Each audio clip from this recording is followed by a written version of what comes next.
Out of time. Back here tomorrow for the Friday edition of The Guy Benson Show. We'll talk to you then. And I'm sure you're not surprised by this, because Bobby always says, any way for Christine to spend money, she will do it.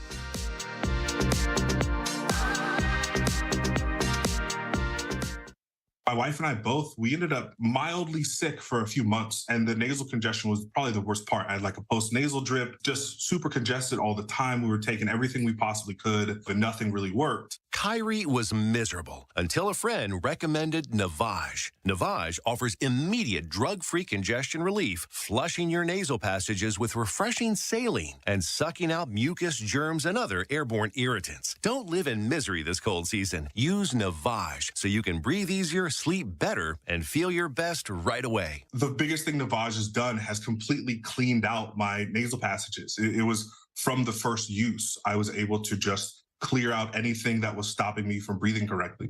Navage helps me clear the way, literally clear the way, for me to operate better in the rest of my life. Experience the Navage difference yourself. Navage is available at Navage.com or at Walmart, Walgreens, CVS, and Rite Aid. Navage, N-A-V-A-G-E. When it comes to tile design, you need experienced artistry. That's where Norbury Tile comes in. With more than 2 decades of experience, Norbury Tile specializes in marrying craft and design to create one-of-a-kind showpieces for your home. From elegant bathrooms to stunning kitchen backsplashes and breathtaking fireplaces, Norbury's portfolio is as diverse as it gets. So if you want confidence in your tile design solutions and to transform your space, choose Norbury Tile. Visit norburytile.com. Norbury Tile, where trust meets tile. 4,000 women are diagnosed with breast cancer every year in Washington state. I'm Dr. Suzette Miranda with Northwest Hope and Healing. We provide a lifeline to breast and gynecologic cancer patients in our community. Join us at Life in Color, a summer brunch, auction, and fashion show on August 18th at the Golf Club at Newcastle for an afternoon of hope and inspiration. Get your tickets now for Life in Color on August 18th at nwhopeandhealing.org. That's nwhopeandhealing.org. Your home for Jason Rantz, 770 KTTH Seattle, 94.5 K233DT East Lake, 94.5 K233 VU Seattle. More calls to drop out. I'm Lisa Lacera, Fox News. At least 14 Democrats are now calling for President Biden to abandon his re-election bid as the Biden-Harris campaign tried to shore up support in a meeting with Senate Democrats this afternoon. Some Democrats continue to grumble privately that they doubt Mr. Biden can win, and they worry about the impact down ballot.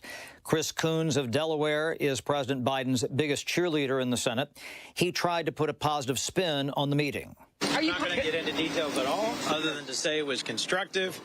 I was grateful that we had that much time to have a good and open and constructive conversation with the core team of the Biden-Harris re-election campaign. I thought it went well.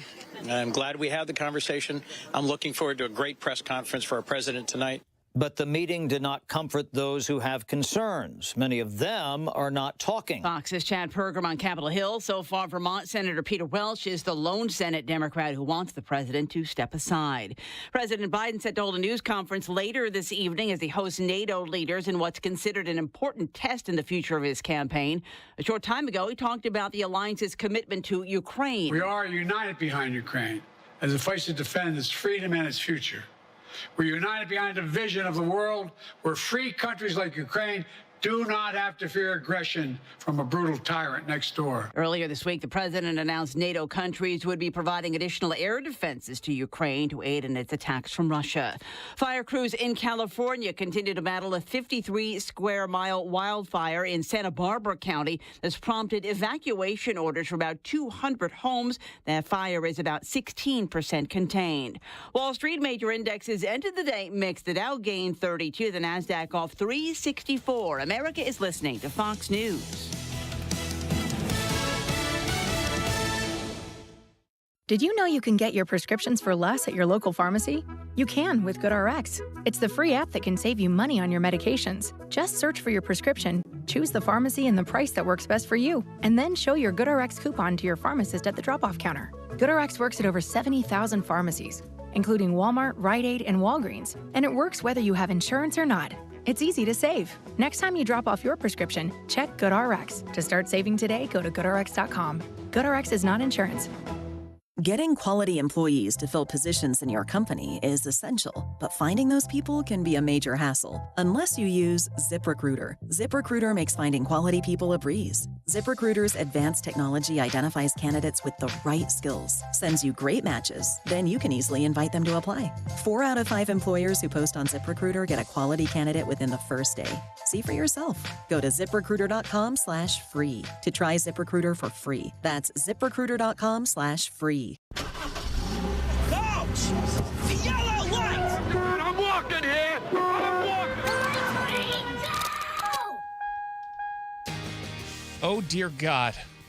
It's the Jason Rantz Show on AM 770 KTTH. We are streaming on the KTTH smartphone app. The most pivotal press conference of Joe Biden's presidency, or perhaps a way to postpone the inevitable loss. Either way, Joe Biden goes into a press conference with a lot on the line in the worst possible way. We're going to cover it live in moments. And it's What's Trending, brought to you by Legacy Group Capital Construction Loans. What's trending? Let's get political. It's almost like it was a scripted moment to tell us how his campaign's going. Joe Biden is set in about 30 minutes or so, assuming he's on time. And that's a big assumption. But he is set to deliver this, quote unquote, big boy press conference. Whomever decided to call it that should hang their head in shame, because everyone's kind of going with it.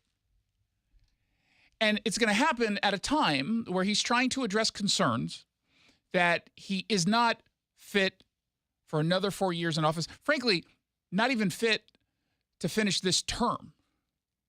He very clearly has cognitive issues. Very clearly, everyone knows it. And earlier today, about 9 o'clock our time, you had a whole bunch of lawmakers in Congress leaving D.C. They want to be nowhere near the president today. You've got Kamala Harris waiting in the wings.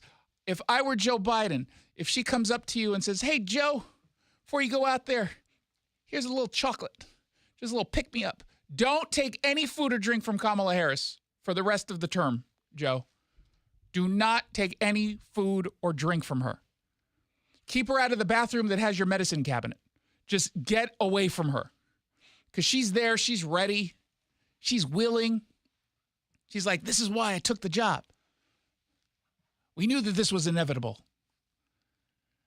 More and more people are coming out saying that Joe Biden has to end his campaign.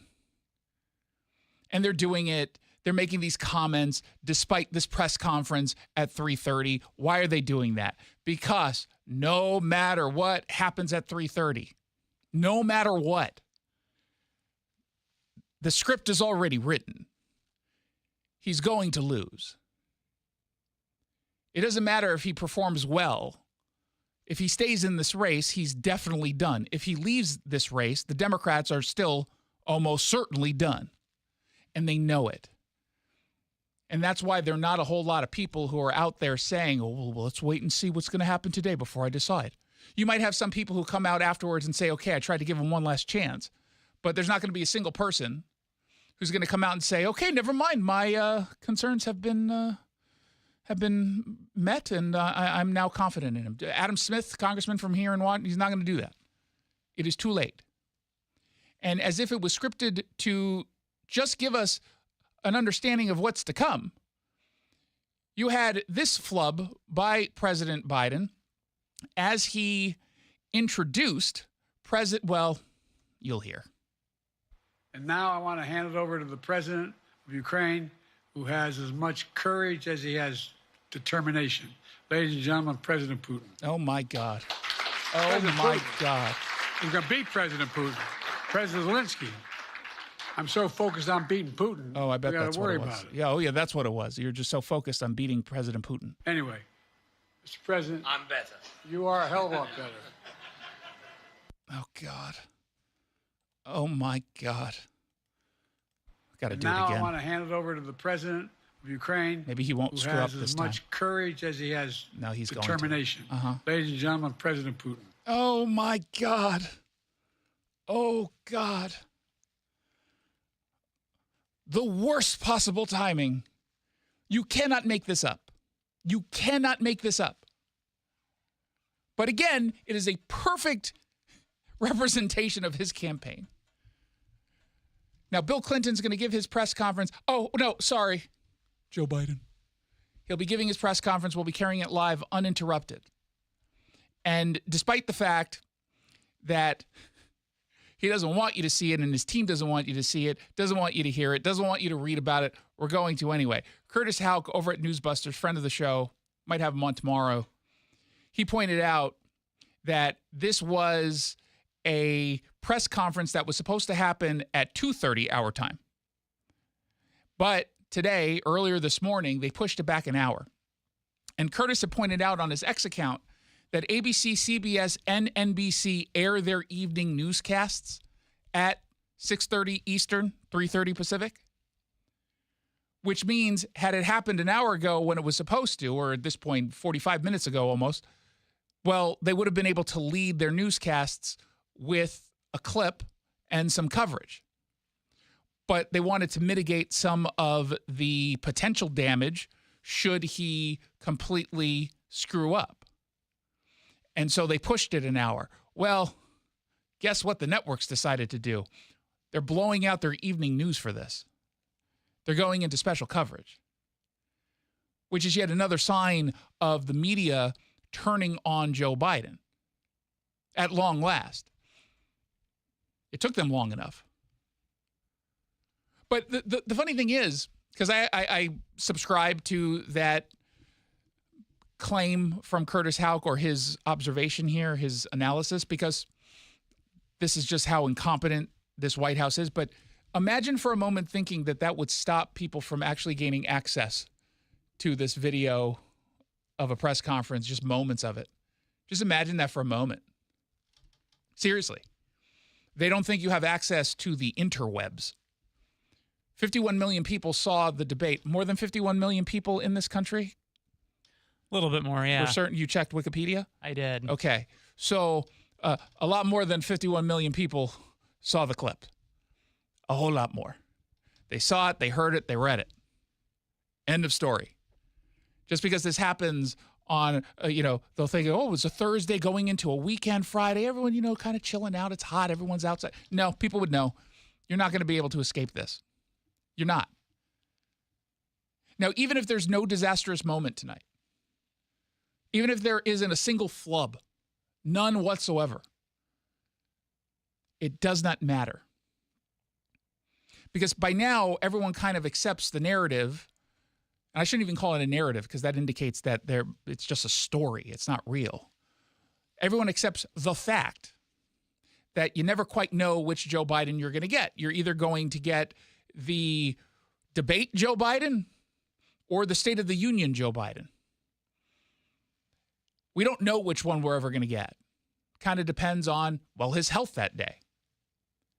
And you simply cannot undo the damage of that debate. You cannot put the genie back in the bottle. You cannot get all of these voices who have called for him to step aside to take it all back. They're not going to.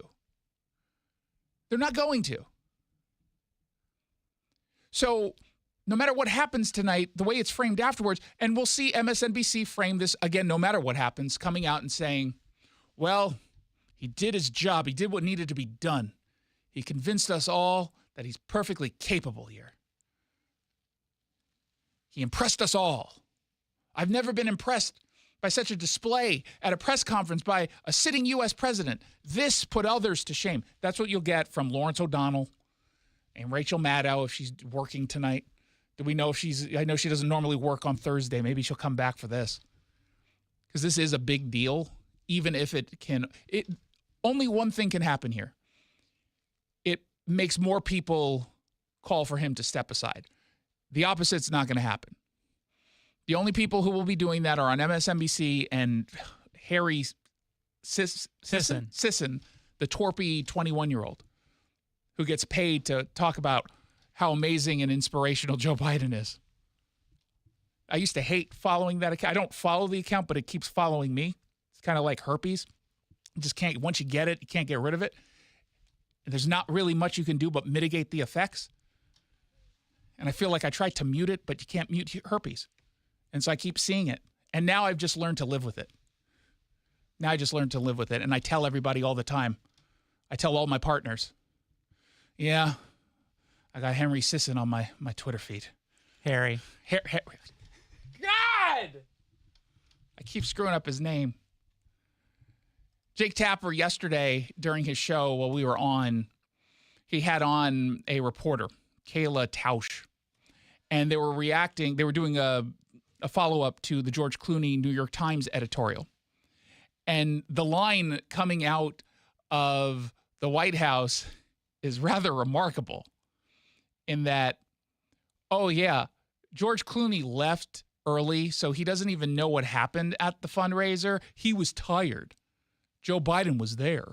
But what does that mean that George Clooney left 3 hours? What's the point? The point of that is to suggest that Biden's stamina is better than Clooney's, and Clooney didn't have, eyes on the entire event. That's the response to the Clooney op-ed. Okay. Okay. It is silly. And yet we're still getting that kind of language coming from the supporters, right? You have Jared Bernstein. He's the economic advisor for the president. He was on MSNBC today, yet again, trying to gaslight us all. I was his chief economist when he was vice president, and since then, I have been briefing him on economic reports exactly like this one. Those briefings are frequent. They happen often. Sometimes they're in person. Sometimes they're over the phone. And the guy on the other end of the phone or sitting there in the Oval talking to me about these reports is as sharp as ever. Was he talking about Joe Biden? Because he just said the guy. Did he give himself just enough room so that when we call it out, he'll be like, oh, no, why'd you think I was talking about Joe? I'm not talking about Joe. Why they insist to do this is beyond me. Seriously, it's making it worse. It's making it worse. It would be better for them and more beneficial to come out and say, no, he does suffer from dementia. It would be better for them to say that because at least it would elicit some sort of sympathy, right? Versus this, oh, no, what are you talking about? He's sharp as ever. And is it possible that maybe the people around Joe Biden aren't as sharp as we might think? Maybe Jared Bernstein and others who are pulling this nonsense, they're the ones who are also a problem? If you're walking fast next to someone who's kind of jogging, it almost looks like they're going the same pace. Is that the issue here? Oh, my God. Oh, my gosh. What are we doing here? And we're getting more and more news of how his team has been handling him behind the scenes. Now, we told you 2 days ago that there was this big issue over the weekend in which we learned about radio hosts, 2 of them, getting the questions in advance that they were supposed to ask Joe Biden. They got this from the team, the campaign.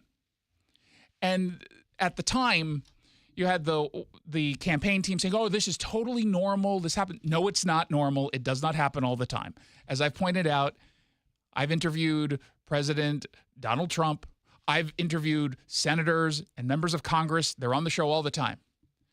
What is standard is that you'll get a, what would you like to discuss? Or, hey, the senator is pitching new legislation on something I know you cover. Any interest in talking about it? And it's like, sure.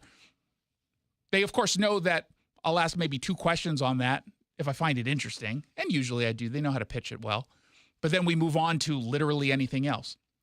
Every once in a while, if you're doing an interview like, say, President Donald Trump, what topics do you plan on covering? That's normal. That's normal. If someone invites me on their show, and I did this a lot to talk about my book, my publicist would say, are there any specific chapters or issues you want him to focus on? Just so I could, I have a book filled with a whole bunch of different things. It's not always easy to just pull an example of the book from a chapter right out of a hat. Like, it just doesn't work that way. I will say this, though. Team Trump, they didn't ask for anything. They didn't offer me any suggested topics. They did not give me anything other than a time that the president will call us. He was off by like 3 minutes, which actually is really good. That's it. So what they're claiming is normal isn't. Well, guess what else happened? Oh, yes. Apparently, at least in the case of Earl Ingram, which is a progressive host out in Wisconsin, right after the interview was done, the campaign asked Earl's team to delete portions of the interview, edit portions out of the interview in which the president, quote unquote, misspoke. In one case, he said he had more black cabinet members than any president even combined. Okay, that's a lot. How many does he have? Yeah. Google it. Google it, and you'll know why they might want to have taken that out. That just came out. Now, to me, that is a fireable offense. The company is sticking with Earl Ingram. This is a progressive outlet, and so maybe they have lower standards. We don't do that here on this show, and it's a conservative station. You know what happens if someone dares to come back and say, hey, can you edit out a certain portion? Well, two things will happen, actually. Number one, if I didn't remember it even happening, I go back and double check it. Number two, I lead with it. You're all going to know what they wanted to cut out. I'll go in and I'll manipulate the volume so it's even louder to get your attention. I will do that before I would edit anything else out. If we do pre-recorded interviews, you know what we edit out? The beginning, where I clear my throat.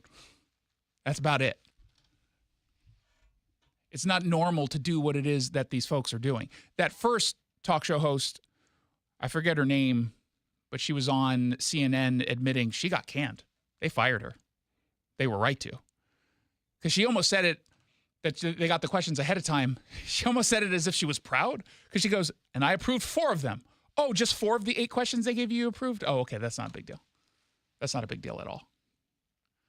And now we know, courtesy of CNN, that Biden was given pre-scripted questions from cabinet secretaries ahead of meetings where press were there. According to 2 sources, before cabinet meetings that the president attends, cabinet officials will submit their questions and talking points, key talking points and bullet points that they plan to present to the president in these closed-door meetings. This is how one source described it. They said the entire display is kind of an act.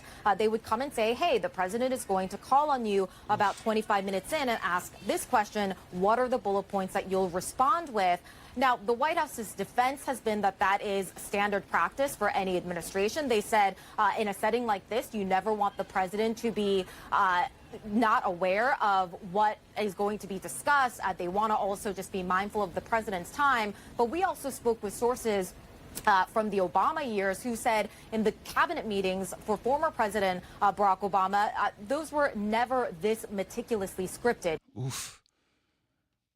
They were never this meticulously scripted.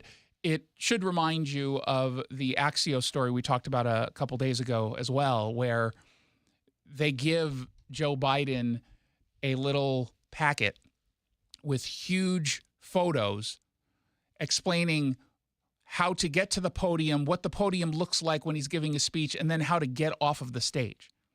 And the text is huge. It's pushing font size to places you never thought it could go, just so he understands. That's not a good look. Seriously. That is not a good look at all. And yet, that's where we're at.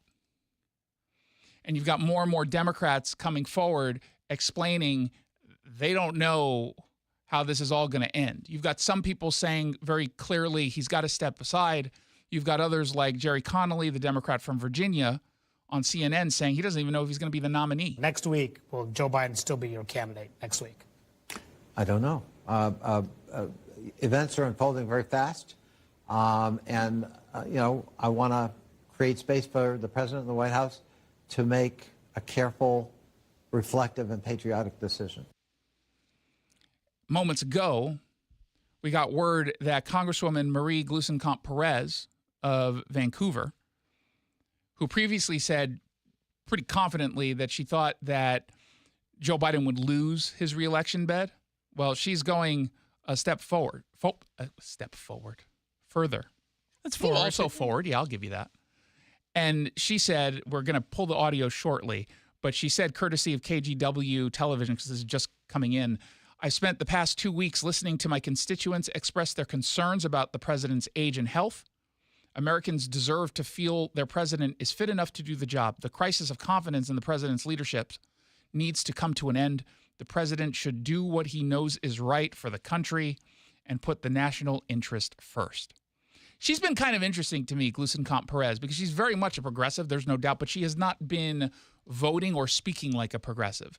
And, you know, that's going to be an interesting brand for Joe Kent or Leslie Llewellyn, depending on who goes into the general, to push back against. Because when you call someone a crazy progressive and they don't have a voting record like that, and they have, you know, put out many examples of them being relatively even-keeled, it makes it a little bit more difficult. Now, of course, the argument is whether or not she's doing that because she wants to stay in office. I don't know if voters care, really. If they like the end result, I don't know if they care about what motivates him.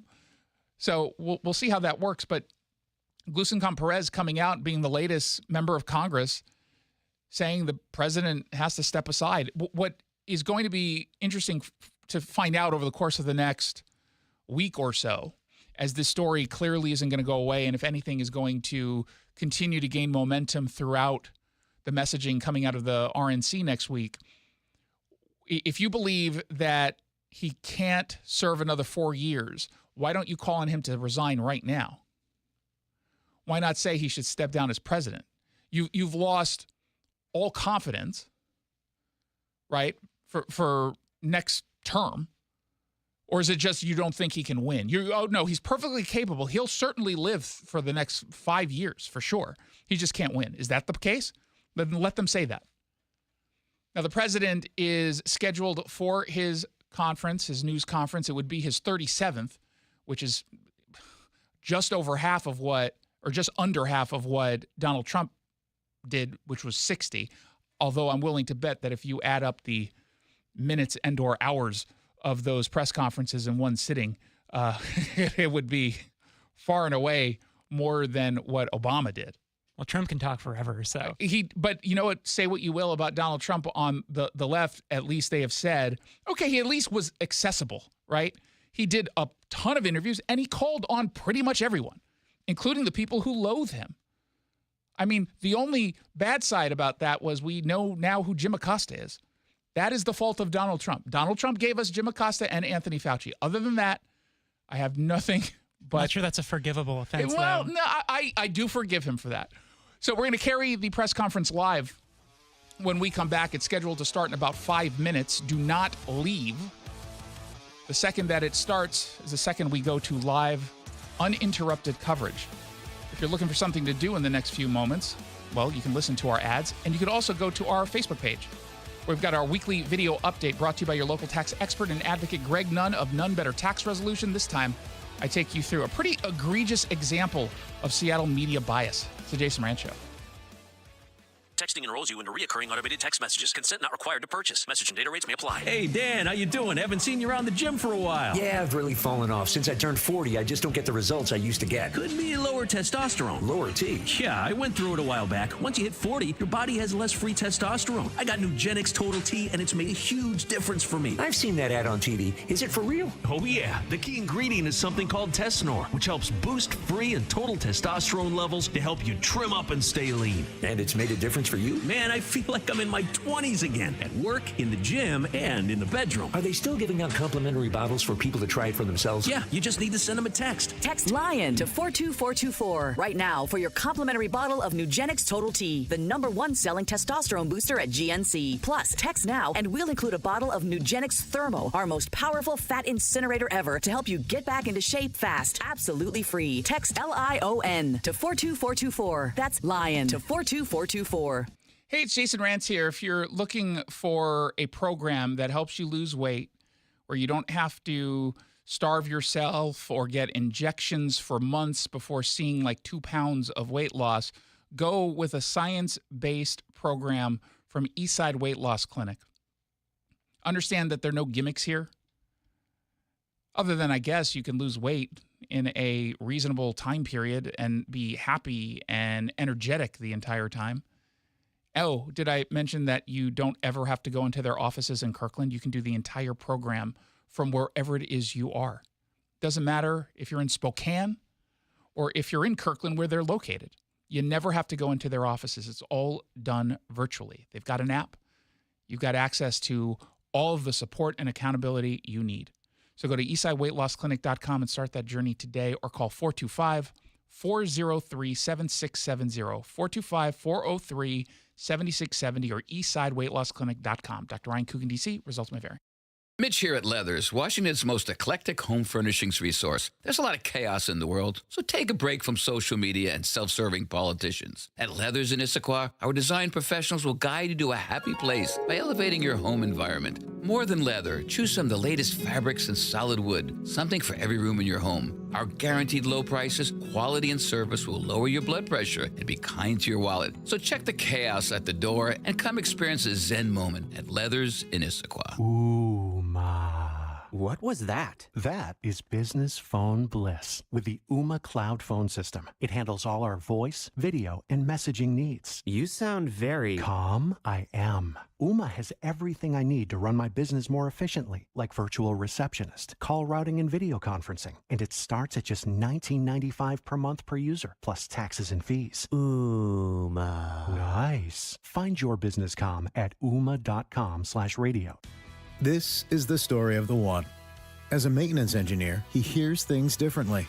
To the untrained ear, everything on his shop floor might sound fine, but he can hear gears grinding or a belt slipping. So he steps in to fix the problem at hand before it gets out of hand. And he knows Grainger's got the right product he needs to get the job done, which is music to his ears. Call, click Grainger.com, or just stop by. Grainger, for the ones who get it done.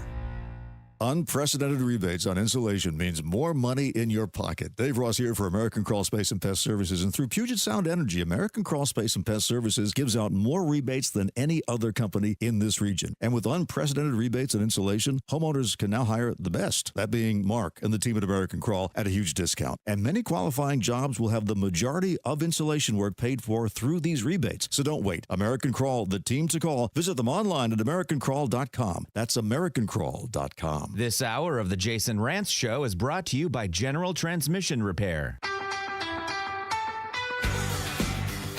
Welcome back to the Jason Rantz Show. We are here live.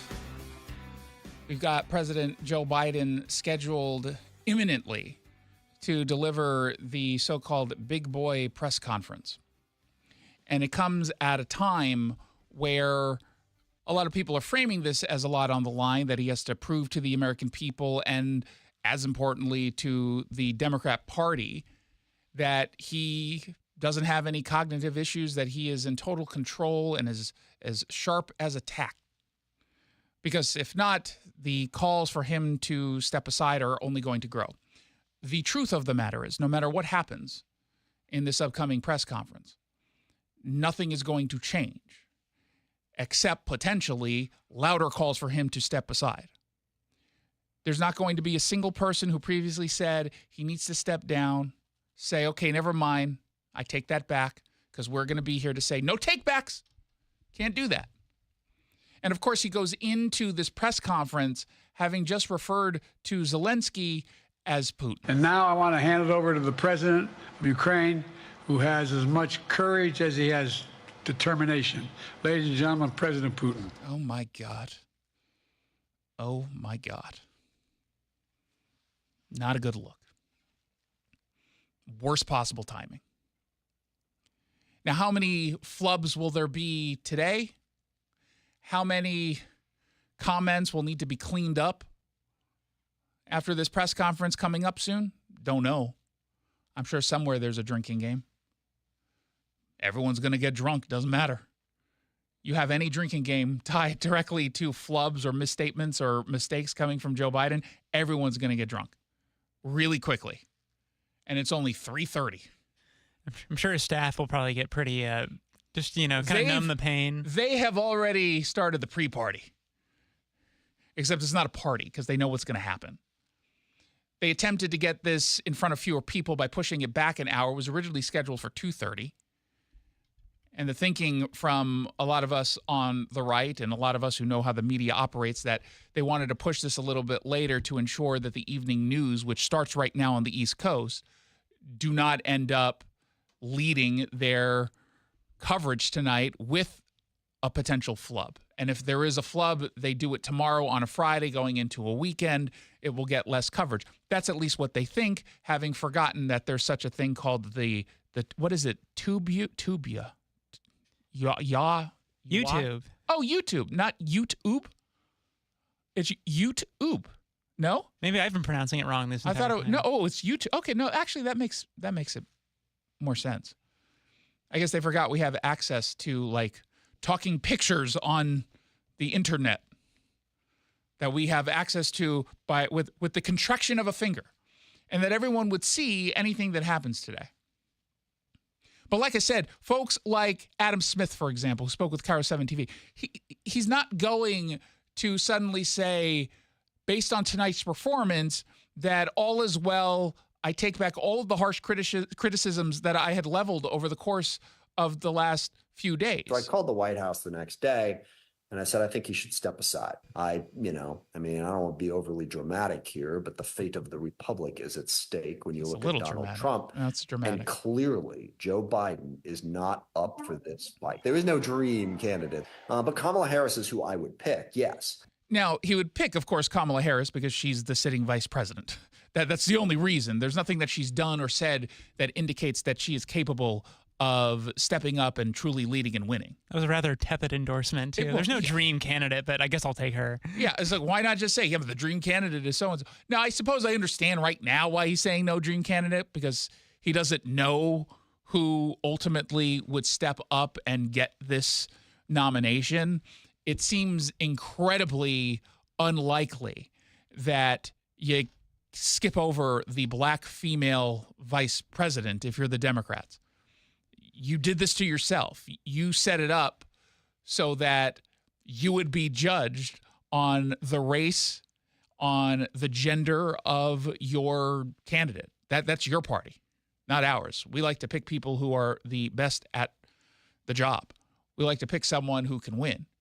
You choose someone on the basis of some check marks on a progressive checklist that you got on the side. That's on you. So we now have Adam Smith saying he needs to step aside.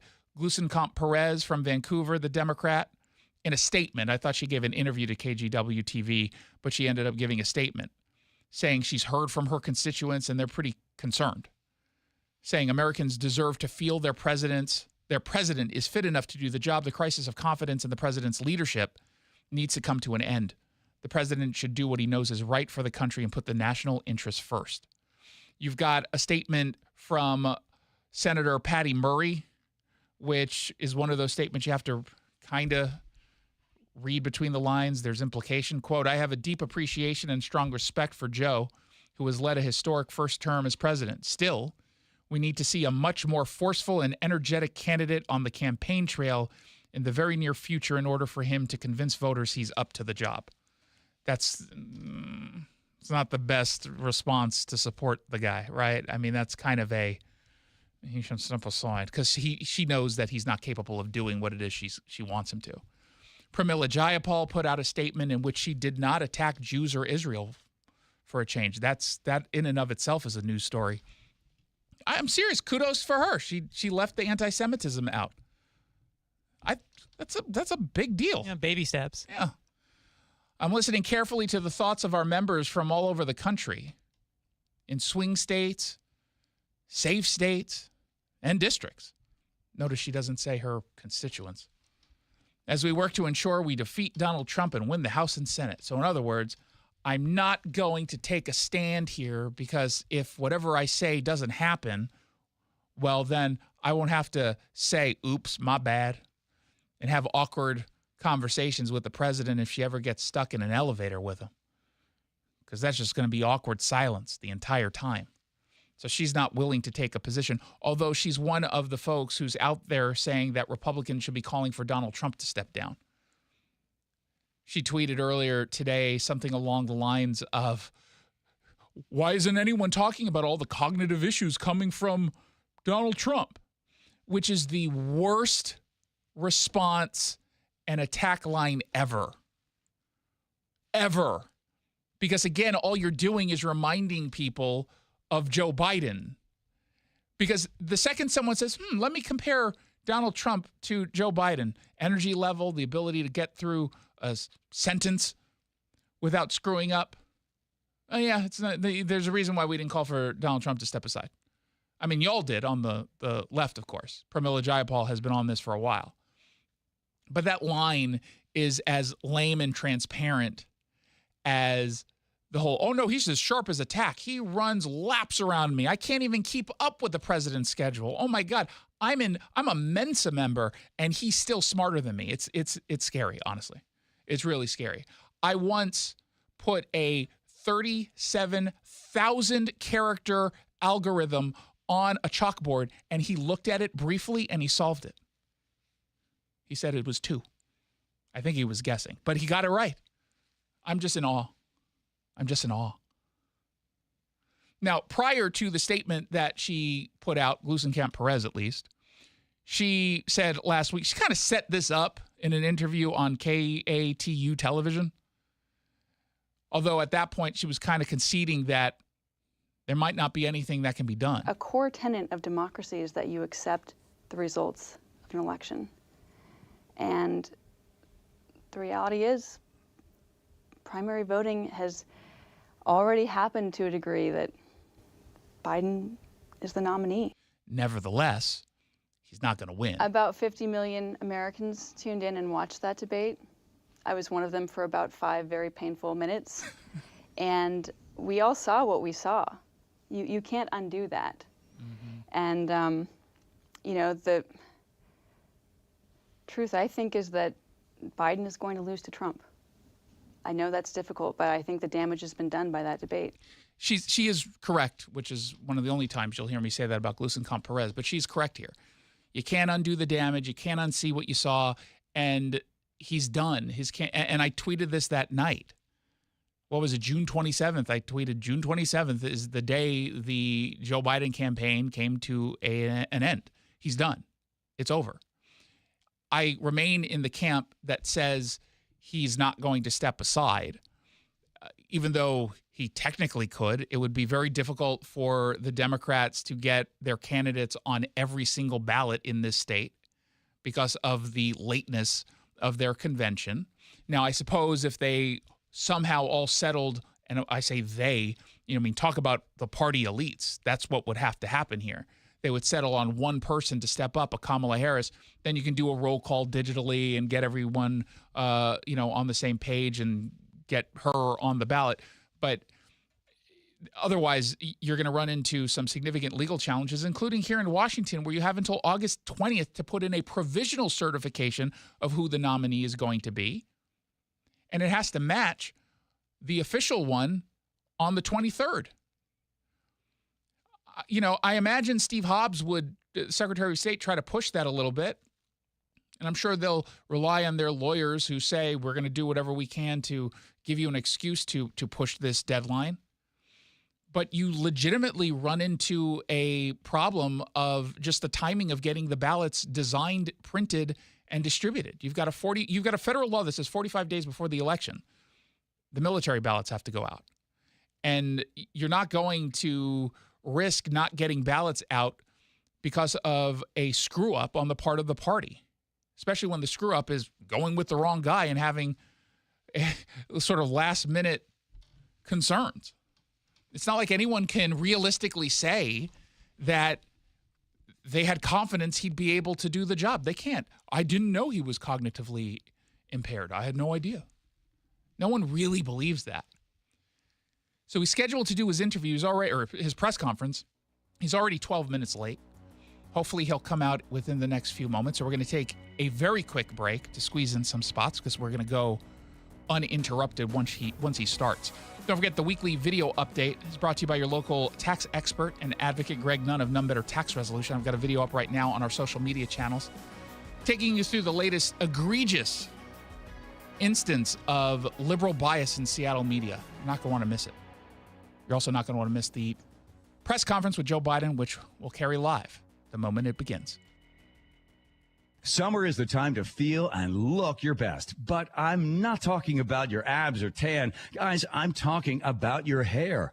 Restore that bald spot, reverse your receding hairline, or add volume to thinning during Advanced Hair's once yearly summer savings event. Advanced Hair's simple one-day treatment begins to regrow your very own hair the very next day, and they guarantee your new hair will grow. They are the team that addressed my hair loss, and I recommend them to everyone. Take advantage of your flexible summer calendar and get the most hair for your dollar. Advanced Hair's summer sales event is on for a limited time. So get the details and schedule your free consultation today. 425-449-8185. One-day treatment, life-changing results. With Advanced Hair, your new hair is guaranteed to grow. Check out the incredible before and afters and make the call now while their summer savings event is still on. That's 425-449-8185 or advancedhair.com. Hey, it's Jason Rantz. This month could be amazing for you. Not only do you get to see the demise of the Joe Biden campaign, but you could also win a $500 gift card for Alpine Specialty Services. You can enter the contest at mynorthwest.com/win. The contest ends on the 21st.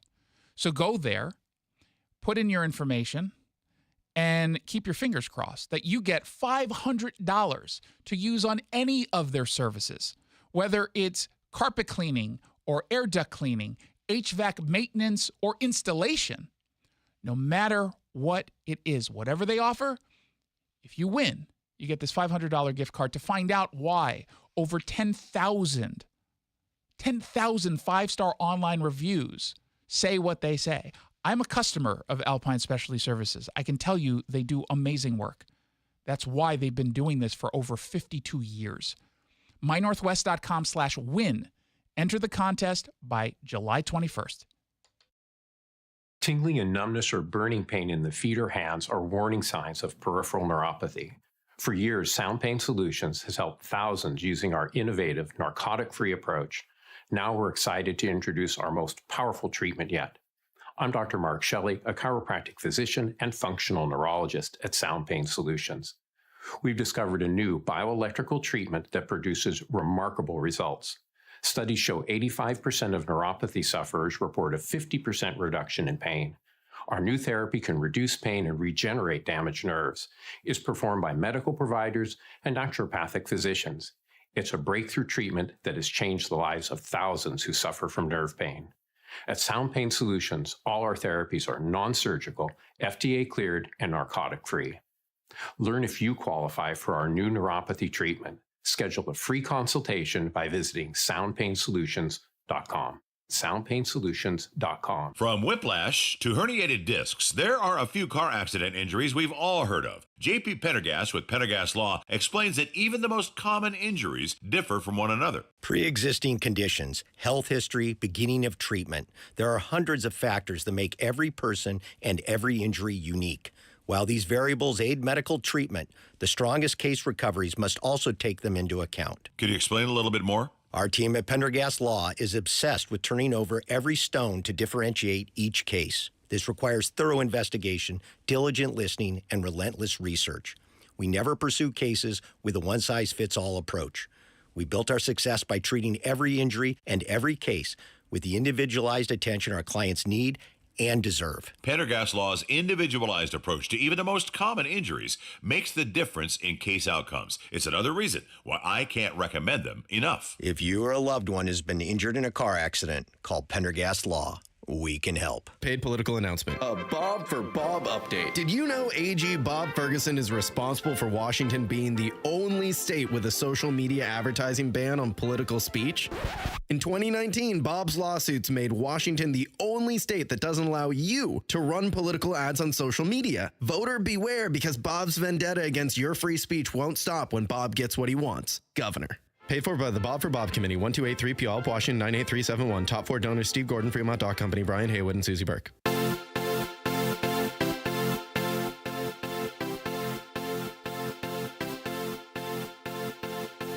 Welcome back to the Jason Rantz Show. We have clear indication that the president is going to walk to that podium if he could find it. Within the next couple minutes, you've got some folks on stage right now making sure the American flags behind him are put in the right place so that you can at least get the impression he knows he's the president of the United States. It's unclear at this moment if he does. Why is he nearly 30 minutes late? A few reasons. In fairness, politicians are usually late to press conferences. It doesn't matter if they're a Democrat or Republican. It doesn't matter if everything is on the line or nothing's on the line. They have a tendency to be late. Number two, in this case, you might have someone in the back saying, this isn't going to hurt at all, and then jab him with a B12 energy boost. Maybe he's getting some IV therapy. I did that once, just saline and some, I think it was vitamin B. I think that's what it was. And boy, did I feel jacked up after. It's like, oof. Maybe he's downing some Red Bulls. Who knows? But despite the fact that folks are saying a lot is on the line, dare I say what we're about to listen to, uninterrupted once he starts, is the equivalent of watching a train wreck. You know is going to happen, but you see the little, what's that little piece they put on the track, the splint or whatever that thing is called. You know it's going to hit it, and you're like trying to stop the train, but you can't. Dude doesn't see you, and it's just, you know it's going to happen. You just don't know when.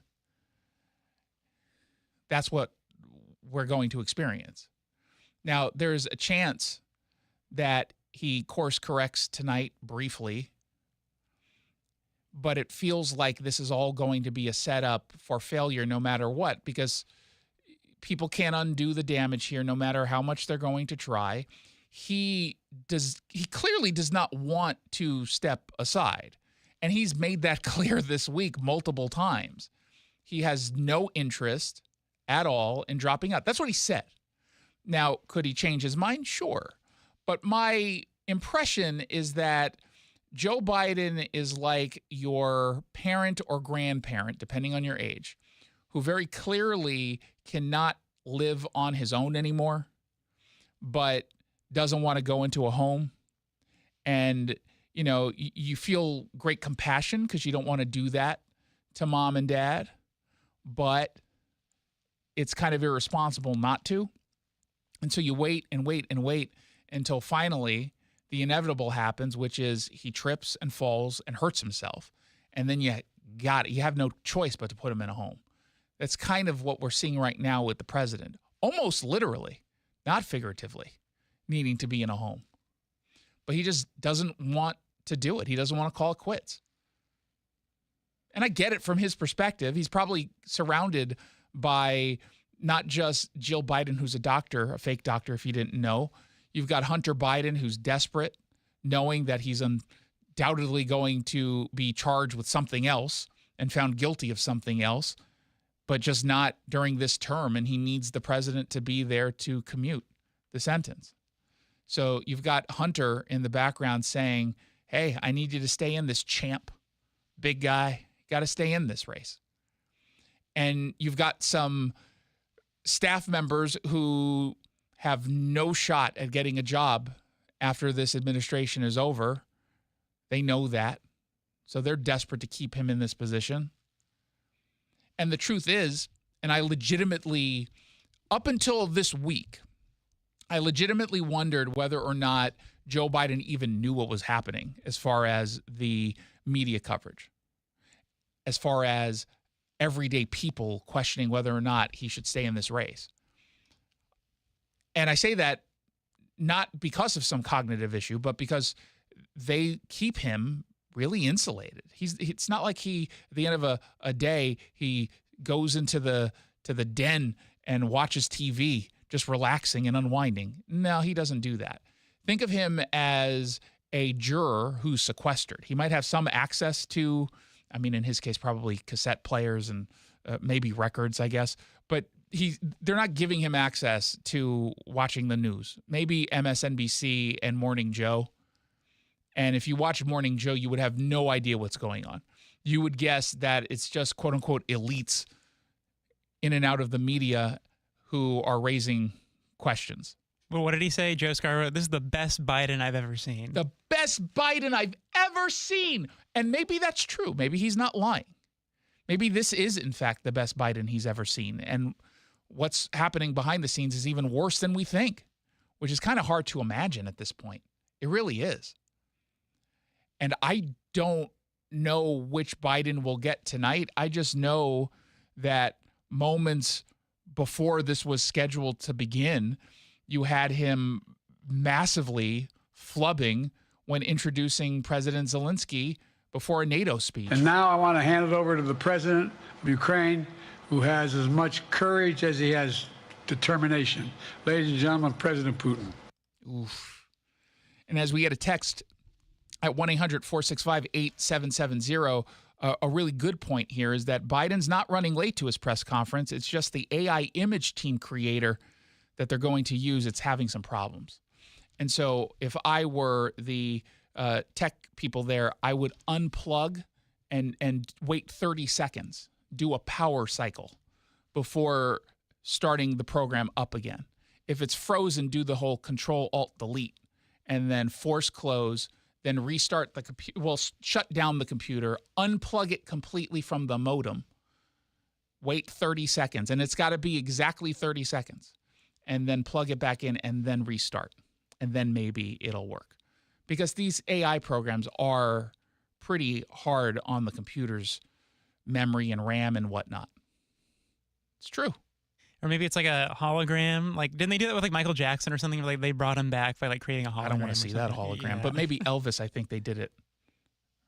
I think they did that with who did they do? Tupac at the Grammys. I vaguely remember that happening. Yeah, something like that. So we'll see where this goes. We're going to take a very quick break, sneak in another quick break as we await the President of the United States doing a press conference that is being framed as the most important one of his presidential career. Will he live up to the challenge? Probably not, and we'll be there live when it happens. It's the Jason Rantz Show. Traffic in the area has gone up. We just saw the latest study showing traffic here is worsening. We're one of the top 10 worst in the country. You're spending 58 hours on average in traffic. And the more time on the road, the higher the likelihood of getting into a car accident. Jason Rantz here. If you or a loved one has been injured in a car accident, you have to call the law offices of Harold D. Carr. He and his 48-person team will deal with insurance companies so you don't have to. Let them work to secure the best settlement possible so that you can focus on getting your life back to normal. HaroldCarrattorney.com. CARR. Harold D. Carr and his team can handle the entire process for you. They are the experts. They will fight the insurance companies, and they don't get intimidated. Harold D. Carr and his team have helped over 22,000 people with their personal injury cases since 1989. The sooner you call, the more time you get back, and the more they'll be able to help you during a really crummy time. That's the law offices of Harold D. Carr. HaroldCarrattorney.com. CARR. HaroldCarrattorney.com. Car accident? Call Carr. John Curley here for Longevity Medical Clinic. I have to tell you, I don't know where I would be in my life without Longevity Medical Clinic. I've been a patient for 15 years. It's so easy to get started. Schedule a free health analysis appointment online with LongevityMedicalClinic.com. During your visit, you're going to spend a full hour with your doctor to craft a comprehensive health plan tailored to your exact needs and lifestyle. I've been able to reduce my risk for serious disease like heart disease, diabetes, and cancer. Longevity will help you plan for long-term well-being and personalized health care. The approach is really simple. It's proactive. It focuses on prevention, going beyond the traditional model of just merely managing your symptoms and treating conditions as they arise.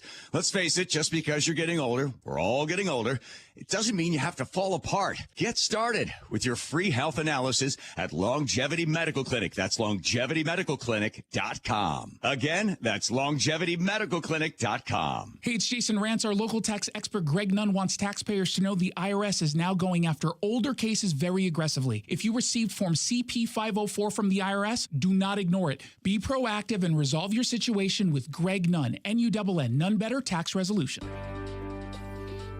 And now here's Growing Your Wealth, presented by Madrona Financial Services. Here's Brian Evans. Today I want to talk about the options on taking Social Security and taking it early. So if you're eligible for Social Security benefits, you can start collecting as soon as age 62. Full retirement age is generally age 67 for most people, and you can wait until as long as age 70. What are some of the determinations here? So if you take it early, you're going to give up raises. Every year you wait between age 62 and full retirement age, you could have got 6.5% annual increases. And you go, oh, well, I'm going to wait. Well, for everything you get, you have to give something up. You gave up 12 checks to wait a year to get that 6.5% raise. And so between full retirement age and age 70, the raises are 8% a year, but you have to give up the 12 checks to get it. Now, the other thing about it is if you start taking before full retirement age and you make over about 20 grand a year, you're going to have to start paying it back. So generally, it's not a good idea to take Social Security if you're making more than 20 grand a year in your 60s. Once you've hit full retirement age, let's say it's age 67, there's no limit to how much you can make. So there's also other considerations. If you pass away and you're married, your spouse can have the higher amount, so you might want to wait if you think you might pass away first. So there's a lot of different things to take into account considering when to take your Social Security. Definitely think about it, get some advice on that. It's a very important decision for you and potentially your spouse for the rest of your lives. Even the mightiest of trees can be blown over if they don't have strong enough roots. The same is true with your investment plan. Can your plan withstand a financial storm? Go to madronafinancial.com and click on the Get Started button to request your Rooted Wealth Analysis. You can also click on the chat button and ask us anything. We have a searchable library with answers to your questions. Visit madronafinancial.com. Increase leads and get more customers. We create tailored digital marketing strategies that deliver results. So on your next campaign, aim higher. Go to aimyourdigital.com and get started today. aimyourdigital.com.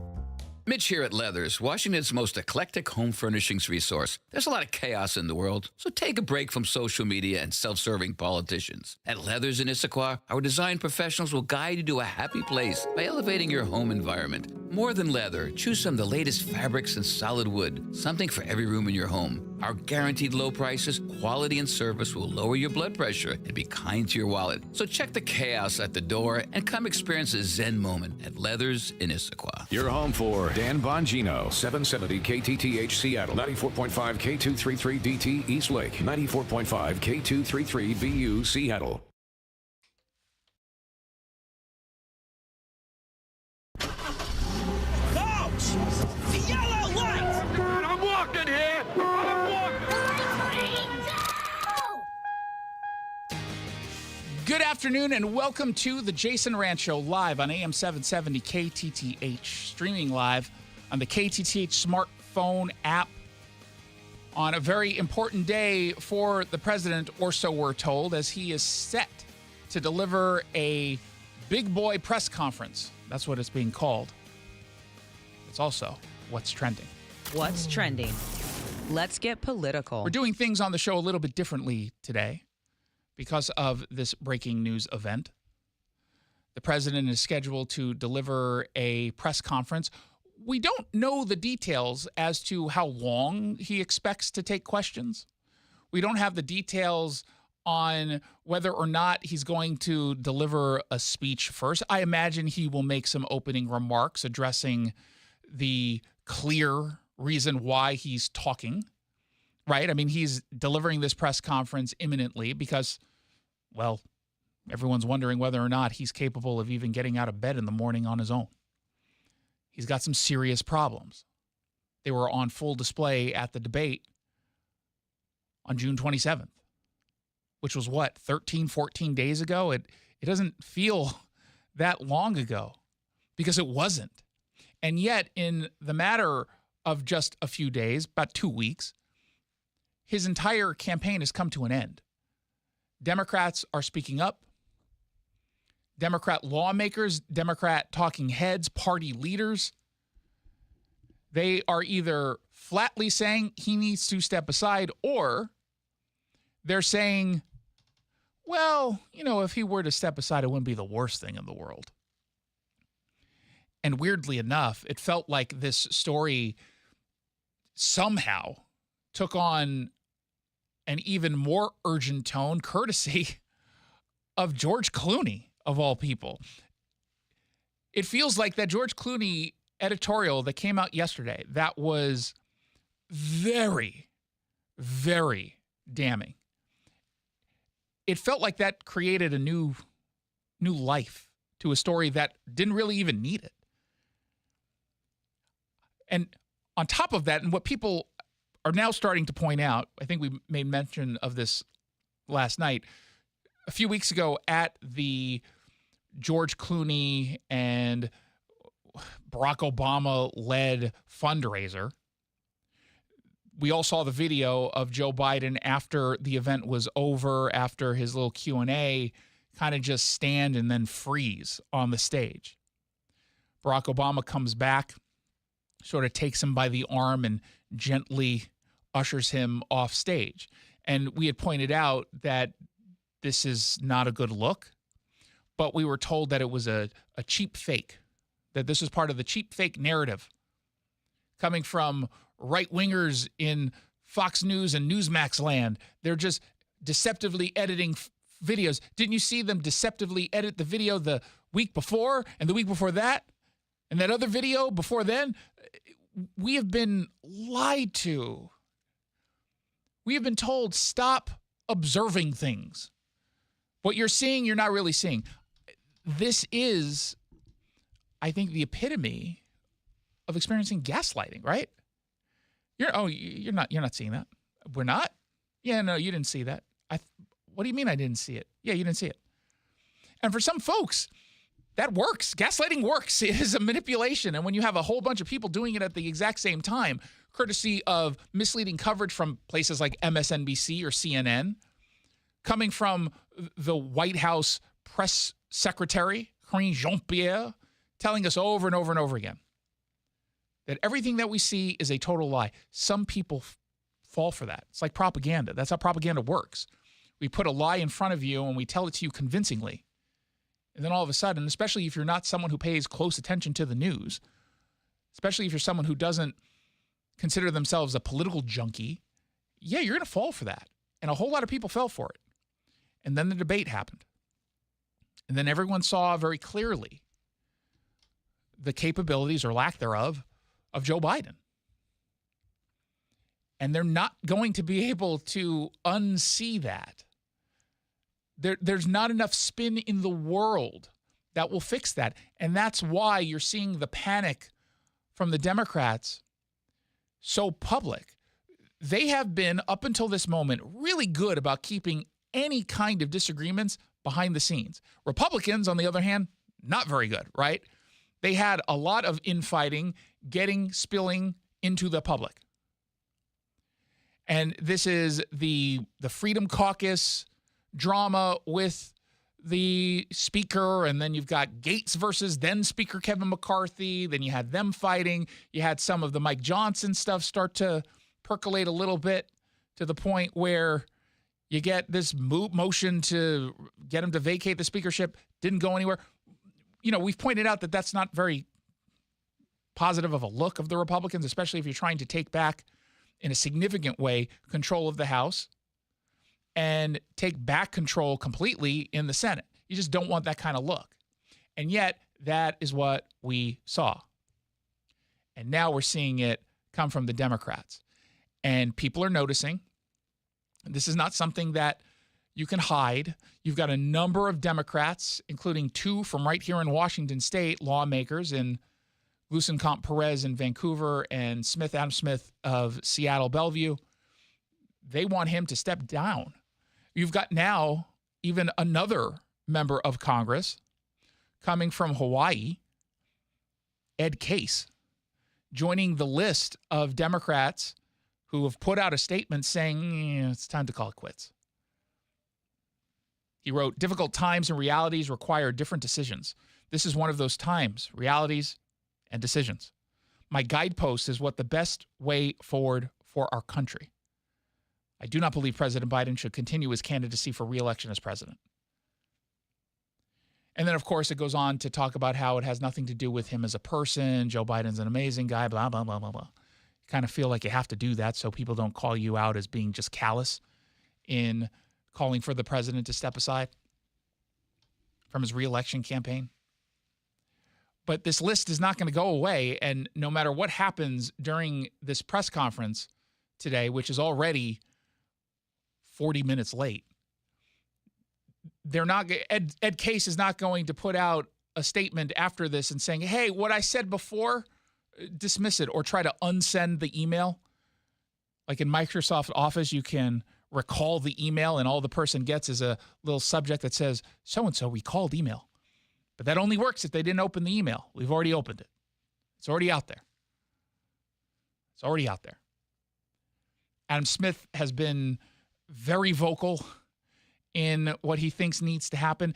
And the biggest sycophants in the media are calling out the president in ways you never even thought, for example, Stephen Colbert was capable of doing. This is a guy who decided to do a song and dance for a vaccine in the most cringeworthy event ever recorded on TV in history. It was the vaccine. Remember that? Yeah, it was, oh God, it was so bad. And you've had for the longest time no one in late night television other than Gutfeld daring to say anything critical of Joe Biden. They were constantly going after Donald Trump. SNL not going after Joe Biden at all. They never would. Stephen Colbert last night did a little bit of a skit reading from a quote-unquote Dr. Seuss book. Maybe Biden can't win, or maybe he's the only one who can win. I don't know what the right answer is, and I'm not alone, because here's what one Democratic rep had to say coming out of yesterday's closed-door meeting. You all on the same page? No. What do you mean you're not on the same page? You're not even in the same book. Wow, that's pretty rough. Well, could I recommend a new book? Oh, the Places for Joe. I didn't say this was going to be funny, by the way. Just let the record show that.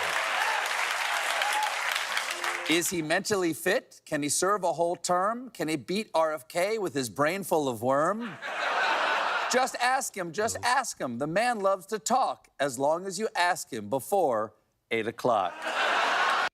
Now, as I heard the truly lame skit, but again, he did, in fact, get critical of Joe Biden, and he doesn't normally do that. What time is it right now on the East Coast? 7:09. 7:09. And what were the times where he is at his best?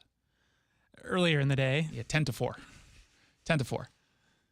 And we're now 3 hours past his bedtime. I don't know if he's eaten dinner yet, because usually about 3 o'clock, 2:30, 3 o'clock. But this right now is going 40 minutes late. So he's already living in that world in which he's incapable of functioning consistently.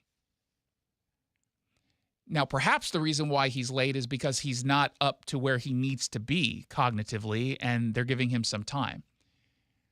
It's like when someone is drunk, you fill them up with coffee. You got to do something just to get them back to some sort of relative normalcy. And the time is on your side at that point. The longer you wait it out, the better you're going to be. In a case of Joe Biden, I don't know if that's true. I mean, if anything, they should have started early. What if there is no press conference and we're just being duped? Maybe that's the case. And here's the deal. If we don't have a press conference tonight, and we are, I mean, they're clearly setting up the stage. It looks to be almost done. They did the white balancing of the cameras. They've got the flags in the perfect position. Members of the press are seated, although not all of them are seated yet. When that happens, you'll know he's, truly, truly imminently about to step out on that stage. But if he were to not do this press conference, then you can expect an announcement tomorrow that he is, in fact, stepping aside. With that comes a whole lot of implications. And talk about historic. No one really knows what would happen next. We can't turn to history and say, within 12 minutes of the DNC convention, the president, who was the presumptive nominee, decided to step aside. And as I said, the only way that this could truly work and have a shot at defeating Donald Trump is if it's one candidate. It doesn't really matter even who it is, Just one person has to emerge immediately as the next nominee, just from a timeline perspective of getting names on ballots. That would have to occur. Now, it makes sense that that person would, in fact, be Kamala Harris because she's the sitting vice president. But if that were to happen, one of the talking points coming from the Team Biden and his surrogates was what? The people have spoken. He went through the process. The people made their decision. They went with Joe Biden. Who are we to tell them that they don't get it? Well, guess what? If all of a sudden there is, in fact, one person and it's Kamala Harris and no one challenges it, it's going to be a bad look for the people within the party who say, whoa, you get to choose the replacement? Why do you get to choose the replacement? Even if ultimately they would have gone with Kamala Harris, which would be my guess if this were a competition that you had to sort of truncate into 3 weeks, 4 weeks? Who has the highest name recognition? Kamala. Can you think of anyone who is in, other than Michelle Obama, who probably could, if they went head to head, she probably would win. But could you think of another sitting lawmaker or a governor, mayor even, who has high enough name recognition that the entire country knows? I can think of one name, but not necessarily one that's popular, in Pete Buttigieg, but only because he previously ran for president. Who else? Gavin Newsom is not known nationwide. They want you to think that. He certainly comes off as if he thinks everyone knows who he is, but they don't. Gretchen Whitmer? I don't understand why Democrats are in love with her. I just don't get it. I don't understand why they think she's capable of winning over not even the country, just Democrats. She's the governor of Michigan. Now, is that just a strategy to win Michigan and perhaps Wisconsin and Pennsylvania because presumably that area of the country knows who she is? Maybe. I think that's basically it, pretty much. Okay, but does that win you Georgia, Arizona, Nevada? No. Now, you can afford to lose that if you're a Democrat, if we're going by the current map with Biden on the ticket. Does that win you Virginia, or does that put Virginia more in play? And part of the reason why you're not getting a pick for vice president at this point from Donald Trump, and if I'm him, I'm holding up that decision until the very last moment. I would tell Marco, Tim, JD, Doug, you're coming to the convention. You're all going to be sitting in this room. You're not to leave. At some point, someone will come in and let you know who should come forward to the stage. Do it at the very last minute. Just give them the speech that they're going to read. Because whatever happens with Joe Biden could impact who you choose as your vice president. And I would get Glenn Youngkin comfortable. Like, hey, why don't you come over just in case? Even though you're not on our short list, according to the reporting. Why don't you just come over here? Because we're looking at some of the numbers in Virginia, and the map only works from a electoral college perspective when we talk about the swing states. If all the other states go the way they're expected to go, which means if Virginia all of a sudden is red, you lose. Now, Democrats, right now Joe Biden, again under the current map, cannot afford to lose Pennsylvania. Period. You cannot lose Pennsylvania if you're Joe Biden and win this, no matter what, according to the current polls. He's not winning right now in Pennsylvania. You had the AARP poll that just came out showing he's not winning in Wisconsin. And that was the only state that had been pretty consistently like Trump by 0.5, right? Pretty consistently. Now, this is one poll, but it is a poll post-debate. And that does matter.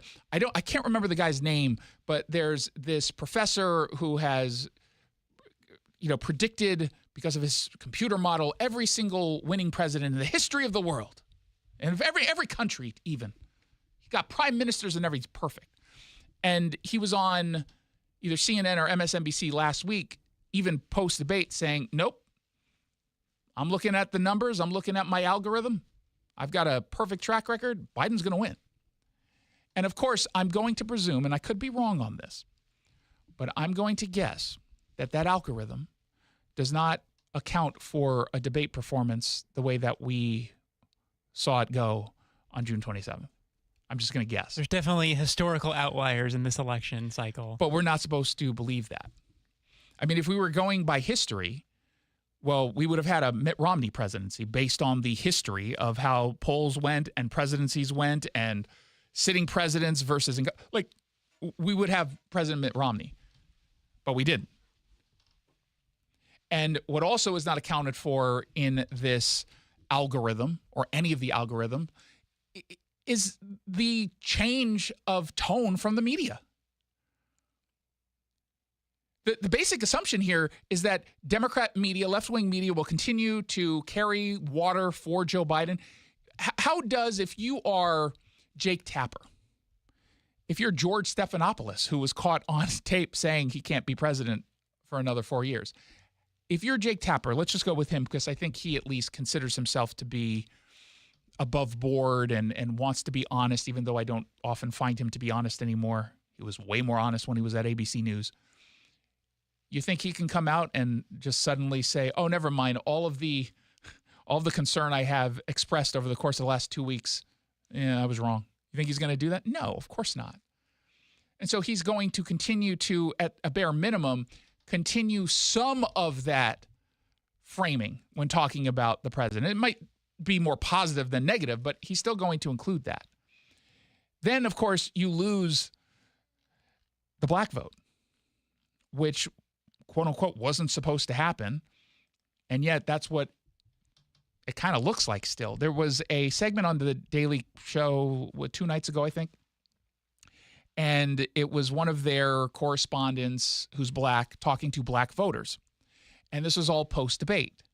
And the guy from the Daily Show was kind of taken aback by what his black panel of voters said and what they believe. Okay, so who will you be voting for in 2024, Daryl?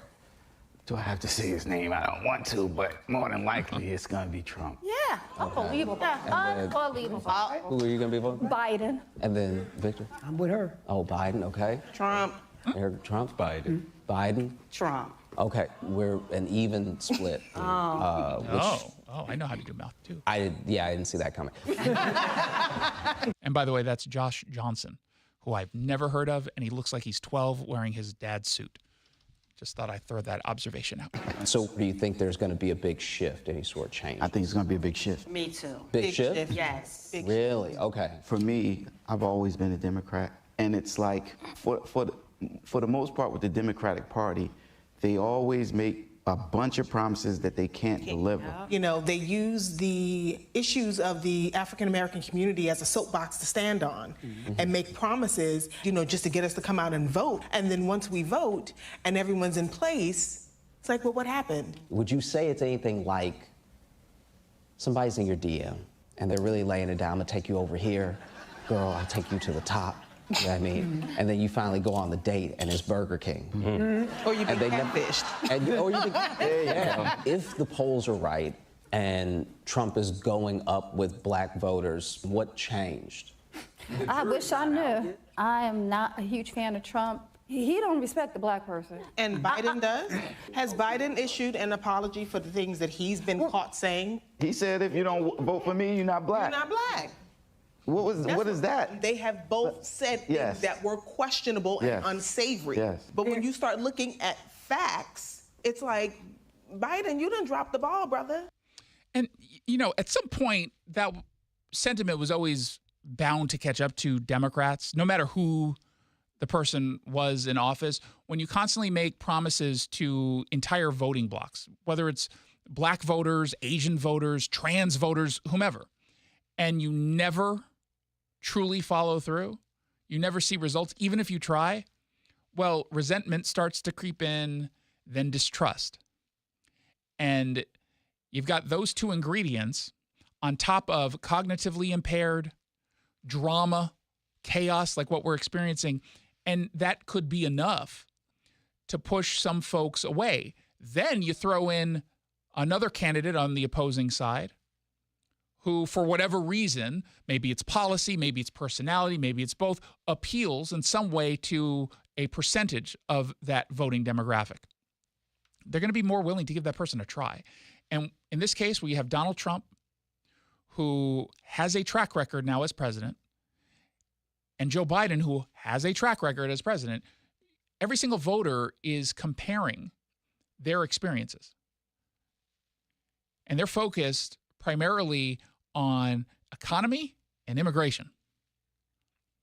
If you are a Democrat, you do not want any voter to be focused on economy or immigration. You want them to be focused on abortion and abortion and abortion. That's all you really want them to be focused on right now. What would you say is a strong, outside of abortion, what is a strong issue for Democrats that they could run on? If abortion was completely off the table, what would you go to? Honestly, I can't think of one. I can't think of a strong one. I know what they would try to go to and, do a little bit of a revisionist history and, we take on crime and okay, fine. But that's not really anything. And so even in this race, what is that issue that they're going on? I'm not saying that they're strong on it, but what's the issue that they're going on outside of abortion? Democracy. Oh, yeah. The threat. The threat. Democracy's on the line. I don't want to be too dramatic, but democracy is in peril. As they try to oust the guy that won their primary. Yeah. It's rather ironic. But that's what you have right now. And so even if Joe Biden were 20 years younger, it's not an easy go. It wouldn't be an easy go for Democrats. It just wouldn't. So we're getting ready for this press conference. It looks like they are now, in fact, getting ready, because most of the seats are now taken by the press. It's being framed as a make or break press conference. We're going to carry it live, uninterrupted when we come back. This hour is brought to you by the Northwest Safe Company. I saw her texting, coming up to a stop sign. And so I saw the accident coming and she T-boned us. In the blink of an eye, Crystal's life changed when she suffered a severe spinal injury. The pain was something I had never experienced before in my neck. I got massage therapy. I saw a chiropractor. I was prescribed muscle relaxers so I could sleep. I got depressed. Nothing was relieving the pain. Drugs, sleepless nights, and depression. Sound familiar? I'm Dr. Mark Shelley, a chiropractic physician and board-certified functional neurologist. At Sound Pain Solutions, our treatments include high-dose laser combined with spinal decompression and other comprehensive therapies to rehabilitate damaged discs. We use treatments that are non-surgical, FDA-cleared, drug and pain-free. I was able to get off my pain medicines and I was able to sleep through the night, and that was what I was desperate for. To learn if you're a candidate for our treatment, call us. Sound Pain Solutions, 855-996-3536, or click soundpainsolutions.com. Picture yourself sailing away on a luxurious cruise, relaxing on the beach, or visiting someplace new. Valentine Roofing wants to send you on a vacation, and it's as easy as replacing your old roof. We're gifting a vacation voucher, good for a cruise or condo stay, to every homeowner that purchases a roof replacement this month. Just mention Cairo News Radio when you schedule your free estimate. Get 3 bids. Just make sure one of them is Valentine Roofing.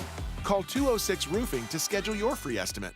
4,000 women are diagnosed with breast cancer every year in Washington state. I'm Dr. Suzette Miranda with Northwest Hope and Healing. We provide a lifeline to breast and gynecologic cancer patients in our community. Join us at Life in Color, a summer brunch, auction, and fashion show on August 18th at the Golf Club at Newcastle for an afternoon of hope and inspiration. Get your tickets now for Life in Color on August 18th at nwhopeandhealing.org. That's nwhopeandhealing.org. Paid political announcement. A Bob for Bob update on car tabs. Did you know Bob Ferguson sued and overturned the $30 car tab initiative passed by 53% of Washington voters? Beware of Bob not listening to the will of Washington when we disagree. Do you want a governor who sues to stop an initiative passed by more than 50% of the state? Well, then we have the candidate for you. Vote Bob. Well, because Bob Ferguson wants it. Paid for by the Bob for Bob Committee, 1283 Puyallup, Washington 98371. Top 4 donors: Steve Gordon, Fremont Dock Company, Brian Haywood, and Susie Burke. Don't believe the lie that you have to fall apart at the normal rate. See what your options really are. Listen to Leading Edge Medicine. Every Saturday morning between 8 and 10, Dr. Jerry Mixon and Dr. Samira Umat answer your health questions live on the radio. You can choose how to age with help from Leading Edge Medicine. Saturday mornings from 8 to 10, right here on AM 770 KTTH. Everyone always asks me, what were your top reasons for choosing Advanced Hair? Well, allow me to share, along with some details on, get this, their once-a-year summer savings event. Okay, first off, Advanced Hair stands by the results, and I'm living proof those results are second to none. With Advanced Hair, your own natural hair is guaranteed to grow. Secondly, Advanced Hair combines top-rated physicians with modern technology, creating a concierge quality experience that blew away my expectations. And lastly, Advanced Hair's Advanced FUE begins regrowing your own natural hair the very next day. It is quick, simple, and easy. Now, if you have a flexible schedule this summer and you've been waiting for that special savings opportunity, well, it's here. Advanced Hair's Summer Savings Event will get you the most hair for your dollar. It's their best offer ever. For details to schedule your free consultation, call 425-449-8185. One-day treatment, life-changing results. Your new hair is guaranteed to grow. Before and after pictures at advancedhair.com. Hey, it's Jason Rantz. Here's the deal. Right now, you are stuck in traffic, anxiously awaiting the press conference, which is starting right now. So that's the good news. We've got Joe Biden now up at the podium. Deter aggression and prevent wars in the first place. For those who thought NATO's time had passed, they got a rude awakening when Putin invaded Ukraine. Some of the oldest and deepest fears in Europe roared back to life because once again, a murderous madman was on the march. But this time, no one cowered in appeasement, especially the United States. We collected intelligence that Russia was planning to invade Ukraine months before the invasion. I directed the intelligence community to be a significant amount of intelligence to be declassified so I could start building an international coalition to oppose the invasion. Then in February, some of you remember, I warned the world that the invasion was imminent. I rallied a coalition of 50 nations from Europe to Asia to help Ukraine defend itself. Many foreign policy experts thought as Putin amassed Russian forces just 100 miles north of Kyiv, the capital of Ukraine, but Putin thought it was the mother home of Russia. The capital would fall in less than a week. But the Ukrainian people, backed by a coalition to help build, stopped them. Today, Kyiv still stands, and NATO stands stronger than it has ever been. During the week of this summit, several heads of states made it a point in their statements to thank the United States and to thank me personally for all that NATO has achieved. NATO is not only stronger, NATO is bigger because we led the charge to bring in Finland and Sweden into the alliance, and it makes a gigantic difference. Excuse me. Meanwhile, my predecessor has made it clear he has no commitment to NATO. He's made it clear that he would feel no obligation to honor Article 5. He's already told Putin, and I quote, "Do whatever the hell you want." In fact, the day after Putin invaded Ukraine, here's what he said. It was genius. It was wonderful. Some of you forgot that, but that's exactly what he said.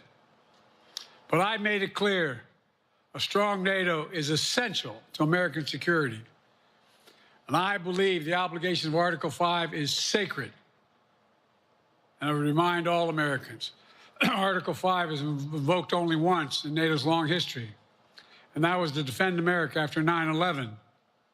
I made it clear that I will not bow down to Putin. I will not walk away from Ukraine. I will keep NATO strong. That's exactly what we did, and exactly what we'll continue to do. Now, the future of American policy is up to the American people. This is much more than a political question. It's more than that. It's a national security issue. Don't reduce this to the usual testament that people talk about, issues of being a political campaign. It's far too important. It's about the world we live in for decades to come. Every American must ask herself or himself, is the world safer with NATO? Are you safer? Is your family safer? I believe the American people know the answer to all those questions is yes. And I believe the American people understand that America is stronger because of our alliances. I believe the American consensus from Truman to Reagan to me still holds today. America cannot retreat from the world. We must lead the world. We're an indispensable nation, as Madeleine Albright wrote. Now let me turn to three other key issues.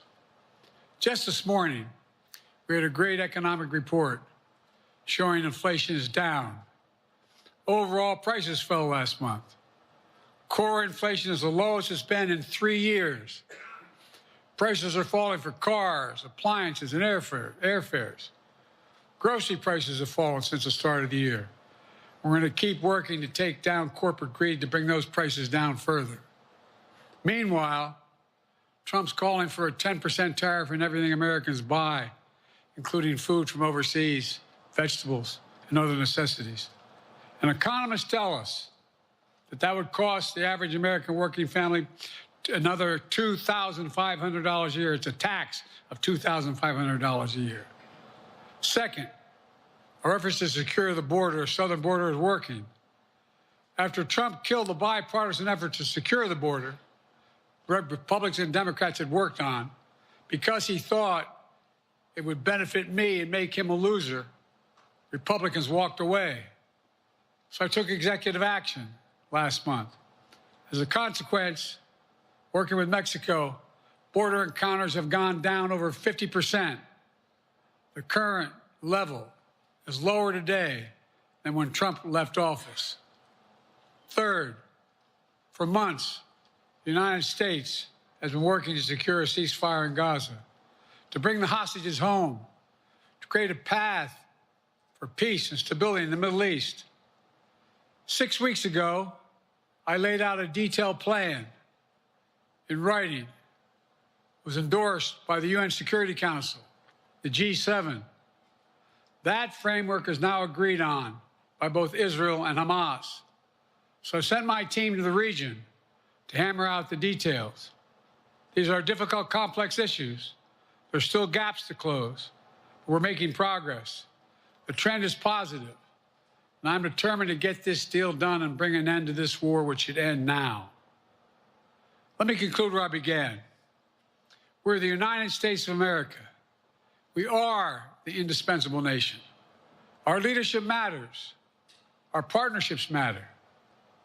This moment matters. We must rise to meet it. With that, I'll take your questions. I've been given a list of people to call on here. Why Reuters, he would say Jeff that Mason. is beyond me, but here's Joe Biden taking some questions that other people asked on him to call.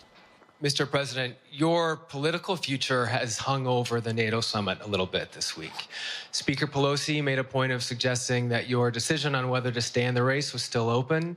George Clooney and a handful of lawmakers have called on you to step aside. Reuters is reporting tonight that UAW leadership is concerned about your ability to win. UAW just endorsed me, but go ahead. Thank you. My question for you is, how are you incorporating these developments into your decision to stay? And separately, what concerns do you have about Vice President Harris's ability to beat Donald Trump if she were at the top of the ticket? Look, I wouldn't have picked Vice President Trump to be vice president, but I think she was not qualified to be president. What? So let's start there. Number one. Okay, so he already The flubbed fact the is answer. that the consideration is that I think I'm the most qualified person to run for president. I beat him once, and I will beat him again. Secondly, the idea, I served in the Senate a long time. The idea that senators and congressmen running for office worry about the ticket is not unusual. And I might add, there are at least 5 presidents running or incumbent presidents who had lower numbers than I have now, later in the campaign. So there's a long way to go in this campaign. And so I'm just going to keep moving. And because, look, I got more work to do. We got more work to finish. There's so much, we've made so much progress. Think about it. Think about where we are economically relative to the rest of the world. Name me a world leader who wouldn't want to trade places with our economy. We've created over 800,000 manufacturing jobs, 1.5 million jobs. I mean, so things are moving. We got more to go. Working class people still need help. Corporate greed is still at large. Their prices, the corporate profits have doubled since the pandemic. They're coming down. And so I'm optimistic about where things are going. Danny Kemp, AFP. Thanks. Thank you, Mr. President. I wanted to ask you about you mixed up Presidents Zelensky and Putin earlier today. And you now have sort of your key allies, including the British Prime Minister, the President of France, and the German Chancellor having to step in and make excuses for you on that. And officials here are saying off the record that your decline has become noticeable. Hasn't this now, frankly, become damaging for America's standing in the world? Thank you. Did you see any damage to our standing by leading this conference? Have you seen a more successful conference? What do you think? And the Putin piece, I was talking about Putin, and I said, and now, at the very end, I said, here, I mean, Putin. I said, no, I'm sorry, Zelensky. And then I added 5 other names. Look, guys, the idea anybody suggests that we haven't had an incredibly successful conference. How many times did you hear in that conference, I know it sounds too self-serving, but other leaders, heads of state, in thanking me, saying the reason we're together is because of Biden, because Biden did the following. Look, folks, this is, well, anyway, I thought it was the most successful conference I've attended in a long time, and find me a world leader who didn't think it was. Next one. Actually run the conference or Nancy plan it. Cordes, CBS. Thank you, Mr. President. You mentioned other instances in history where presidents have faced a challenge, but what makes this moment in history so unique is that it is not your enemies who are calling on you to reconsider your decision to stay in the race. It's your friends, supporters, people who think you've done a great job over the past 4 years. Have you spent time thinking about what it would mean for your legacy, which you've worked decades to build, if you stay in the race, despite the concerns that voters say they have, and you lose to someone who you yourself have argued is unfit to return to the Oval Office? Well, look, I'm not in this for my legacy. I'm in this to complete the job I started. As you recall, understandably, many of you and many economists thought my initial initiatives that I put forward, can't do that, it's going to cause inflation, things are going to skyrocket, the debt's going to go up. What are you hearing now from mainstream economists? 16 economic Nobel laureates said I've done a hell of a job. Janet Yellen's And husband under is one my of them. plans so far and what's going to happen in the future if I'm reelected, that things are going to get much better. Our economy is growing. I was determined when I got elected to stop the trickle-down economic theory, that if the wealthy did very well, everybody else would do well. My dad was a well-read, decent guy. I don't remember much trickling down on his kitchen table. Middle-class people and working-class people need help. And so what happened is I decided to was able to implement as president what I believed when I was a senator. And that is that the way to build this economy is from the middle out and the bottom up. That way, we grow the economy. And the wealthy still do very well. They do fine. And guess what? Find me an mainstream economist who said we haven't done well. What have we not done that isn't working right now? And so we got more to do, though. We got to finish the job. And by the way, I come from the corporate state of the world. Delaware has more corporations registered in Delaware than every other state in the nation combined. I'm not anti-corporate, but corporate profits have doubled since the pandemic, doubled. It's time things get back in order a little bit. It's time, for example, if I'm reelected, we're going to make sure that rents are kept at 5% increase of corporate rents for apartments and the like and homes are limited to 5%. We're going to make a lot of changes that I've been talking about because we're going to continue to grow this economy. And by the way, remember how I got so roundly criticized for being so pro-union, not labor, union. Well, guess what? I've been the most pro-union labor president in history. Not a joke. And guess what? We had the Treasury Department do a study. When unions do better, everybody does better. Everybody does better. And we talk about how, for example, remember when we talked about getting the computer chip industry back in the United States? Used to be 40% of the industry. We invented the chip. 40% of the industry was in the United States. And former presidents decided that the best way to do it is find the cheapest labor in the world, send the product over there and import what the product was. And so what did I do? I was told not to go over to Europe, to Asia, including Europe, but Asia. And I remember going to South Korea, convincing them to invest $20 billion in the United States to build computer chip factories. And I asked why when they finally decided to do it. And the answer was because you have the safest economy in the world and you have the best workers in the world. So the whole idea here is we've invested, there's over $50 billion in investment in computer chip manufacturing just coming in the bean. None of you thought that would happen. None of you thought that would happen. But it's happening. It's happening. And it's going to grow economies all through. And by the way, red states and blue states. Matter of fact, there's as much in red states as in blue states. I've made no distinction. So my generic point is that the idea that we can't continue to build and grow the economy, make it fair. And like I said, from my standpoint, when the middle class does well, that's when the whole economy grows. The poor have a shot, the wealthy do well, but the wealthy got to start paying their taxes. As a follow-up, sir, you mentioned that your Vice President Kamala Harris would be ready to serve on day one. Can you elaborate on that? What is it about her attributes and her accomplishments over the last 4 years that make her ready to serve on day one if necessary? First of all, the way she's handled the issue of freedom of women's bodies to have control over their bodies. Secondly, her ability to handle almost any issue on the board. This was a hell of a prosecutor. She was a first-rate person, and in the Senate, she was really good. I wouldn't have picked her unless I thought she was qualified to be president. From the very beginning, I made no bones about that. She is qualified to be president. That's why I picked her. Felicia Schwartz, Financial Times. Thank you, Mr. President.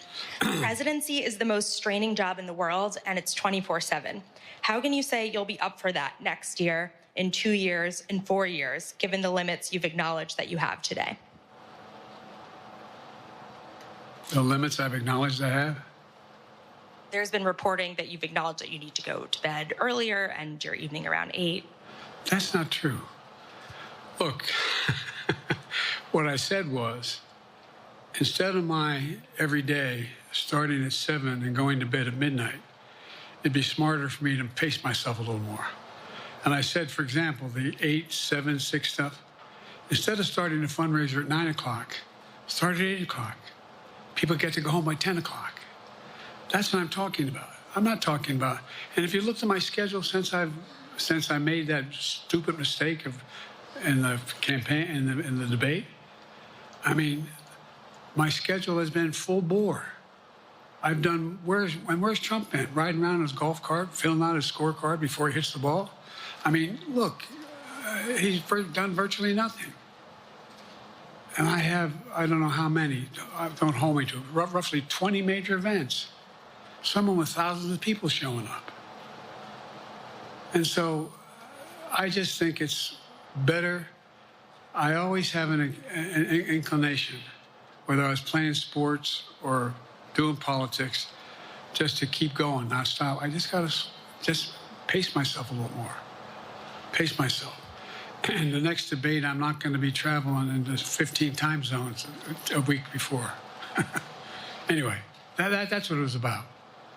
That's what it was about. And by the way, even with that, I love my staff, but they add things all the time. At the very end, I'm catching hell from my wife for that. Anyway,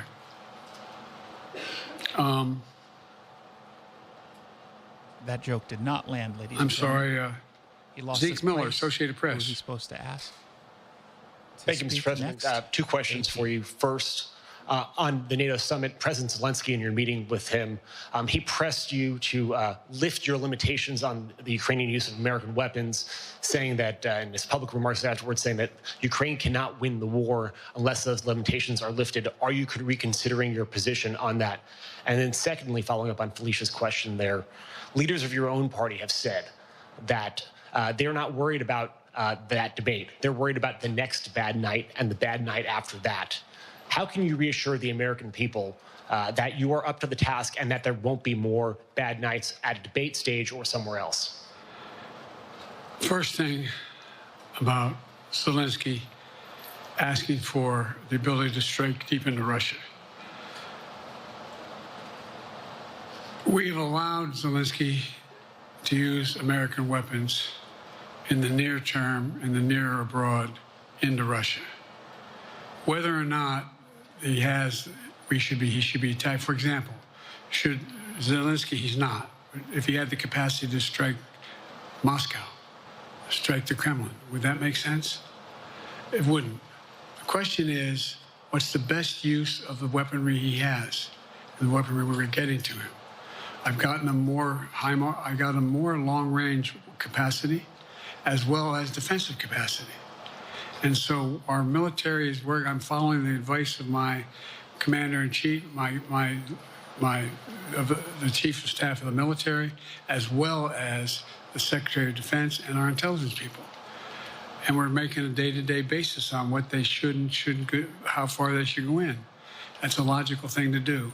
Second question related to Bad nights, sir. How can you reassure the American people that you won't have more bad nights, whether they be on a debate stage or it's a matter of foreign policy? Well, I tell you what, the best way to assure them is the way I assure myself. And that is, am I getting the job done? Am I getting the job done? Can you name me somebody who's got more major piece of legislation passed in 3.5 years? Donald Trump. I created 2,000 jobs just last week. So if I slow down, I can't get the job done. That's a sign that I shouldn't be doing it. But there's no indication of that yet. None. Who I got here?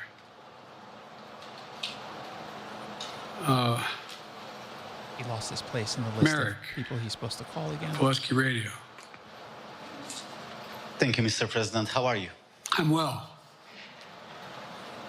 The elections in the US have consequences around the world. You have pretty high standing in Europe. I just asked President Macron about you, and he said we are happy to have him as the President of the United States. But there is a concern. Many people in Poland and across Europe are worried that the former president may win the election. And there's a lot of concern that Donald Trump may weaken NATO, stop supporting Ukraine, or push Ukraine to give up territories to Russia. They're correct. And yourself was warning just 2 minutes ago about it. So my question is, do you think that Europe will be left on its own if Donald Trump wins the election? And what's your advice to European leaders to prepare for possible US disengagement? We now know why he was on the list. I think, how can I say this without sounding too self-serving? I'm not having any of my European allies come up to me and say, Joe, don't run. What I hear them say is, you've got to win. You can't let this guy come forward. He'd be a disaster. He'd be a disaster. I mean, I think he said in one of his rallies, don't hold me to this, recently, where NATO, I just learned about NATO or something to that effect. Foreign policy has never been his strong point. And he seems to have an affinity to people who are authoritarian. That worries, as I tell you from Poland, that worries Europe. That worries Poland. And nobody, including the people of Poland, think that if he wins in Ukraine, he's going to stop in Ukraine, that that's going to be the end of it. And so what I can say is, I think I'm the best qualified person to do the job, to make sure that Ukraine does not fall, that Ukraine succeeds, that the European alliance stays strong. You may recall, no one was talking about Finland joining NATO. I remember talking to Putin right after we got elected in Geneva, and he was talking about what we should do. We couldn't be in Eastern Europe, et cetera. And I said, you're looking for the Finlandization of Ukraine, as you're going to get the NATOization of Finland.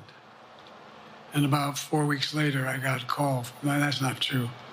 Probably 5 months later, from the president of Finland, could he come and see me? In my office. I invited him to the Oval Office. We sat down and talked. He said he wanted to join NATO. Could I help? And I did. It wasn't automatic. And then I got a call from the Swedes. I beg your pardon?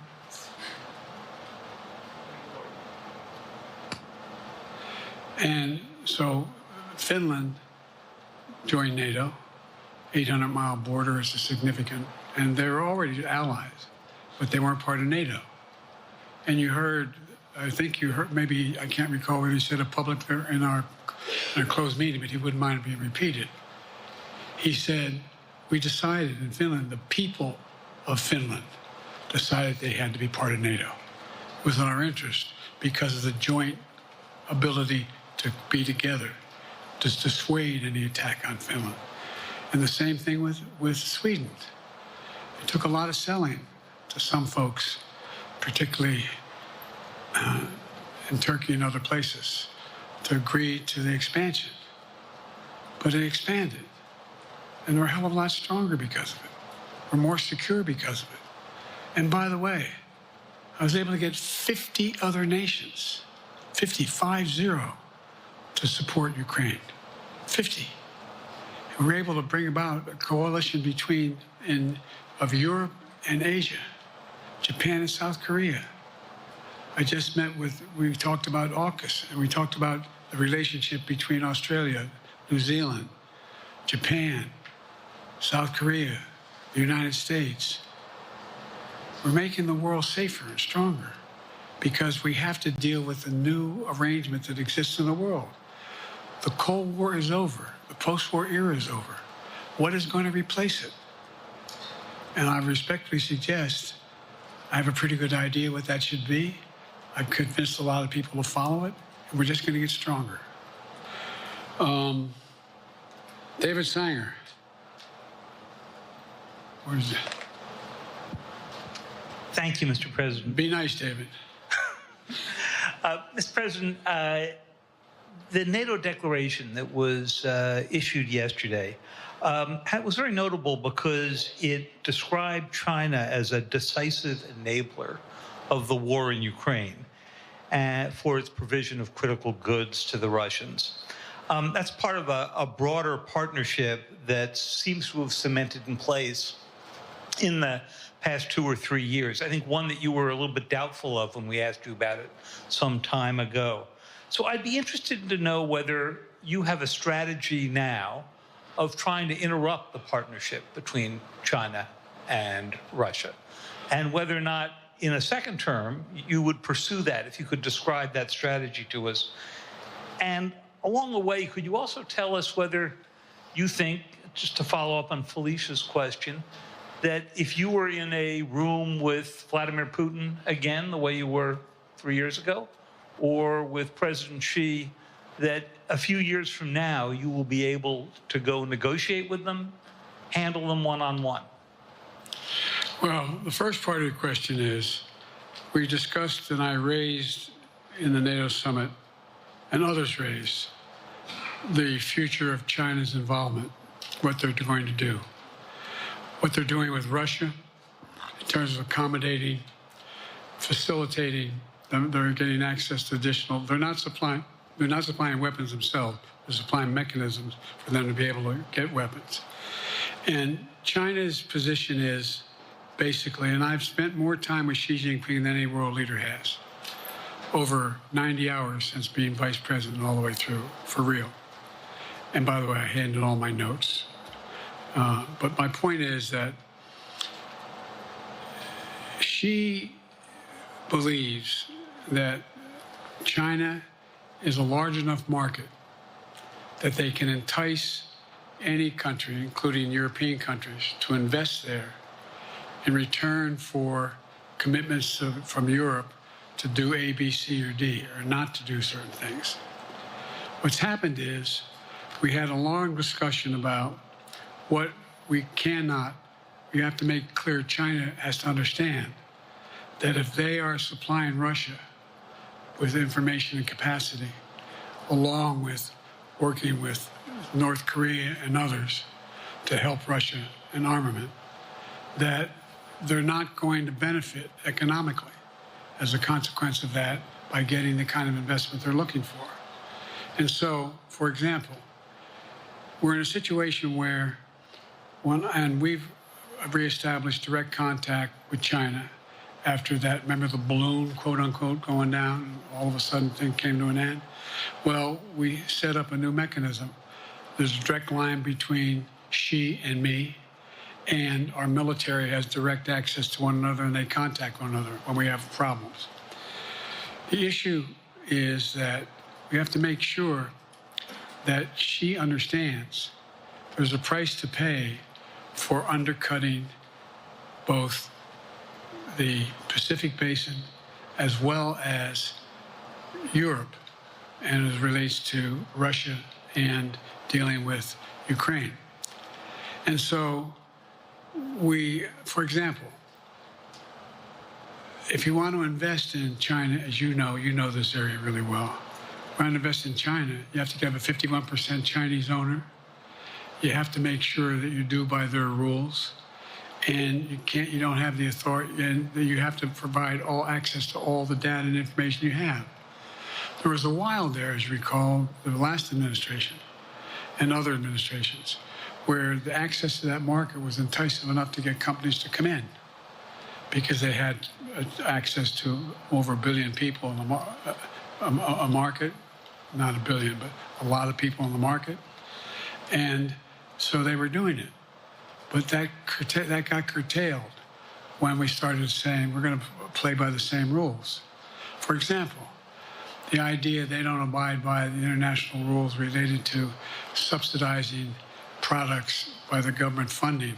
So guess what? They're not going to be able to export their electric vehicles to the United States without a significant tariff. Others are doing the same thing around the world. But it is a concern. It is a concern that you have both China, North Korea, Russia, Iran, countries that are not necessarily coordinated in the past, looking to figure out how they can have impact. Do you have a strategy to interrupt that impact? Yes, I do, but I'm not prepared to talk about the detail of it in public. And I think you'll see that some of our European friends are going to be curtailing their investment in Russia. In China, as long as China continues to have this indirect help to Russia in terms of being able to help their economy as well as help them in, as a consequence of that, their ability to fight in Ukraine. The other thing that we talked a lot about is that, and I raised it, and I didn't hear any. I can't swear that everyone agreed because not everyone got to talk about it. But we need a new industrial policy in the West.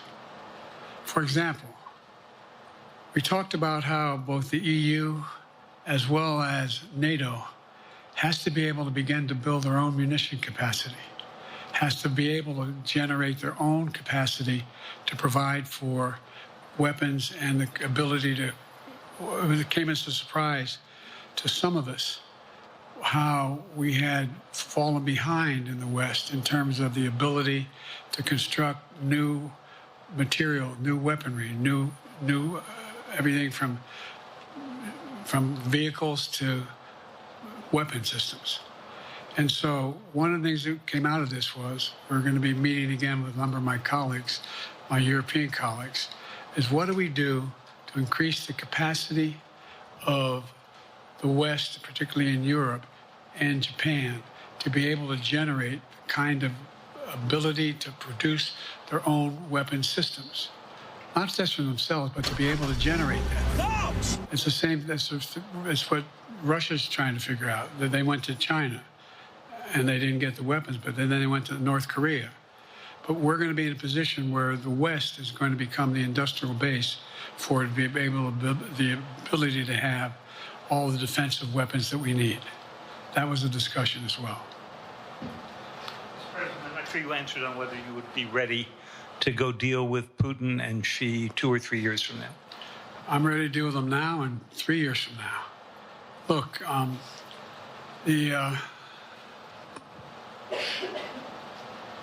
like I said, I'm dealing with Xi right now and direct contact with him. I have no good reason to talk to Putin right now. There's not much that he is prepared to do in terms of accommodating any change in his behavior. And, but there isn't any world leader I'm not prepared to deal with. But I understand the generic point is Putin ready to talk? I'm not ready to talk to Putin unless Putin's ready to change his behavior. And the idea, look, Putin's got a problem. First of all, you're listening to AM 770 in this war Seattle. that he is supposedly have won. And by the way, I think, don't hold me to the exact number, but I think that Russia had 17.3% of Ukraine that they've conquered. Now it's 17.4.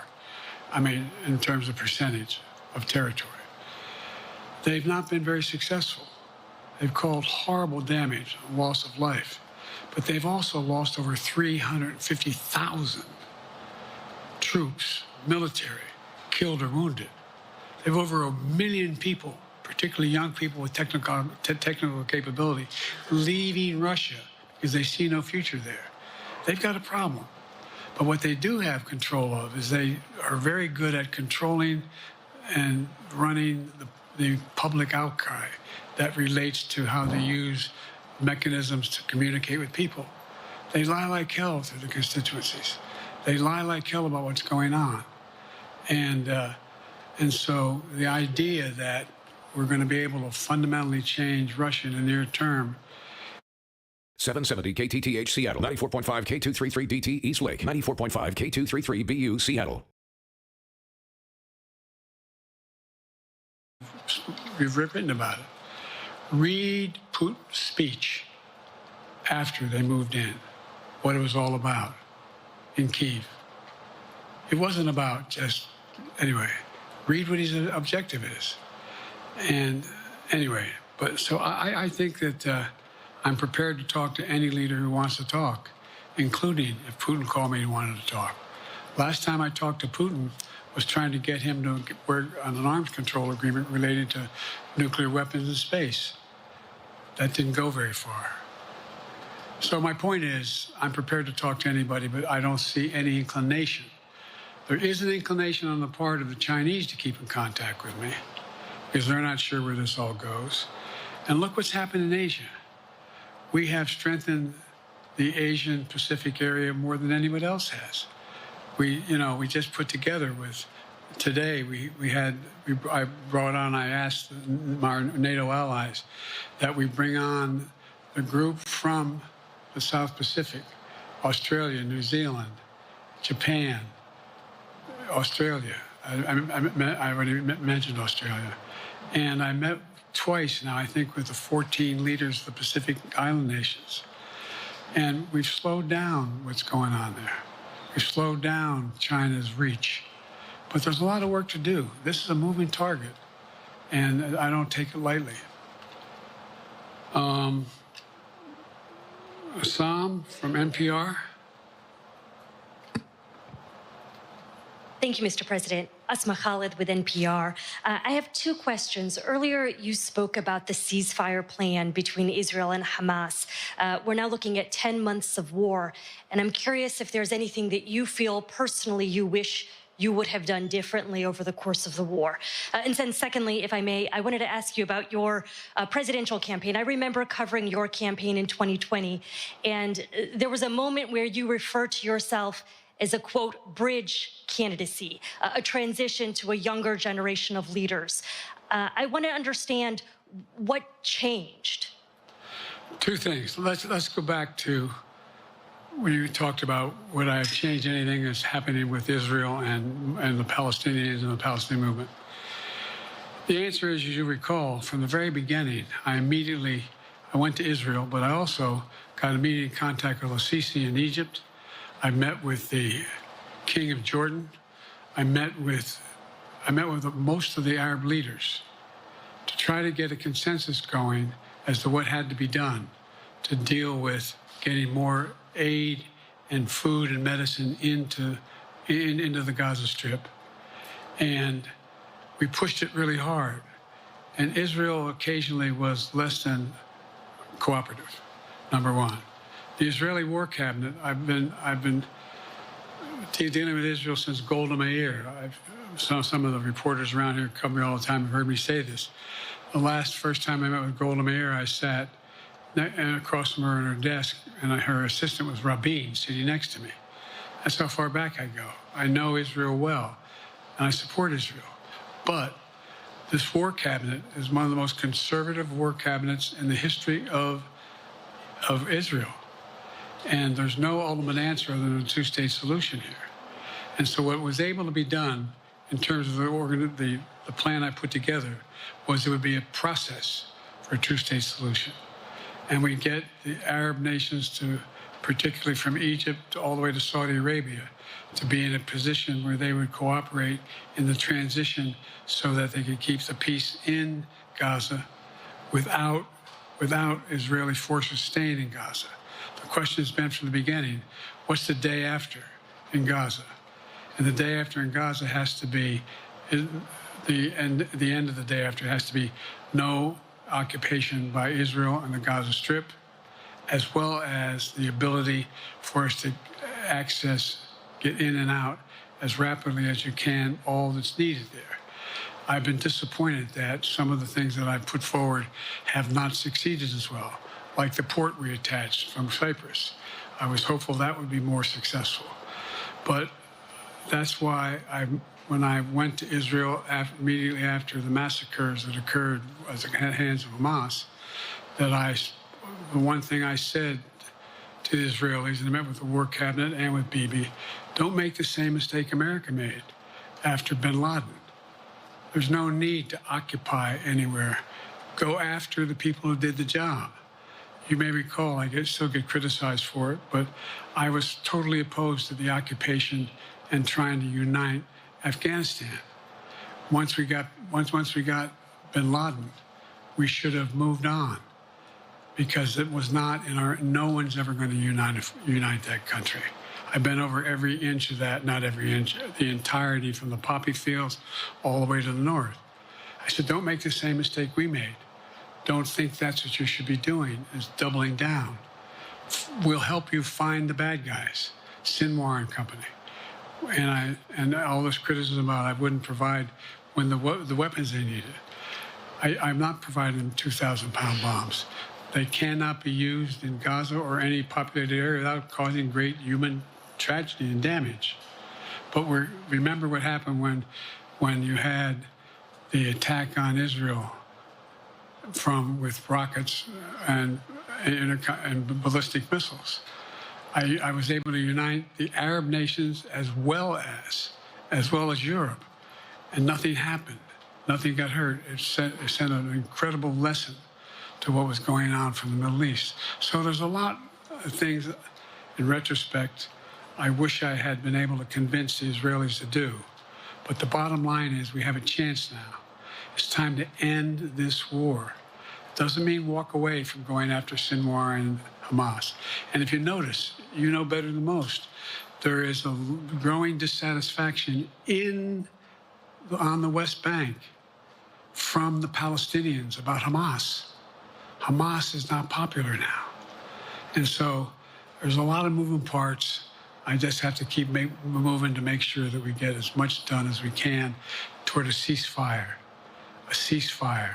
and get those. And by the way, look at the numbers in Israel. I mean, my numbers are better in Israel than they are here. But then again, they're better than a lot of other people here too. But anyway.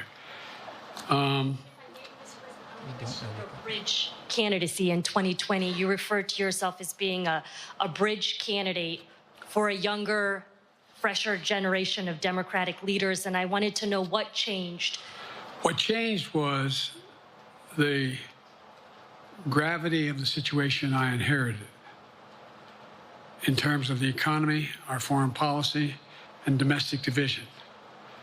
And I think, I won't put words in anybody's mouth,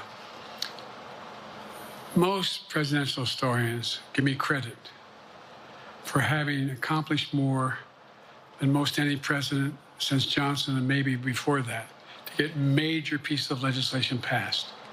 And what I realized was my long time in the Senate had equipped me to have the wisdom to know how to deal with the Congress to get things done. We got more major legislation passed that no one thought would happen. And I want to finish it, to get that finished. If tomorrow, if we had a circumstance where there was a lineup and I hadn't inherited what I did and we just moved things along, anyway, it's going to change. Last question. Haley Bull, Scripps. Or no, Josh Weingrove, I'm sorry, was the next one. I'll do 2 more questions. Thank you, Mr. President. Many of your colleagues, Democrats on the Hill, are watching tonight as they assess what they want to say about your candidacy. I'm wondering how you're thinking of this right now. It seems like your answer is clear, but they're watching how things go tonight, tomorrow in Michigan, next week in Texas and Nevada. Are you thinking that way about how the next week or 2 goes would inform your... Am I using that way, you said? Are you thinking that way about how the next 2 weeks go? Will that affect your decision, or are you fully determined on running in November as the party's nominee? I'm determined on running, but I think it's important that I allay fears by let them see me out there. Let me see them out. You know, for the longest time it was, Biden's not prepared to sit with us unscripted. Biden's not prepared to, anyway. And so what I'm doing is, and I've been doing, I think we've done over 20 major events, from Wisconsin to North Carolina, to demonstrate that I'm going out in the areas where we think we can win, where we can persuade people to move our way, or people are already there. And here, look, the other thing is, we have the most extensive campaign organization of anybody's had in a long, long time. We have well over 1,000 volunteers knocking on doors, making phone calls, making tens of thousands of phone calls. We have headquarters. I forget exactly how many. I don't want to cite a number and then find out I'm off. But we have scores of headquarters in all the toss-up states. We're organized. We're moving. And that's awful hard to replace in the near term. And here's the other thing. I was in the Senate a long time. Very proud of what I've done in the Senate. I was chairman of the Foreign Relations Committee for a long time, and I was chairman or ranking member and chairman of the Judiciary Committee. I'm going to be going down to the Johnson Library. Anyway, I'm going to be going around making the case of the things that I think we have to finish and how we can't afford to lose what we've done or backslide on civil rights, civil liberties, women's rights. There's that little button we have. Control guns, not girls. I mean, the idea, we're sitting around, this is where Kamala's so good as well. We're sitting around, more children are killed by a bullet than any other cause of death. The United States of America. What the hell are we doing? What are we doing?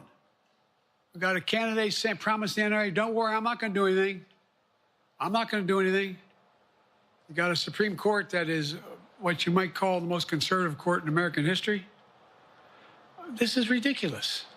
There's so much we can do still, and I'm determined to get it done. It's about freedom. And by the way, I'll end this. Well, I'm not going to do that. Haley has to come up too. But I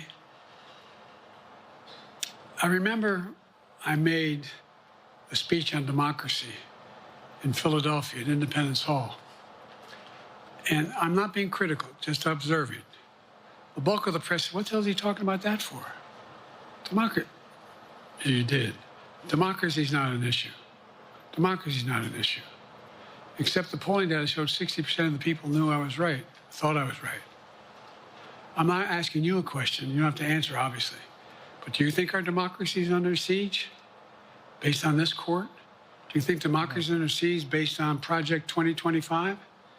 Do you think he means what he says when he says he's going to do away with the civil service, eliminate the Department of Education, make sure, I mean, we've never been here before. And that's the other reason why you say, hand off to another generation. I've got to finish this job. I've got to finish this job because there's so much at stake. We've had some discussions over the past few days with your press secretary about the question of health exams. And you said you take a cognitive test every day in this job. Are you open to taking another physical or test before the election? Governor Whitmer of Michigan, for instance, said it wouldn't hurt to take a test. Well, look, two things. One, I've taken 3 significant and intense neurological exams by a neurologist. In each case, as recently as February. And they say I'm in good shape, okay? Although I do have a little problem with my left foot because it's not as sensitive because I broke my foot and didn't wear the boot. But I'm good.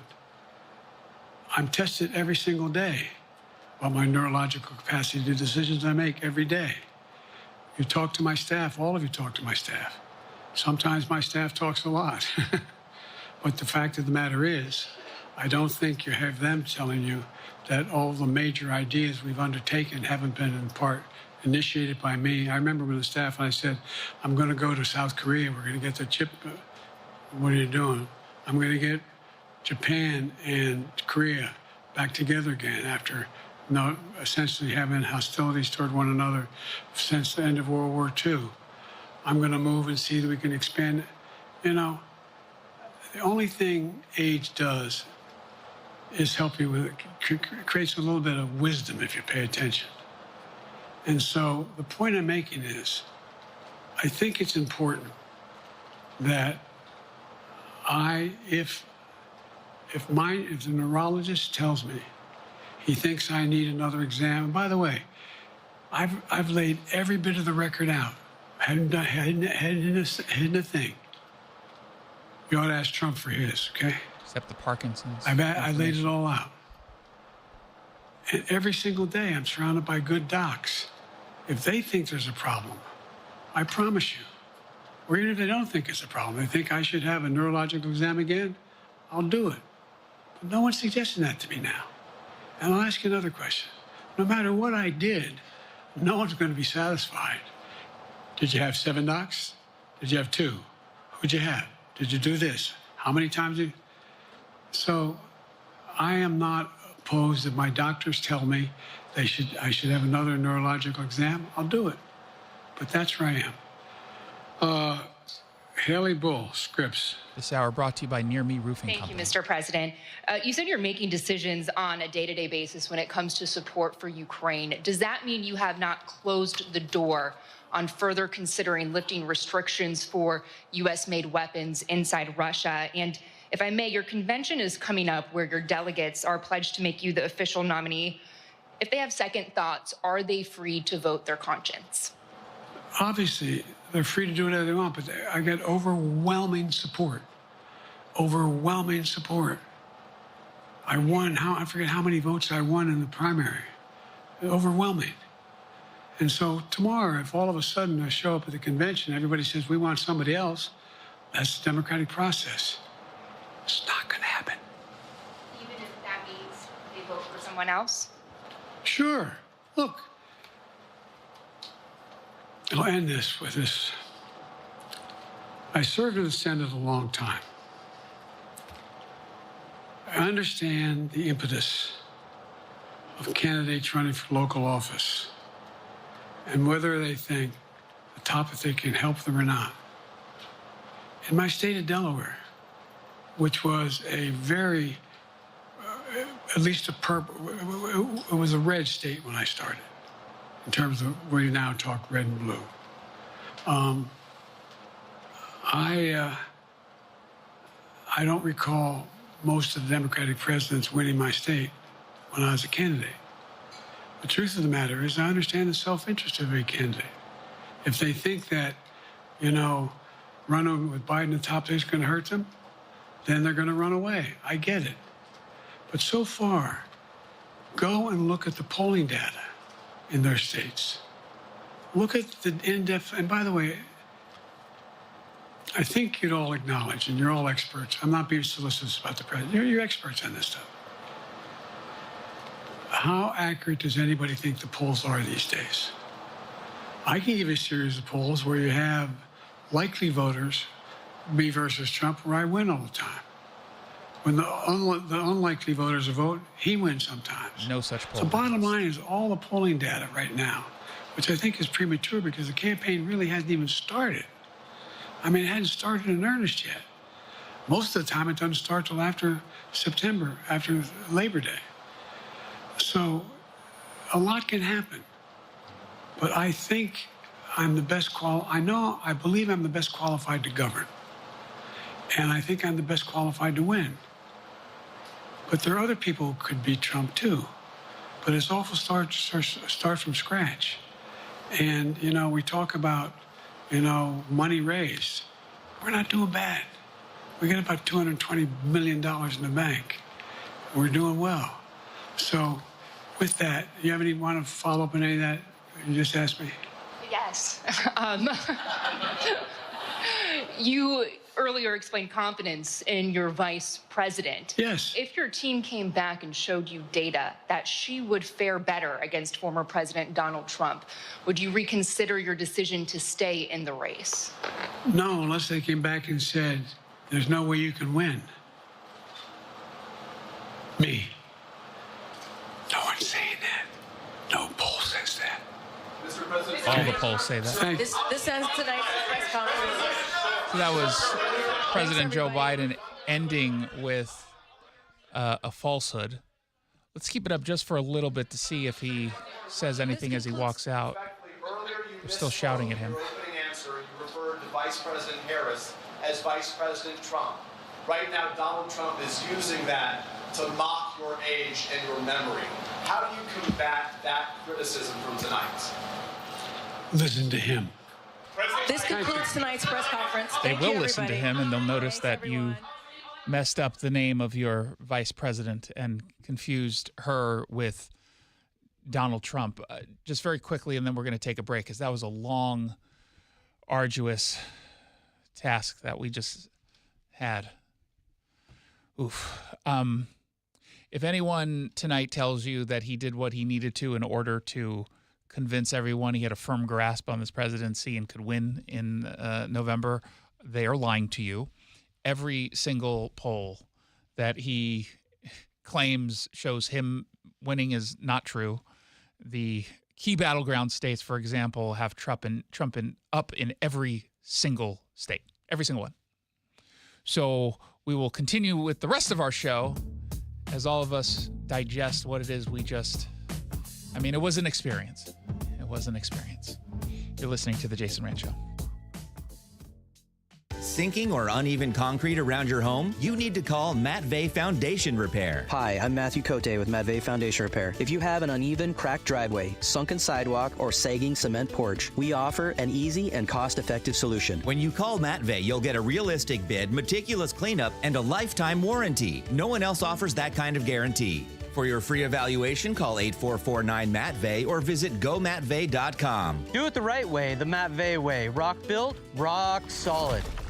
RV buyers save thousands at the 8th Annual Summer RV Blowout Sale, July 18th through the 21st at the Evergreen State Fairgrounds. Huge discounts on new and used models, and every purchase includes a $500 parts coupon, a free E2 hitch for travel trailers, plus a year's worth of free camping at Thousand Trails Resorts. The 8th Annual Summer RV Blowout Sale, July 18th through the 21st at the Evergreen State Fairgrounds in Monroe. Hosted by Open Road RV, free parking and admission. Hey, it's Jason Rantz here, reminding you, you can enter a contest right now to win $500, a $500 gift card, courtesy of Alpine Specialty Services. You just go online at mynorthwest.com/win.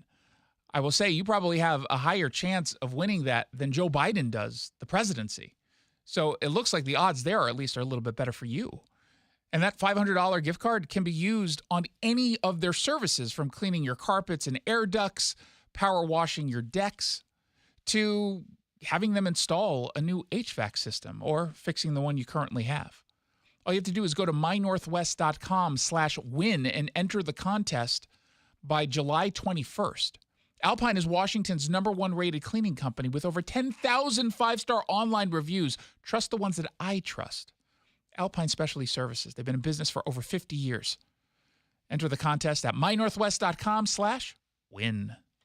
Tingling and numbness or burning pain in the feet or hands are warning signs of peripheral neuropathy. For years, Sound Pain Solutions has helped thousands using our innovative narcotic-free approach. Now we're excited to introduce our most powerful treatment yet. I'm Dr. Mark Shelley, a chiropractic physician and functional neurologist at Sound Pain Solutions. We've discovered a new bioelectrical treatment that produces remarkable results. Studies show 85% of neuropathy sufferers report a 50% reduction in pain. Our new therapy can reduce pain and regenerate damaged nerves. It's performed by medical providers and naturopathic physicians. It's a breakthrough treatment that has changed the lives of thousands who suffer from nerve pain. At Sound Pain Solutions, all our therapies are non-surgical, FDA-cleared, and narcotic-free. Learn if you qualify for our new neuropathy treatment. Schedule a free consultation by visiting soundpainsolutions.com. soundpainsolutions.com. Picture yourself sailing away on a luxurious cruise, relaxing on the beach, or visiting someplace new. Valentine Roofing wants to send you on a vacation, and it's as easy as replacing your old roof. We're gifting a vacation voucher, good for a cruise or condo stay, to every homeowner that purchases a roof replacement this month. Just mention Cairo News Radio when you schedule your free estimate. Get 3 bids. Just make sure one of them is Valentine Roofing. Call 206 Roofing to schedule your free estimate. Hello, my name is Alan Acosta with A Hero's Promise. I want to tell you about our friends at Let Freedom Ring in Lacey. They are dedicated to helping law-abiding citizens exercise their right to bear arms. Whether you're a veteran or a first-time buyer, the friendly and knowledgeable staff will assist you every step of the way. With quality products and services at reasonable prices, let Freedom Ring in Lacey your Patriot headquarters. Whether in person, phone, or email, let freedomringllc.com for contact info.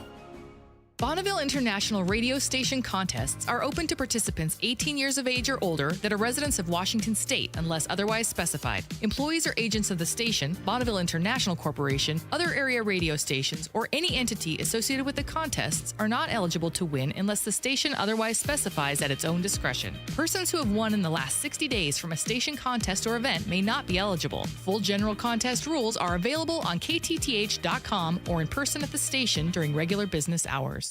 The Jason Rantz Show. Here to react, Seattle Talk Radio host Jason Rantz. And the rise of soft on crime laws and policies have made it worse. Our man in the Pacific Northwest, Jason Rantz, is on that. And you keep on bringing us these extraordinary stories from Seattle. It's amazing. Long form. Well, the Kennewick School Board is moving forward with a ban against transgender students from participating in girls' sports. So in other words, a biological boy who presents as a girl would not be able to compete in this district against biological girls for, I think, some obvious reasons. But, of course, it's not just about one school district. This has impacts, especially with the Washington Interscholastic Activities Association, the WIAA, and there might be some legal challenges. In fact, there likely will be some legal challenges. They passed a resolution. It's an early step in the process. So let's talk more about this particular issue and what can be done to actually see it pass. Joining me on the line, Kennewick School Board members Micah Valentine and Gabe Galbraith. Gentlemen, thank you so much for coming on. Thank you. So, thank you. Gabe, we'll start with you. You're the president of the Kennewick School Board. What was the impetus for this decision?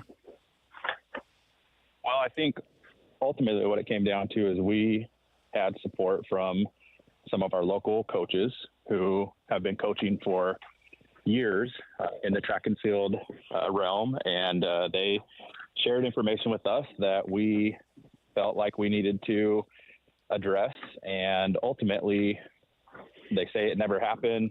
It'll never happen to you. And we have an example of, a boy winning a female state title, and that kind of put the urgency on it. And we came up with our resolution, and we passed it at a board meeting with the support of the coaches and community members. And so it's been more support than detractors, I would say. And you're making reference, I believe, to Veronica Garcia, who is a trans athlete. She became the first trans athlete to win a state championship, as far as I know, out of Spokane, correct? Yes. And Jason, if I can jump in here, if you think about it, this year, the fastest girl in our state, in Washington State, took second in state. Yep. And that's crazy, right? The fastest girl. She was the fastest regardless of the size of school. And she took second by long ways. And that is just not fair to all those women. And that also had a domino effect because her team, the biological boy, that team jumped to the first place and pushed everybody else down where they would have finished much lower than that. So it affected not just one girl, but a number of girls and schools. So, Micah, when you made this decision, there's a whole bunch of questions that just pop in my head. Just from a legal perspective, the state, as well as federal law, is very clear on this, or at least they tried to be clear on this, made some some changes at the federal level from the Biden administration as to whether or not, Title IX applies. So just from a legal perspective, where do you think you guys stand? Yeah. So I do want to make that clarification. This is a resolution. We would like to actually ban, to actually do that, but this really doesn't do that. What this does is all these things kind of came to a head together, right? The changing of Title IX, the biological male winning a female state championship, and our coaches, outrage across the state, really. So all these things kind of came together. So we did a resolution, it wasn't a policy because of that. Now, this doesn't have quite the teeth that we really want it to, but we are still looking into many different ways of things we can do. So legally, we are looking at that right now. What can we do? What procedures, what policies, can we put into place that actually, make this illegal? So, Gabe, when Micah says it's not an official ban, it's a resolution, then I guess what should be seen as the victory here from the perspective of an athlete who doesn't want to be participating against someone who's opposite gender, or from a parent of a student who's impacted? So the first victory is, and what I'd say to those athletes are, there are people sticking up for you, and there are people taking a stand right now, right? And so that's the first victory. We need more people, more school districts, more superintendents to take a stand and jump on board with us when it comes to clarifying our stance on this situation. Now, in my research, in my discussion, I do believe there are some legal avenues that we can approach, but we're kind of waiting for that final Title IX change, the one the Biden administration is doing to eliminate girls' sports. We're looking at that, and once the final version of that is, I guess, in effect, then we'll proceed with a couple of the options that we believe lead by the local school board. Would you say then that this is the first step in going down the path of banning? It's not a policy yet. Yeah. You're waiting to get whatever the final official change will be, and then you're going to move forward with the policy change? 100%. Yeah. Yep. Yeah. So, Micah, and we're talking with Micah Valentine and Gabe Galbraith. Both are on the Kennewick School Board, both in support of moving forward with a ban against trans athletes competing against opposite biological gender student athletes. Micah, when you look at this, because of the controversy, there are a lot of naysayers. To Gabe's point, you guys got a lot of response from folks that were supporting your decision. How many students did you hear from? We heard from a handful of students, but honestly, we heard a lot from parents and other school boards and media outlets. It seems like nobody really wants this. Students don't want it. Parents don't want this. And 70% of the country doesn't even want this. So it's not just a straight, Republican versus Democrat issue. When that biological boy won the state championship, he was met with boos. I mean, people were not happy. And so I think just as a whole, people don't want this. So our goal really is, Jason, is to just bring awareness to this and to affect change at some point, and we have a number of different avenues we're kind of pushing at the same time. But like Gabe mentioned, a number of school boards are looking at these resolutions and different things. And we're actually looking at policies too. So we can actually create policies that have teeth that really, combat this. So it's the beginning of a huge snowball. Micah, how does this impact, if at all, schools versus the Washington Interscholastic Activities Association, the WIAA, which does allow athletes to compete who are trans? Yeah, that's one of the next barriers to knock down, right? Is that, and we are working on that. There's a couple different avenues, and I guess we're kind of being a little bit coy because there's some legal things, but there are a number of different avenues we are looking at, and in order to try to make, the WIA make a stand and to make, as these Title IX, as you know, all across the nation, this is being challenged. And as people like us and other people step up, this is how change happens, right? Is that pressure? Hopefully that's, this is the beginning of it. If, Gabe, you're allowed to move forward with a ban in the district, but the WIAA can continue to impose its own rules, would the school district stick with the decision to move forward with a ban? Because there's some irony there in that at the end of this, it's possible that the female athletes wouldn't be able to compete at the WIAA-sponsored events. Yeah, that's a great question, and that's where there's some of the issues. Now, I will tell you, school boards in the state regulate and delegate authority to the WIAA and for regulations, right? And every school board passes a resolution to do that. However, the caveat to that is, in that resolution that the school boards pass, giving them that authority, there's very clearly a line in there that says the school boards can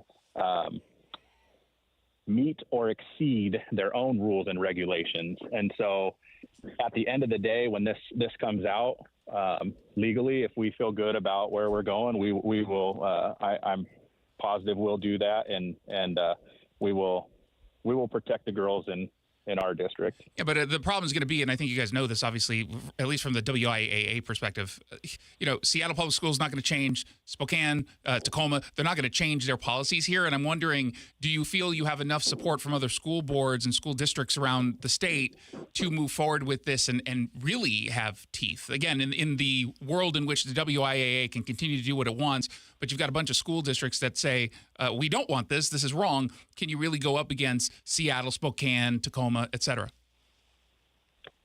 I believe we can, and I can tell you that there are a lot of districts that are preparing resolutions, either this exact same one or similar, or resolutions to the WIAA. Now, will they do it? Will they stand up and do that?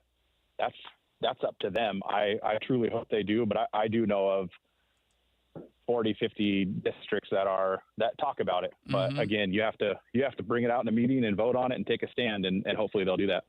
So I guess my last question, Micah, for you will be, and I have a struggle with this, even though I'm on the same side as you, but there obviously are, transgender students who wish to compete, and I have a lot of, sympathy, but I don't believe they should actually be able to compete against biological girls, because I just think it's patently unfair. But what would, as a school board member, what would your message to that student be?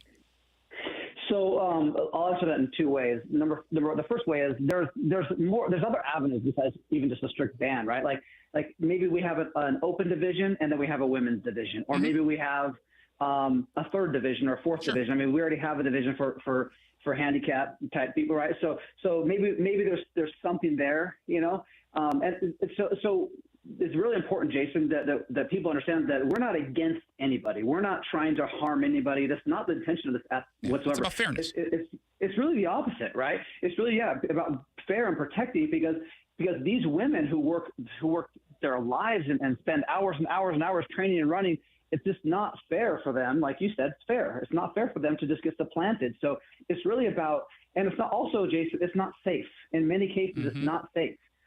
So safety and fairness and really protecting women is really what it's about. So our message to anybody who has a gender dysphoria or something like that is we love you, we care about you, we want the best for you, but this is not the right thing. This particular avenue is not okay. It's not okay in Kennewick. We don't believe it's okay anywhere. It's not safe. It's not fair. And because you have to think about the other side as well. The other side is being supplanted, and that's not fair either. Yeah, I think they've decided to just move forward on this, and if you get in the way, you're immediately called a bigot, even though it really doesn't have any. Sometimes it does have something to do with bigotry. I'm not going to pretend that. But in most of the cases, it seems like this is just about basic fairness and not stealing opportunities from girls after generations of girls and women fought for what they currently have, and now that's kind of going away. Again, we've been talking with Kennewick School Board members Michael Valentine and Gabe Galbraith. Gentlemen, thank you so much for stopping by. I really appreciate it. You're welcome. Thank you. Absolutely. You're listening to The Jason Rantz Show. When we come back, we're going to dive into some quick hits right here on KTTH. Are you putting off your new kitchen plans? Why wait? Hi, I'm Chad Cicchini, owner of Heritage Homecraft, and we've got an offer you're not going to want to wait for. We'll custom build you all new cabinet doors and drawer fronts, and using our exclusive 1/4-inch solid wood refacing process, transform your existing cabinets into a beautiful new kitchen. Stop waiting. We're having a trade-in sale. You'll save $30 per door and drawer front off the cost of your new kitchen. Count them up and see how much you'll save. Heritage Homecraft, 425-485-1600 or heritagehomecraft.com. Mitch here at Leathers, Washington's most eclectic home furnishings resource. There's a lot of chaos in the world, so take a break from social media and self-serving politicians. At Leathers in Issaquah, our design professionals will guide you to a happy place by elevating your home environment. More than leather, choose some of the latest fabrics and solid wood, something for every room in your home. Our guaranteed low prices, quality, and service will lower your blood pressure and be kind to your wallet. So check the chaos at the door and come experience a Zen moment at Leathers in Issaquah. This is a paid political announcement. A Bob for Bob update. Under 12 years of Bob Ferguson as Attorney General and Chief Prosecutor, we in Washington have seen a lot of increases. This, of course, includes a 26% increase in violent crime, 58% increase in homicides, and Washington ranking 4th in the country in stolen vehicles in 2023, behind California, Texas, and Florida. Oh, and according to the FBI, Washington was the 8th most dangerous state between 2020 and 2022. Don't ask for help if you drive a Hyundai or a Kia that's been stolen. What has AG Bob Ferguson done? Bob's been busy planning his governor's campaign and keeping Washington last in the country in law enforcement officers per citizen. As the leader of the Bob for Bob committee, I encourage you to vote Bob if you want more of these crippling policies for Washington, so Bob gets what he's always wanted, governor. Paid for by the Bob for Bob Committee, 1283 Puyallup, Washington, 98371. Top 4 donors, Steve Gordon, Fremont Dock Company, Brian Haywood, and Susie Burke. RV buyers save thousands at the 8th Annual Summer RV Blowout Sale. July 18th through the 21st at the Evergreen State Fairgrounds. Huge discounts on new and used models, and every purchase includes a $500 parts coupon, a free E2 hitch for travel trailers, plus a year's worth of free camping at Thousand Trails Resorts. The 8th Annual Summer RV Blowout Sale. July 18th through the 21st at the Evergreen State Fairgrounds in Monroe. Hosted by Open Road RV, free parking and admission. 4,000 women are diagnosed with breast cancer every year in Washington state. I'm Dr. Suzette Miranda with Northwest Hope and Healing. We provide a lifeline to breast and gynecologic cancer patients in our community. Join us at Life in Color, a summer brunch, auction, and fashion show on August 18th at the Golf Club at Newcastle for an afternoon of hope and inspiration. Get your tickets now for Life in Color on August 18th at nwhopeandhealing.org. That's nwhopeandhealing.org. Tune in to The Money Professor with Chris Longworth. Having some certainty about your plan is definitely going to give you all the advantages. Chris has the heart of an educator. A couple of different ways that you can develop a retirement income stream that is infallible, just simply not subject to the risk and loss of the marketplace. Tune in to The Money Professor with Chris Longworth, Saturdays at 10 a.m. and Sundays at noon on AM 770 KTTH. 911, what's your emergency? They kidnapped my son. What would you do if your child disappeared and someone you trusted was responsible? We thought he cared for McKay, when in fact he didn't care for anyone. Listen to Ransom now at ransompodcast.com. Care Partners Senior Living's 28 communities are the best choice for assisted and memory care because we deliver quality care at an affordable price. If you ever run out of funds and need to convert to Medicaid, we'll never ask you to move. Learn more about our 28 vibrant communities. CarePartnersLiving.com. The Jason Rantz Show. Let's bring in our man in the Pacific Northwest, KTTH Seattle talk radio host Jason Rantz. Great to have you with us to tell people a little bit more about this. Jason Rantz is in focus now. Jason Rantz, thank you for your reporting on that. The Quick Hit. When you decide as an administration to get rid of policies around immigration that kept people out of this country, you should, of course, not be shocked that people then come into this country illegally. And it was all intentional from the Biden administration. It was always intentional. And no press conference or debate performance will get us to forget the track record at the border, as we're all focused on how he's clearly not mentally fit to do the job. We don't forget that Joe Biden has been an utter disaster at the border, because that comes with significant consequences. And there is a story today from Fox News Digital that highlights just how bad this crisis is as a result of choices that were made, decisions that were made by the Biden administration. Who within the Biden administration, who knows? That's anyone's guess. Not that it absolves Joe Biden of any kind of responsibility here. He should feel guilty for this because this happened under his watch. But I certainly would believe it wasn't Joe Biden himself who personally said this is the policy at the border. People around him probably took advantage of him, or even further to the left than he is. But you've got House lawmakers right now on the right who are telling the administration, y'all need to do more. Because there are countries like China that refuse to take back their illegal immigrants. 14 Republican lawmakers, led by Chip Roy, the congressman from Texas, are sounding the alarms about the number of Chinese migrants who have come into this country illegally in the last several months. And unfortunately, and it's not just Chinese migrants, but unfortunately, China and some other countries are refusing to take back illegal immigrants. Now, according to this letter that was sent to Alejandro Mayorkas, he is the Secretary of Homeland Security. It was also sent to Antony Blinken, the Secretary of State, sent because this is very clearly a national security issue. They say, quote, "This is concerning as China and the Chinese Communist Party pose grave threats to the United States' economic and national security. In fact, China is one of the 13 countries considered uncooperative or recalcitrant, systematically refusing or needlessly delaying the repatriation of their citizens." Now, just to give you a sense of how bad things are, for fiscal year 2023, we set a record. Not the kind of record you want to set. But we just set the record of Chinese nationals illegally crossing into this country at 24,314. Now, here's something even more terrifying. fiscal year 2024, which is not finished, they've already surpassed 24,314. Now, we don't know who these people truly are. In some cases, we get their information. We don't know why they're here illegally.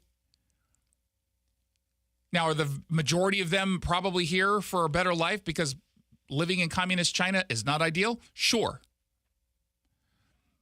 What percentage are nefarious actors? Don't know. Are some of them nefarious actors? You better bet it. You better just come to terms with that fact. Not even just specifically Chinese nationals. Anyone in this country illegally, there's a percentage of them that are in this country with nefarious intent.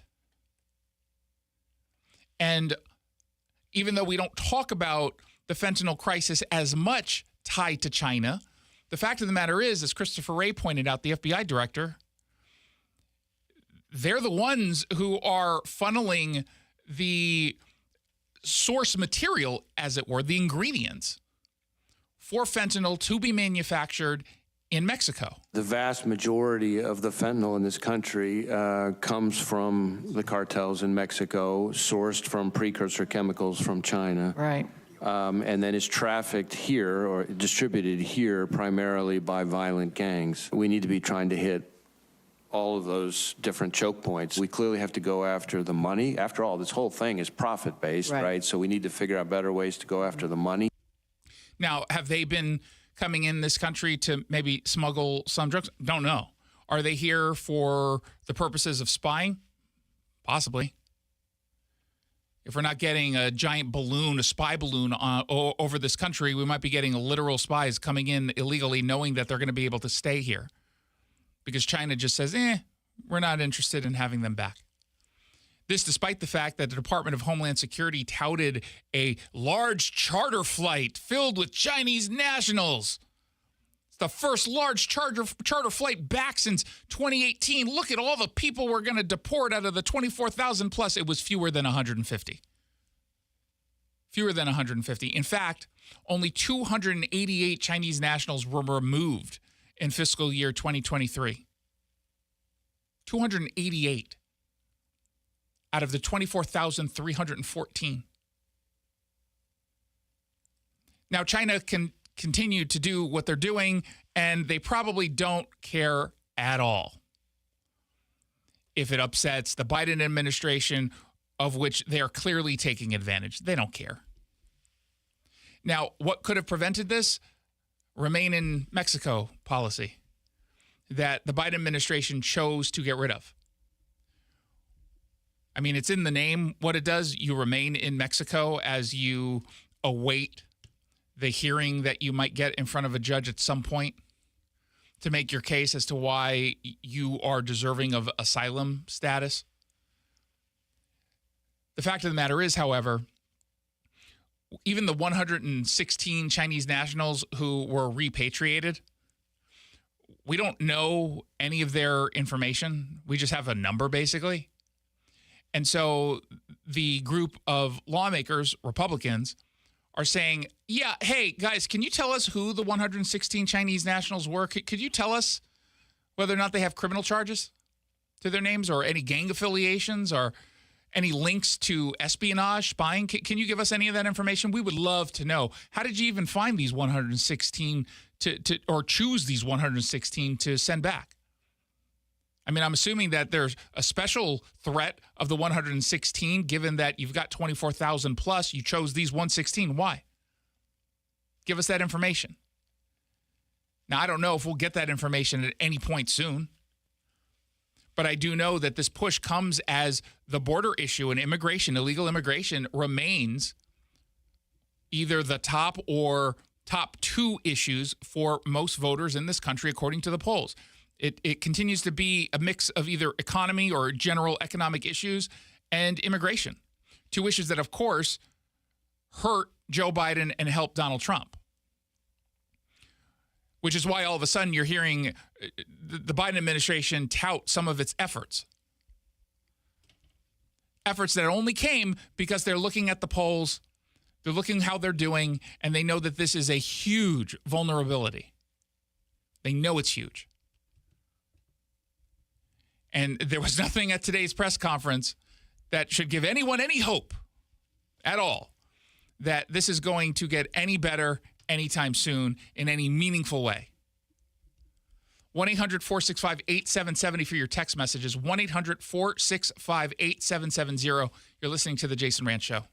Mitch here at Leathers, Washington's most eclectic home furnishings resource. There's a lot of chaos in the world, so take a break from social media and self-serving politicians. At Leathers in Issaquah, our design professionals will guide you to a happy place by elevating your home environment. More than leather, choose from the latest fabrics and solid wood, something for every room in your home. Our guaranteed low prices, quality, and service will lower your blood pressure and be kind to your wallet. So check the chaos at the door and come experience a Zen moment at Leathers in Issaquah. Is it time to get your home sold? Nick Southard with Upgrade Realty here. Selling hundreds of homes for over 25 years has taught me presentation is everything. Picture amazing photography, designer staging, and maximum exposure. With my luxurious marketing, you'll sell fast at top dollar and save thousands in fees for just 1% listing commission. To learn more, visit upgraderealty.com. Upgrade your listing for 1%. Upgraderealty.com. Jason Rantz here with our local tax expert and advocate, Greg Nunn from None Better Tax Resolution. So, Greg, not all tax resolution companies are the same. There are some that are definitely not local.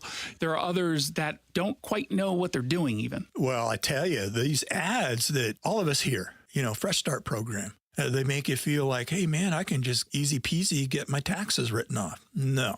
And I've had several clients actually come to me after going through that process, and they just get no response after a while. They're passed around from person to person. That doesn't happen at my firm. You are familiar with the cases that come in. You're working on them. I'm familiar with every case that comes into our office. And I know what's going on and have the ability to really advise our taxpayers very well on what to do. If you're having trouble with the IRS, then call Greg Nunn, None Better Tax Resolution, from stress to success with IRS Solutions. 425-947-1967 or Google NUNN, None Better Tax Resolution. For most people, retirement's a journey that's only taken once in a lifetime. You can't afford to make a mistake that could jeopardize your quality of life in retirement. That's where Brian Evans of Madrona Financial and CPAs comes in. As both a financial advisor and CPA, Brian has the knowledge and tools to talk sound financial planning and taxes. And Brian shares a strategy every week in his show, Growing Your Wealth. For straight talk and honest answers, join Brian for Growing Your Wealth, Saturday mornings at 7 here on AM 770 KTTH. Unprecedented rebates on insulation means more money in your pocket. Dave Ross here for American Crawl Space and Pest Services. And through PSE, American Crawl Space and Pest Services gives out more rebates than any other company in this region. And with unprecedented insulation rebates, homeowners can now hire the best, Mark and the team at American Crawl, at a huge discount. Don't settle for an inexperienced company competing only on price. Hire the company I hired and who I trust. American Crawl, the team to call. Visit them online at AmericanCrawl.com. That's AmericanCrawl.com. Don't let a cold, sinus infection, or allergies ruin your day. Breathe easier, sleep better, and feel healthier with Navage. Visit Navage.com, Walmart, Walgreens, or CVS. Your home for conservative thought. 770 KTTH Seattle, 94.5 K233DT Eastway, 94.5 K233 BU Seattle. This is a Fox News alert. He's not going anywhere. I'm Lisa Lacera. I'm not in this for my legacy. I'm in this to complete the job I started. President Biden with that message, as at least 14 fellow Democrats have called on him to drop his re-election bid. He says he has to finish the job because there's so much at stake. The president was asked about comments he made during the 2020 campaign that he was a bridge, suggesting he would not run for re-election. What changed was the gravity of the situation I inherited in terms of the economy, our foreign policy, and domestic division. The president was also asked if he would be willing to take another cognitive test, saying if doctors think he should have another neurological exam, he would do it, but no one is suggesting that. The president's news conference coming at the conclusion of a NATO meeting marking 75 years of the alliance, where he announced a new compact to aid Ukraine in its battle with Russia. We're united against Putin's senseless and brutal war. We are united behind Ukraine as it fights to defend its freedom and its future. Earlier this week, the president announced a new round of air defenses for Ukraine. The jury in New Jersey, Senator Bob Menendez's corruption trial may finally begin deliberating tomorrow after closing arguments took several days. New Jersey Senator Bob Menendez faces 16 charges, including failing to register as a foreign agent for the work he's accused of doing to help the government of Egypt. Prosecutors say he helped Egypt free up frozen U.S. aid, complimented the government of Qatar to help a New Jersey businessman get an investment deal. He's also accused of trying to block a federal investigation into one businessman and of helping another get a monopoly on exporting certain meat to Egypt. Fox's Jessica Rosenthal. Those businessmen are on trial with Menendez. They're accused of bribing the senator and his wife, Nadine. America is listening to Fox News.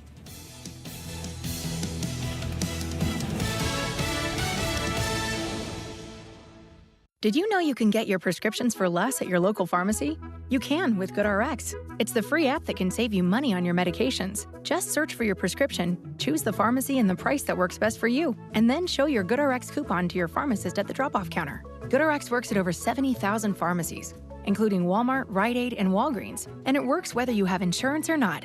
It's easy to save. Next time you drop off your prescription, check GoodRx. To start saving today, go to GoodRx.com. GoodRx is not insurance.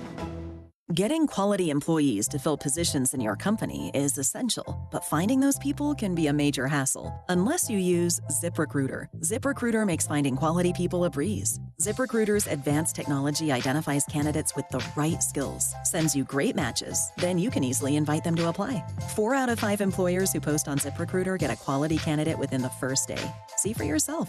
Go to ZipRecruiter.com/free to try ZipRecruiter for free. That's ZipRecruiter.com/free. I'm Elizabeth McDonald, and this is the Fox Business Report.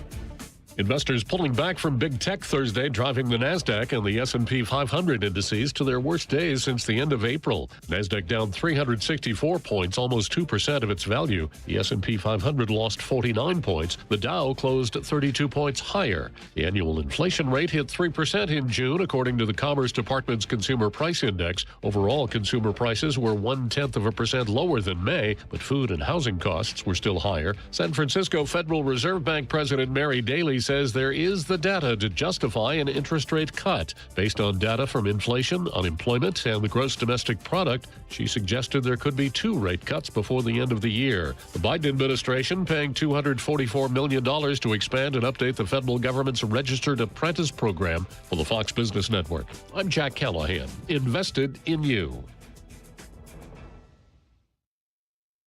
Gold demand is hitting record highs, but supply may not keep up. I'm Dr. Ron Paul, and I believe physical gold is the only way to truly protect your retirement savings from a chaotic world. To learn how to diversify your IRA or 401k into physical precious metals, text the word SHELTER to 989898 for a free info kit on gold IRAs from Birch Gold Group. That's SHELTER to 989898.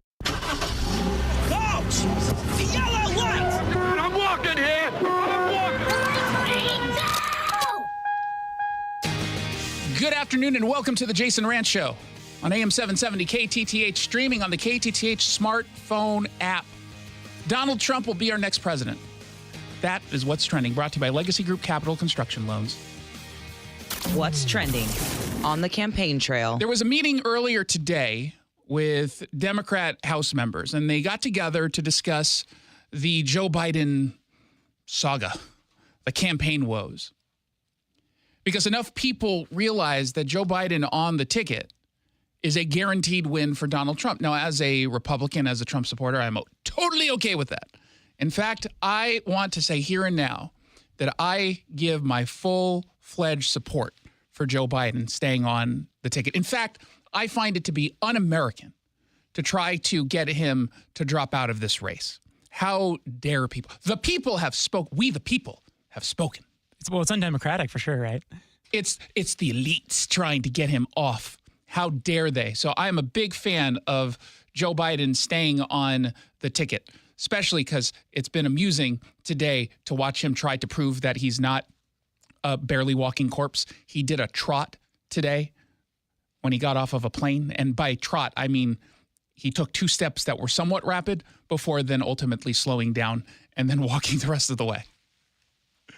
There are not a lot of people who are being honest on television when they, I think, make the situation worse by saying, I've never seen Joe Biden more clear and focused and iron-willed than I have in the past 3 years. If anything, he's gotten better over the last 3 years. He can run circles around me. Are you okay? He can run circles. Is everything okay? Oh, I have an iron deficiency, but still, everything else is fine. Now, what's curious to me is that the only ones who seem to think that Joe Biden has a shot are the ones who live in an echo chamber where they believe everyone has an unhinged hatred of Donald Trump to the point where they will vote for literally a sack of potatoes over Donald Trump. And when you hold that view because of your deeply unhealthy hatred of Donald Trump, and you only surround yourself by people like that, you would convince yourself that the rest of the country probably feels the same way. And oftentimes, the ones who hold those kinds of positions are wealthy people, celebrities like the women of The View, or Idina Menzel, a Broadway actress and singer who, for some reason, they chose over at ABC News to fill in for a vacationing Jimmy Kimmel. And she made this comment last night during the monologue. I would vote for a skeleton over Donald Trump. In fact, I may literally be voting for a skeleton over Donald Trump. Most normal people did not get broken by Donald Trump. Donald Trump did not break 99% of the country, including the people who don't like him. They are not to the point where they would say, I would vote for someone who was a corpse. I would vote for literally anyone and anything if it meant defeating Donald Trump. Most people don't hold that view. They're not as unhinged as these folks on the radical left are. And so they got together this morning and they had this caucus meeting. Did not go so well. I know some of the reporting is indicating, in this part, I certainly believe that there are enough voices there saying, okay, we're going to have to back Joe Biden. Let's circle the wagons. Let's give him the support that he needs. They're doing that not because they believe in him. They're doing that because they don't have an alternative. That is the reality. And yet still, you had Steve Cohen, the congressman, Democrat from Tennessee, who looks like a Batman villain, saying this on the way out of this meeting. You all on the same page? No. What do you mean you're not on the same page? You didn't know what that meant? Not even in the same book. What do you mean? What does that mean? You don't know what not being on the same page means? Was that reporter confused about it? Never heard that phrase before? Literally on a page? What are you talking about? I thought this was a meeting. What do you mean? Now, Cohen would go on to talk to Axios reporter Andrew Solinder, saying that some people who were at this meeting kept pushing for Joe Biden to withdraw from the race, but they were essentially outnumbered. I don't know how much outnumbering is going on. I can tell you that 51 minutes ago, Mickey Sherrill, the congressman, Democrat from New Jersey, became the latest Democrat to come out and say, yeah, he's got to drop out of the race. He posted on his X account, I know that President Biden and his team have been true public servants and have put the country and the best interests of democracy first and foremost in their considerations. Except obviously he hasn't, if the whole point of this is to get him to step aside for what's best for democracy and the country. So that was a lie. But he continues, and because I know President Biden cares deeply about the future of our country, I'm asking that he declare that he won't run for re-election and will help lead us through a process toward a new nominee. That's not going to happen. It's not going to happen. And the biggest reason why it's not going to happen is there's not enough time. There is simply not enough time. Now, maybe the Democrats who are calling on Joe Biden to step aside know that. They realize that they would lose access to the ballot in potentially Ohio, and as I told you yesterday, potentially Washington State, where by August 20th, you better have that provisional certification in as to who's going to be on the ballot. Otherwise, you don't get on the ballot. And I'm sure there'll be some maneuvering in this case, if this were to happen, from either Steve Hobbs, Secretary of State, or any other Democrat putting pressure on him to just put him on the ballot anyway. And I would err on the side of putting someone on the ballot that we know is the nominee, even if it doesn't match the provisional certification. However, if they try to do that, if they try to just circumvent the law, that will lead to lawsuits, which add time to the entire process. Time that they don't have. Because there is a point of no return of you either turn in the ballot information and design so it can get printed or you don't, and no one gets to vote. So there's a possibility that Washington State's 12 electoral college votes don't go to any Democrat because there's not going to be a Democrat on the ballot. They do not have time. They do not have time to develop a new candidate unless they came out and said tomorrow it's going to be Kamala Harris, period. We're not going to have any infighting. We're not going to have any campaigning. We're not going to have an open convention. We, the party elites or whomever, we've decided it's going to be Kamala Harris, and we've convinced everybody else to drop out. That's the only way that this could potentially work from a timeline perspective. Will it work from a strategy of wanting to win? No. But if you're certain that Joe Biden can't win, okay, I guess it's worth doing anything with the possibility, because what's the worst that could happen? You're already going to lose. But it's not going to happen. These are fever dreams of people who are now desperate for something, even though they knew that this was an inevitability, this disaster, not necessarily a debate disaster, but that people would catch on to Joe Biden not being able to, speak coherently for more than 3.5 seconds. Because what were the rumors months and months and months ago? Rumors I only heard reported on Fox News. Do you remember? They're going to try to replace Joe Biden with either Gavin Newsom or Kamala Harris. Those were the rumors. And I heard it on Fox News, didn't hear it on MSNBC or CNN or New York Times. You think they just made up that rumor? No. It was being discussed behind the scenes when there wasn't such a panic. The fact that they're talking about replacing Joe Biden and talking about the chaos that's happening right now and the infighting behind the scenes indicates that they're panicked way more than we realize, that it's way worse than we think as to the shellacking that's going to happen in November. And so realistically, because they waited so long here, because they didn't rig the system during the primary, but they massaged and influenced it so that he wouldn't be challenged. But you've now got people like Jerry Nadler, who over the weekend was one of the Democrats who had come out and said, yeah, he's got to step aside. He's now saying the opposite, but for the worst possible reason. Democratic district, so it's hard for me to make a judgment on that. You said that Biden thinks he's the best candidate, but do you think he's the best candidate?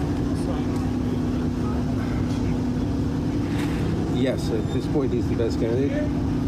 He's the only candidate. Okay, so if you're saying he's the best candidate because he's the only person we have, that's not a ringing endorsement. It really isn't. Now, not everyone is playing the game that Jerry Nadler is playing. Like I said, there are some people who are vocal. Adam Smith yesterday, over the weekend, but also last night on CNN, called for Joe Biden to step aside. Adam Smith of Washington State. We had, like I said, this lawmaker from New Jersey that we'll all pretend we've heard of before, Mickey Sherrill. Yeah, he and I go back a while from New Jersey. And he's a member of Congress and a Democrat. Did I say he's from New Jersey? Oh, okay. Yeah, he and I go way back. But then you got Lloyd Doggett, the Democrat from Texas. Case against Biden? I made my case for Biden for a replacement. He's arguing for a replacement. Now, even if over the course of the next week, they get truly unified, there's not going to be any more leaks. There's no more public concern being expressed by Democrat lawmakers. It's still not going to work. It can't work. People aren't as dumb. Well, people are dumb, but people are not as dumb as Democrats might think. You cannot unsee what happened at the debate. And I don't know why they still think that this is a good strategy to go on TV and do the whole, he can run circles around me. He's the smartest person ever. I don't know why they do it. It comes off as even more of a lie. It makes me, who already thinks that he's barely a sentient being, that it's worse behind the scenes. And I suppose you can say, hey, I didn't say when. It was between 10 a.m. and 4 p.m., which is when he's at his best. Well, what happens when you get the 3 a.m. phone call? Well, that's, we turn to Jill and we ask her what she would do. We don't even go to Kamala.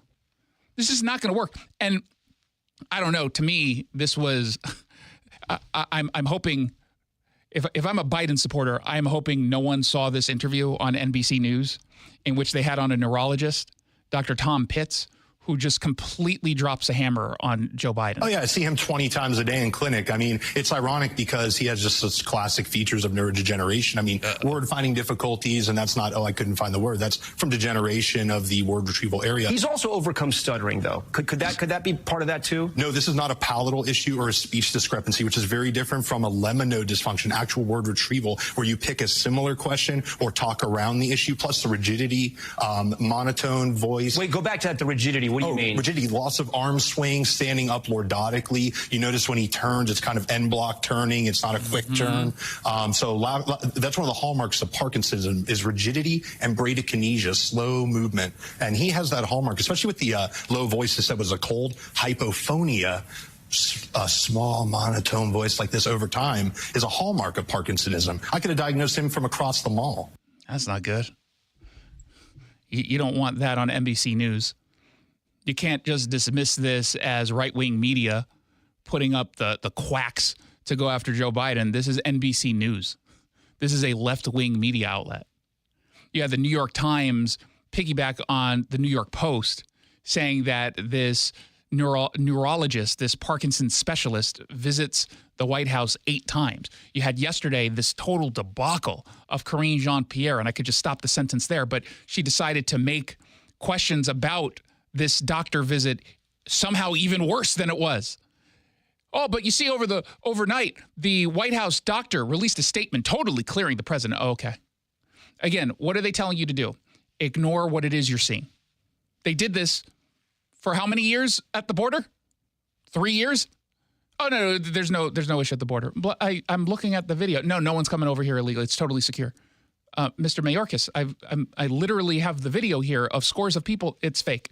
It's a cheap fake or a deep fake. Whatever the difference is, it's a fake. That's the point. AI or something. The intelligence, it's all artificial now. Stop trusting it. Stop observing things. That's what they're telling people to do. It does not work. It doesn't work. Could this have worked in a world in which we didn't have talking pictures on these tubes and on the interwebs? Worked for Woodrow Wilson. Seriously, sometimes it feels like their media strategy is to pretend there is no media, right? That there's no recordings that are easily accessible and then shared by lots and lots and lots of people, ensuring that more and more and more people actually see it. That is their strategy. That's their strategy. And I will say a lot of the panic that you're hearing, despite a lot of them saying, including our close personal friend, whatever the guy's name from New Jersey that I totally know. Mickey something. Cheryl, yeah, him or her. Actually, I don't even know. But, they'll say it's all for the good of the country. We're doing this for the good of the country. Please step aside. No. What they're saying is you're hurting us down ticket. And we are really, really, really concerned that in a cycle where we were always going to lose the Senate, just the math never really added up for us. We're going to lose in West Virginia. We're going to lose in Montana. That alone, one of those seats alone, switches the power dynamic to the Republicans. But now you're going to cost us potentially the House. There are a lot of people who have jobs on the line, political futures on the line. And Harry Enton over at CNN, their election analyst, who should not be confused with Henry Sisson, who's the insufferable twerp on X. I think it's Harry Sisson. Harry Sisson, him. Don't confuse the two. But Enton is all like, y'all looking at the polls? Fact of the matter is, you look at the national polling, the generic congressional ballot choice for U.S. House. Look at this. CNN poll, +2 Republican. Wall Street Journal poll, +3 Republican. Monmouth University poll, +3 Republican. Yeah, Joe Biden may be in slightly worse shape in these particular polls, but the fact is when Biden's down 4, 5, 6 points in these polls, you can only run so far ahead of Joe Biden. At this particular point, at least in the race for the House, it does seem like Republicans are ahead because Donald Trump is so far ahead. What's the Senate landscape? Yeah, what's the Senate landscape? Not good. Take a look here. GOP needs just a gain of 1 for control if Trump wins, and their path is extremely clear because their best chance for a pickup opportunity is in West Virginia. That's a very likely GOP win with Joe Manchin retiring. And the best Dem pickup chance, perhaps to reverse that so the GOP doesn't gain a net gain of at least 1, is Texas. But that's still a likely GOP win. Texas. So the fact is, if Donald Trump wins this election, The race for the Senate, for all intents and purposes in my mind, is over. I love the whole, we're going to fight. This is the year we'll beat Ted Cruz. This is the time we're going to do it. I mean, they spent like $1 billion, I mean, more than that, but, like the most ever last time. It's never even close. I don't even remember when Beto was doing it, Senor Beto O'Rourke, that the polls indicated anything was close. I remember them pretending that was the case. We're like, look, he's within 9 points. And then he loses by, what was it, like 13 or something like that. I don't think it was that bad, but... It was bad. It wasn't anywhere close to what they thought it would be. And you're coming off a time where, hey, Ted Cruz has his best numbers in large part because of what's been going on at the border, and he's been calling it out. But let's live in the world in which Ted Cruz was on the line. Or, I mean, really, go to Montana with John Tester, the Democrat in a red state, who is going to lose. And he'll probably lose by like 3 points.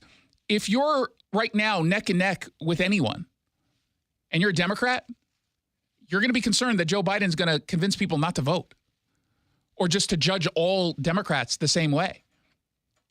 It's more likely that it's going to convince them not to vote, or not only convince them to vote for Donald Trump, but then give Republicans a shot that maybe they wouldn't otherwise give. But again, if you're Montana, a red state, you're screwed. Ohio, you have the incumbent in Senator Sherrod. He's not going to win. He's up by like 2 points. He should be up by way more than 2 points. And right now, Trump is ahead in Ohio by pretty significant numbers. So he's worried, which is why he is also distancing himself from Joe Biden. I love the drama. I really do. And Donald Trump, to the point we made yesterday and last week and the week before that, talk about discipline. With the exception of last night's interview, he had been quiet up until last night. The conversation is, oh, we're going to get the VP choice this week. No, you're not. No, why would he give you the VP choice? What does that do? It takes all of the attention away from Joe Biden. All of it. And a guy who's the master of television suspense, who's he going to fire? Which of the Apprentice stars will he fire? He's going to wait. Maybe he does it on Friday and get some momentum going into the convention. But he'll likely do, my guess is it comes out on Monday. You do it the day the convention starts, which, by the way, we'll be having live coverage of the RNC convention from Milwaukee here on KTTH. Guy Benson will start live coverage on the floor at the convention at noon, starting on Monday. We will be unpacking the day's events, talking about what's going on there and how it can impact us here in Washington, starting, of course, at 3. And then, of course, Fox News takes over at 6 o'clock, special coverage at 6 next week, live with the biggest speeches. They've got the most exclusive access to the folks over there. All the big names will be on starting at 6 o'clock live right here on KTTH. So I'm excited. And part of me would rather, I think, be at the DNC convention, right? That'll be just like fun. A little bit. Right? Just like a little part of me. Like, I don't want to be there, but I want to be, you know what I mean? I mean, last time I was in Chicago, that was a wild one. So. Oh my God. And with my experience of covering political violence on the ground in a city where they don't even know who I am, here they knew who I was and I had to go undercover. There, I just be out in the open. I mean, I have to put away my Star of David, but I could be out in the open and they wouldn't know who I am. They're not watching Fox News. Oh my God. Chicago of all places. What idiot thought that was a good idea? What's even the bit, like they're going to win Illinois. I don't really see what the benefit is. I don't. It there. You're going to go to Chicago and say, look at us. Look at what we're capable of doing. Oh, there were 102 shootings over the long weekend and 17 people died, including some kids. Oh, okay. Maybe it's Chicago in a different city, the one we never. Chicago, Montana. Chicago, Rhode Island. 1-800-465-8770 if you want to send me a text. You're listening to The Jason Rantz Show. Traffic in the area has gone up. We just saw the latest study showing traffic here is worsening. We're one of the top 10 worst in the country. You're spending 58 hours on average in traffic. And the more time on the road, the higher the likelihood of getting into a car accident. Jason Rantz here. If you or a loved one has been injured in a car accident, you have to call the law offices of Harold D. Carr. He and his 48-person team will deal with insurance companies so you don't have to. Let them work to secure the best settlement possible so that you can focus on getting your life back to normal. HaroldCarRattorney.com. CARRattorney.com. C-A-R-R. Harold D. Carr and his team can handle the entire process for you. They are the experts. They will fight the insurance companies, and they don't get intimidated. Harold D. Carr and his team have helped over 22,000 people with their personal injury cases since 1989. The sooner you call, the more time you get back, and the more they'll be able to help you during a really crummy time. That's the law offices of Harold D. Carr. HaroldCarrattorney.com. C-A-R-R. HaroldCarrattorney.com. Car accident? Call Carr. Paid political announcement. A Bob for Bob update. Public transparency is for other Bobs. Did you know Attorney General Bob Ferguson's office averaged 80 days to respond to public records requests? 78 days more than the average Washington government office. Can you afford that type of response from your governor as a Washington voter? You heard it here first. Bob wants you to vote Bob because he doesn't have time to respond to you. Paid for by the Bob for Bob Committee, 1283 Puyallup, Washington, 98371. Top 4 donors, Steve Gordon, Fremont Dock Company, Brian Haywood, and Susie Burke. When it comes to tile design, you need experienced artistry. That's where Norbury Tile comes in. With more than 2 decades of experience, Norbury Tile specializes in marrying craft and design to create one-of-a-kind showpieces for your home. From elegant bathrooms to stunning kitchen backsplashes and breathtaking fireplaces, Norbury's portfolio is as diverse as it gets. So if you want confidence in your tile design solutions and to transform your space, choose Norbury Tile. Visit norburytile.com. Norbury Tile, where trust meets tile. My name is Ariel. When I arrived in the U.S. at 19, I struggled to find job opportunities without my high school diploma. My entire life changed when I took a chance and got my high school diploma at age 22. Everything I have, my education, my career, my marriage, I owe to the Adult Literacy Center and my teachers. They were with me every step of the way, helping with my English and math, making sure I pushed through all the challenges. Ariel, your success proves that what I'm doing as a teacher has real meaning. It was an honor helping you achieve your greatness. Now you're helping others achieve theirs. It inspires me. Education was the key that unlocked all my opportunities. When you graduate, they graduate. Find free and supportive adult education centers near you at finishyourdiploma.org. Brought to you by Dollar General Literacy Foundation and the Ad Council.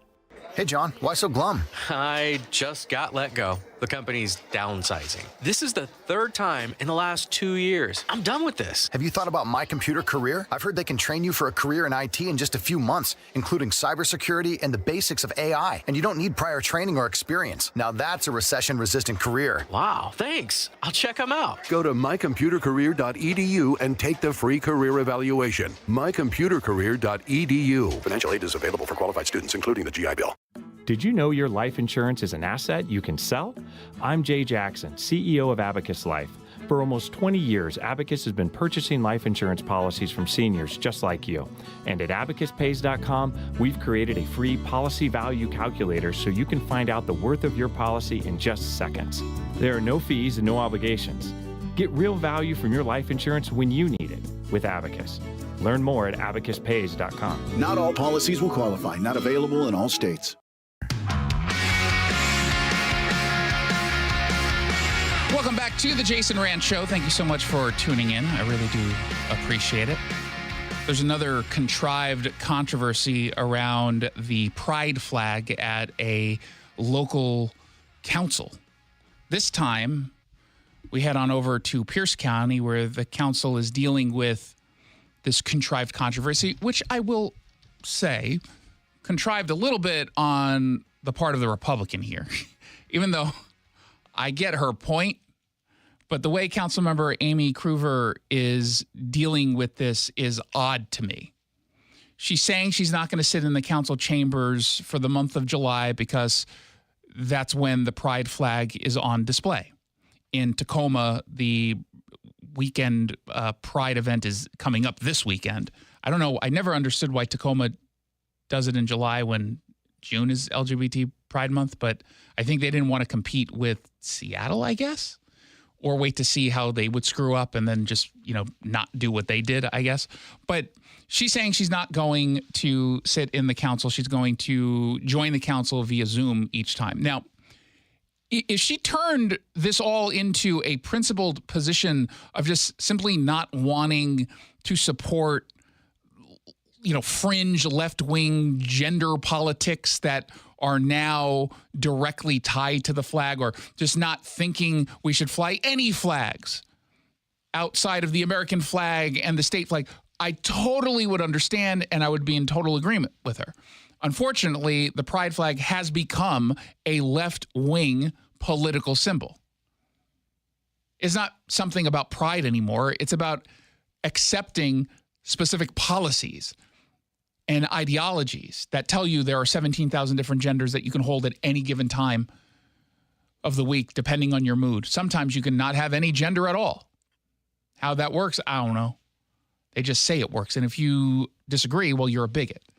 That's what the flag has become. Now, if that's all she was saying, I would be all like, she's right. But she didn't quite do it that way. She believes that.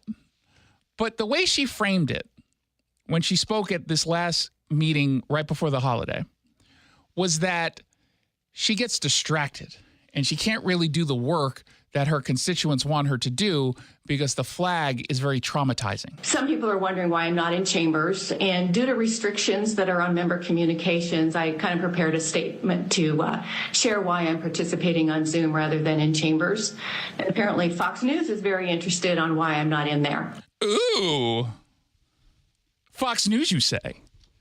Why'd she include that? It almost was like a name drop. Well, was it a name drop or a veiled threat of like, I'm about to explode this story?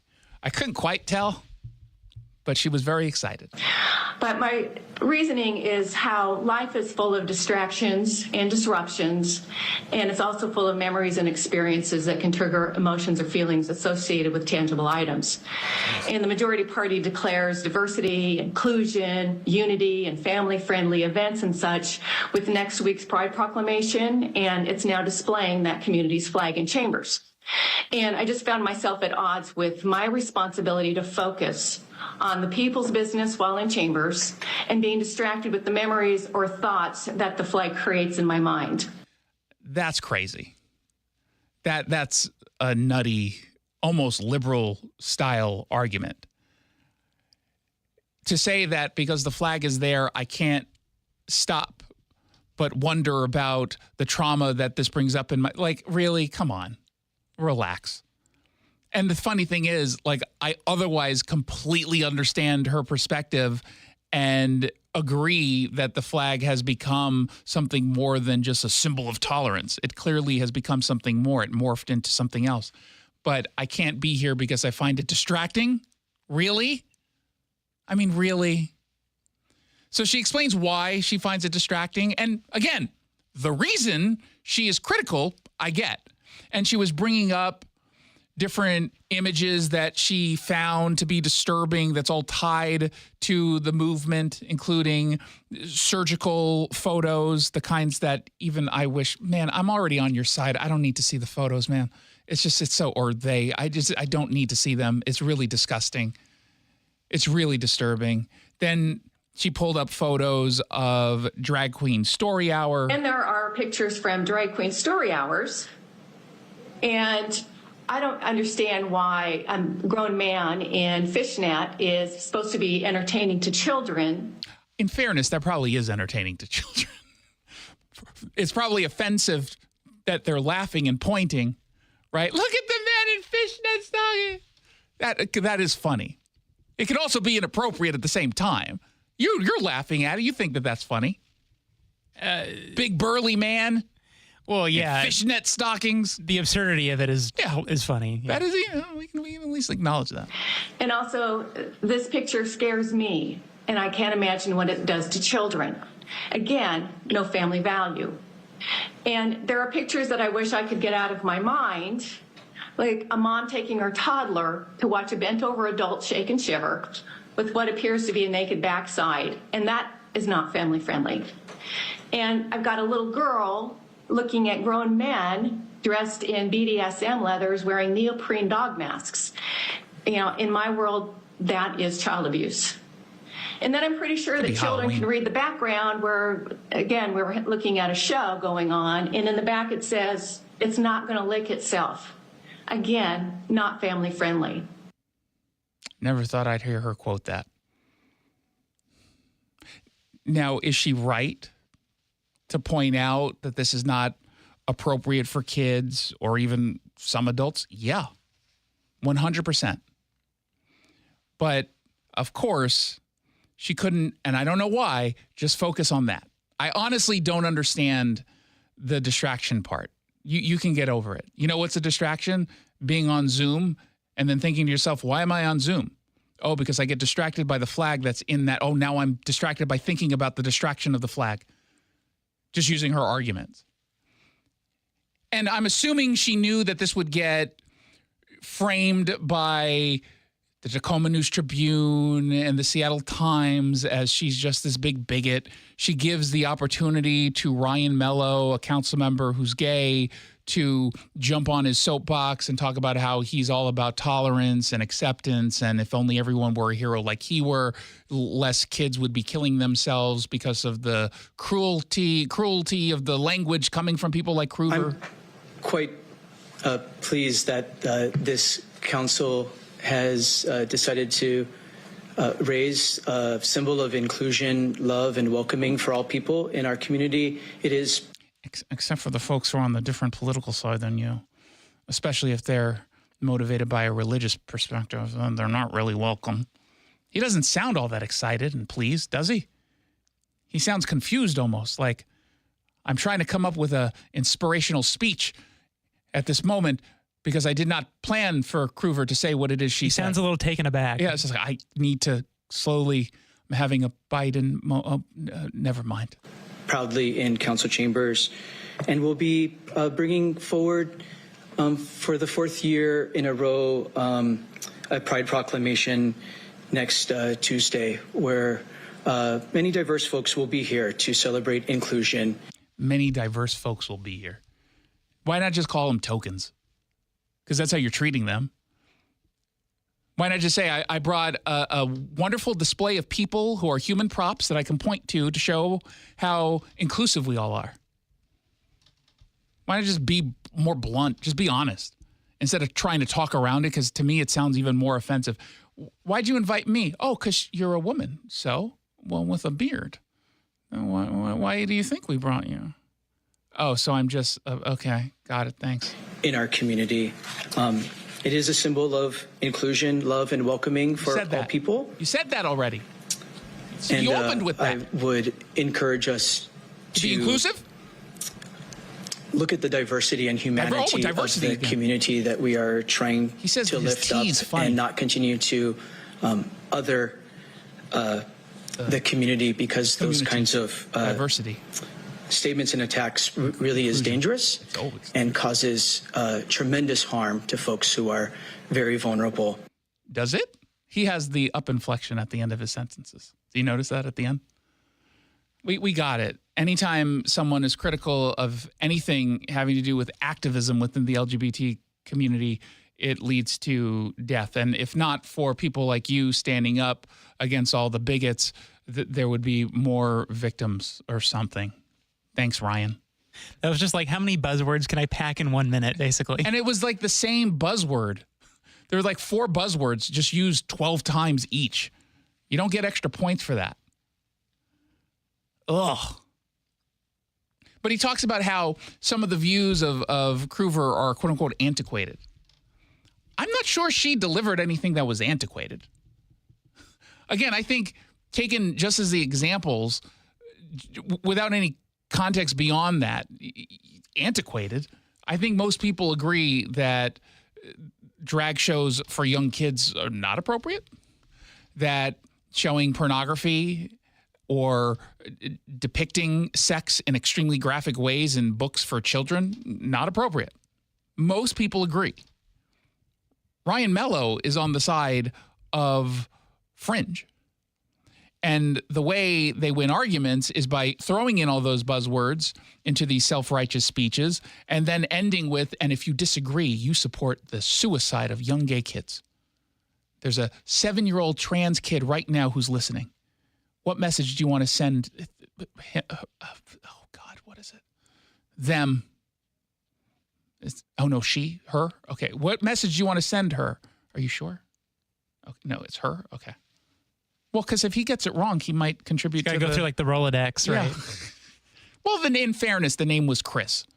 And sometimes that could be male or female.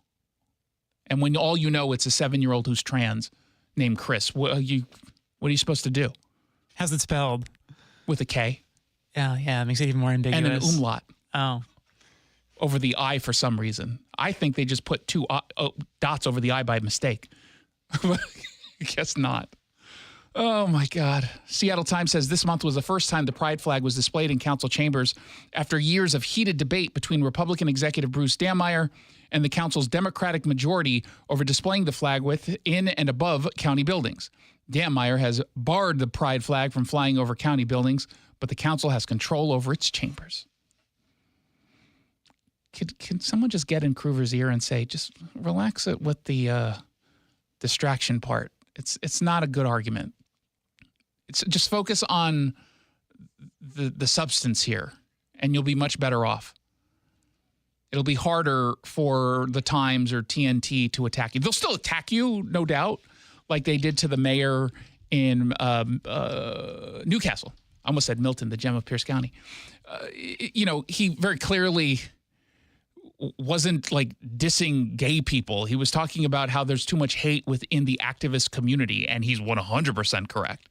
But the Times did a news story just attacking him. It wasn't actually a news story. It was masquerading as a news story, but it was an editorial, which is basically what they did here with Kroover. And the only reason they didn't lean in too hard, I think, was because she did bring up valid examples of inappropriate content or conduct. And when you focus on that, you just make it much more difficult for them to truly go after you.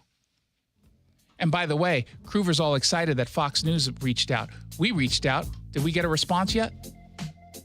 Yeah, I don't think she wants to come on. Really? Yeah. Did you tell her I'm on Fox News? That apparently convinces her to at least bring it up. Can we get a plug next time she speaks tonight at the meeting? And apparently Jason Rancho is interested in talking, even though he's on my side. He's a little bit critical of one point, but I think he has a point. Maybe I don't want to admit that. Is that why? Maybe, yeah. Why would she want to come on this show? Oh my God. Tell her I was Tucker's West Coast correspondent. Okay. See if that changes the pot her a mind. little? Yeah. Say, oh, maybe you can come on tomorrow. Oh, no, I can't come tomorrow because he's on Hannity. How about the next day? Oh, did you know Sean Hannity's on Fox News?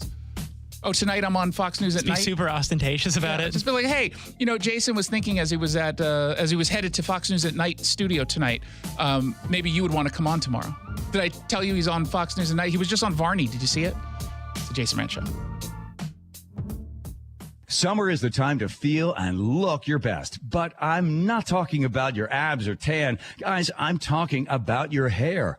Restore that bald spot, reverse your receding hairline, or add volume to thinning during Advanced Hair's once yearly summer savings event. Advanced Hair's simple one-day treatment begins to regrow your very own hair the very next day, and they guarantee your new hair will grow. They are the team that addressed my hair loss, and I recommend them to everyone. Take advantage of your flexible summer calendar and get the most hair for your dollar. Advanced Hair's summer sales event is on for a limited time. So get the details and schedule your free consultation today. 425-449-8185. One-day treatment, life-changing results. With Advanced Hair, your new hair is guaranteed to grow. Check out the incredible before and afters and make the call now while their summer savings event is still on. That's 425-449-8185 or advancedhair.com. RV buyers save thousands at the 8th Annual Summer RV Blowout Sale, July 18th through the 21st at the Evergreen State Fairgrounds. Huge discounts on new and used models, and every purchase includes a $500 parts coupon, a free E2 hitch for travel trailers, plus a year's worth of free camping at Thousand Trails Resorts. The 8th Annual Summer RV Blowout Sale, July 18th through the 21st at the Evergreen State Fairgrounds in Monroe. Hosted by Open Road RV, free parking and admission. Roof now, pay later. Hi, I'm Sam Thomason, owner of State Roofing. Take advantage of our 0 down, 0 payments, and 0 interest for up to a year. We've partnered with leading lenders to make the replacement or repair of your roof affordable. Flexible financing options are available to take the worry out of an unexpected expense. Call us today at 866-ROOF-ROOF to schedule a free no-obligation estimate or visit us at stateroofing.com. That's stateroofing.com. State Roofing, the last roof you'll ever need. I've discovered how powerful the Yardley Hall Institute's gentle, non-invasive treatment can be. My joint pain is gone. My sciatica is gone. My headaches are gone. Stop living with the pain. Patients from the Yardley Hall Institute have seen remarkable results from headaches, migraines, vertigo, neck and lower back pain, sciatica, fibromyalgia, and neuropathy. Restore your health and improve your life naturally. Make an appointment with Dr. Hall at the Yardley Hall Institute, 866-704-1047. Go to yardleyhallinstitute.org. 911, what's your emergency? Someone on the other line said they kidnapped my son. On September 12, 1995, McKay Everett disappeared from his home in Conroe, Texas. There was no sign of forced entry. It was just as if McKay had walked out of his own free will. And to this day, McKay's mother, Paulette, feels that justice was never truly served. Ransom is available now. Listen at ransompodcast.com or wherever you get your podcasts. Texting enrolls you into recurring automated text messages. Consent not required to purchase. Message and data rates may apply. Hey, Dan, how you doing? Haven't seen you around the gym for a while. Yeah, I've really fallen off. Since I turned 40, I just don't get the results I used to get. Could be lower testosterone. Lower T? Yeah, I went through it a while back. Once you hit 40, your body has less free testosterone. I got Nugenix Total T, and it's made a huge difference for me. I've seen that ad on TV. Is it for real? Oh, yeah. The key ingredient is something called Tesnor, which helps boost free and total testosterone levels to help you trim up and stay lean. And it's made a difference for you? Man, I feel like I'm in my 20s again. At work, in the gym, and in the bedroom. Are they still giving out complimentary bottles for people to try it for themselves? Yeah, you just need to send them a text. Text LION to 42424 right now for your complimentary bottle of Nugenix Total T, the #1 selling testosterone booster at GNC. Plus, text now and we'll include a bottle of Nugenix Thermo, our most powerful fat incinerator ever, to help you get back into shape fast. Absolutely free. Text LION to 42424. That's LION to 42424.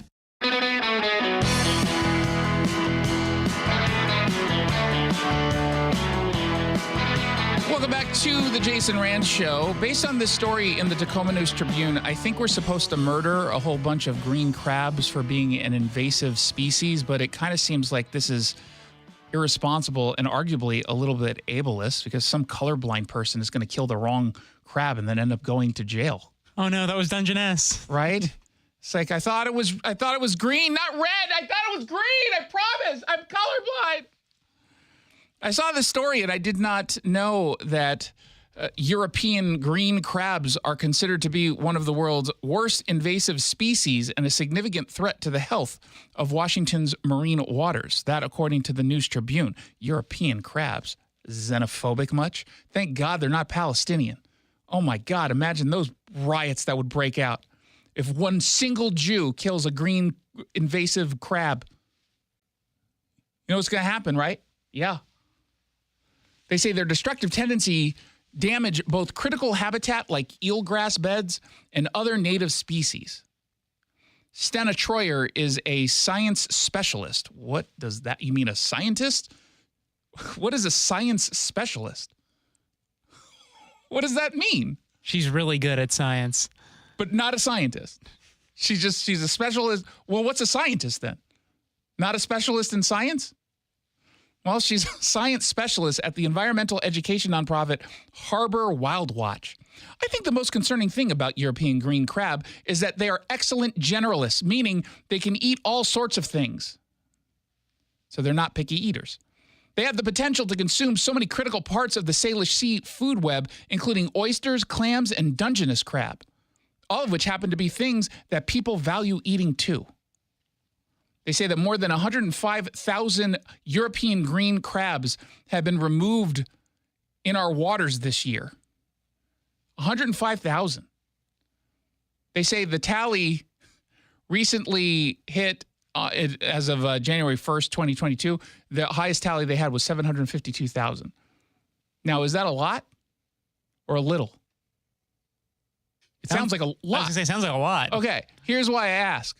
There's an aquatic invasive species specialist, apparently also not a scientist, but a specialist in aquatic invasive species. Her name is Emily.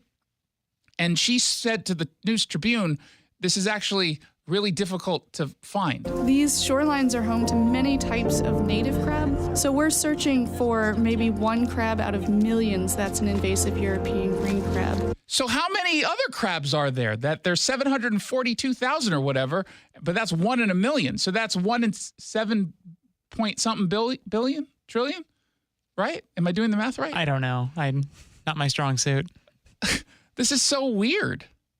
And so the article is titled, "One of the worst invasive species threatens Washington waters. Here's what to do if you see it." Well, what do you think we're supposed to do? Do we step on one? Like smash it? Are they like edible? I like crab. I mean, do you want to eat one that is like invasive? Because if it's eating anything, then you're eating what it's eating. Right? Is that kind of gross?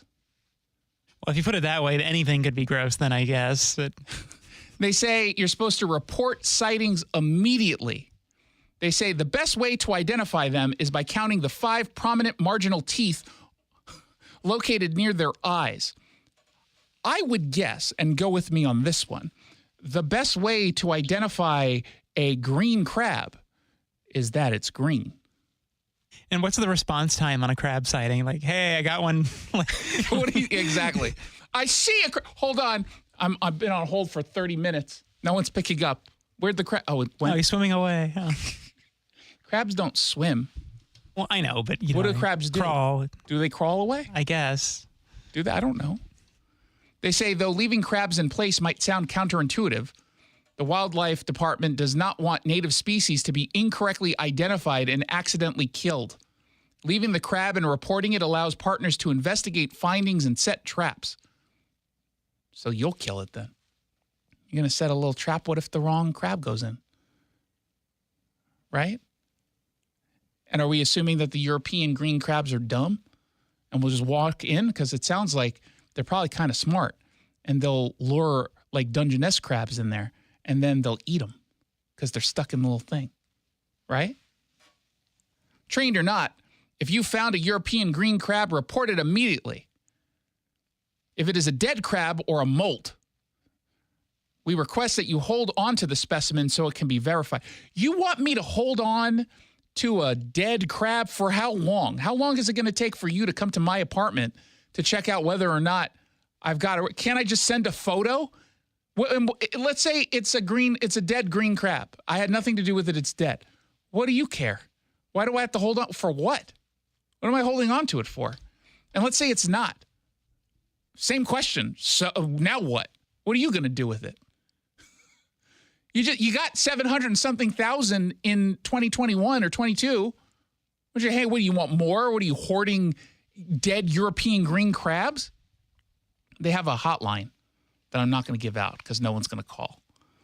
They say that this would provide important data for researchers and are imperative to having more boots on the ground to detect a highly invasive species. Oh, in other words, we're going to use this as an excuse to hire more government workers to go out there looking for European green crabs. Really? And you know those jobs probably pay 6 figures and you can never get them canned for anything. Ugh. Put simply, the TNT says, the Puget Sound and Salish Sea have more than 2,000 miles of shoreline. Researchers and managers can't cover these beaches alone, so searching for molts provides critical support to the early detection of these crabs before they establish large populations that would be difficult or impossible to control. And yet, you're controlling them now, right? They haven't eaten everything in our seas. How did it get here? It crawled from Europe? Or did someone bring it? Yeah, I always wonder with that. Like, now they want you to work for them for free. They say the more folks we have on the beach reporting the presence and, more importantly, the absence of European green crab, the better for reacting to this potentially devastating invasion. So wait a minute. You also want me to report it if I don't see a European green crab? That is not an efficient use of my time. Why don't you just assume that if I don't tell you where it is, it's not there? Right?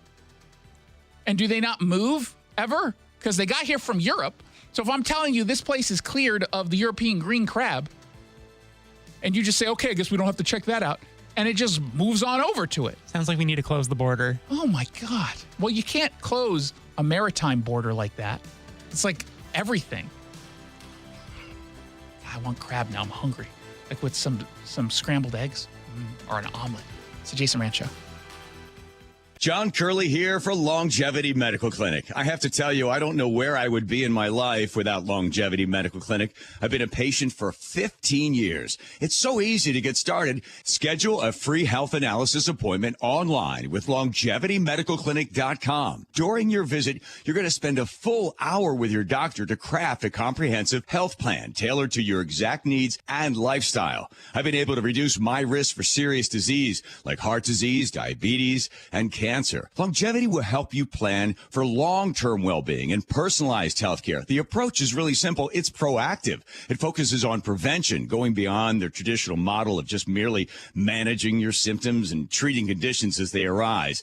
Let's face it, just because you're getting older, we're all getting older, it doesn't mean you have to fall apart. Get started with your free health analysis at Longevity Medical Clinic. That's LongevityMedicalClinic.com. Again, that's LongevityMedicalClinic.com. Hey, you. I knew I'd find you back in the same aisle. What are you looking for today? More fiber, more laxatives, more of the same ways to manage your constipation? Look, if your constipation with belly pain keeps coming back, you may have irritable bowel syndrome with constipation, or IBS-C. Ask your doctor how Linzess can help you get ahead of it. Linzess linaclotide is a prescription medicine that treats IBS-C in adults. It's not a laxative. It's a once-daily pill that helps you get ahead of your symptoms. It's proven to help you have more frequent and complete bowel movements and helps relieve overall abdominal symptoms, belly pain, discomfort, and bloating. These symptoms were studied in combination, not individually. Do not give Linzess to children less than 2. It may harm them. Do not take Linzess if you have a bowel blockage. Get immediate help if you develop unusual or severe stomach pain, especially with bloody or black stools. The most common side effect is diarrhea, sometimes severe. If it's severe, stop taking Linzess and call your doctor right away. Other side effects include gas, stomach area pain, and swelling. Learn more at linzess.com or call 1-800-LINZESS.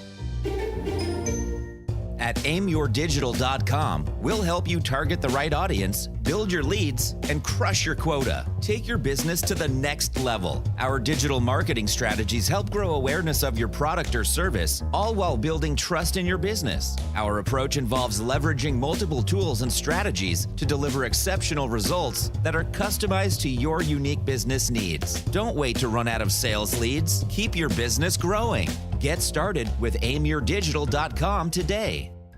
We all know a cancer diagnosis is physically and emotionally challenging, but it can also be financially devastating. That's why Northwest Hope and Healing is here to help.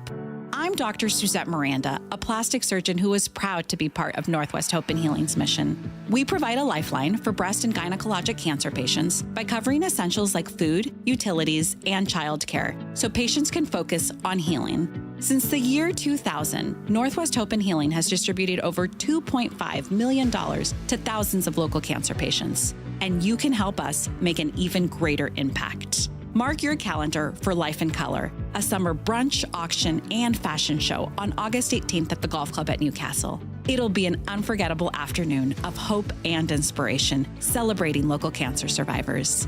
Get your tickets now for Life in Color on August 18th. Go to nwhopeandhealing.org to learn more. That's nwhopeandhealing.org.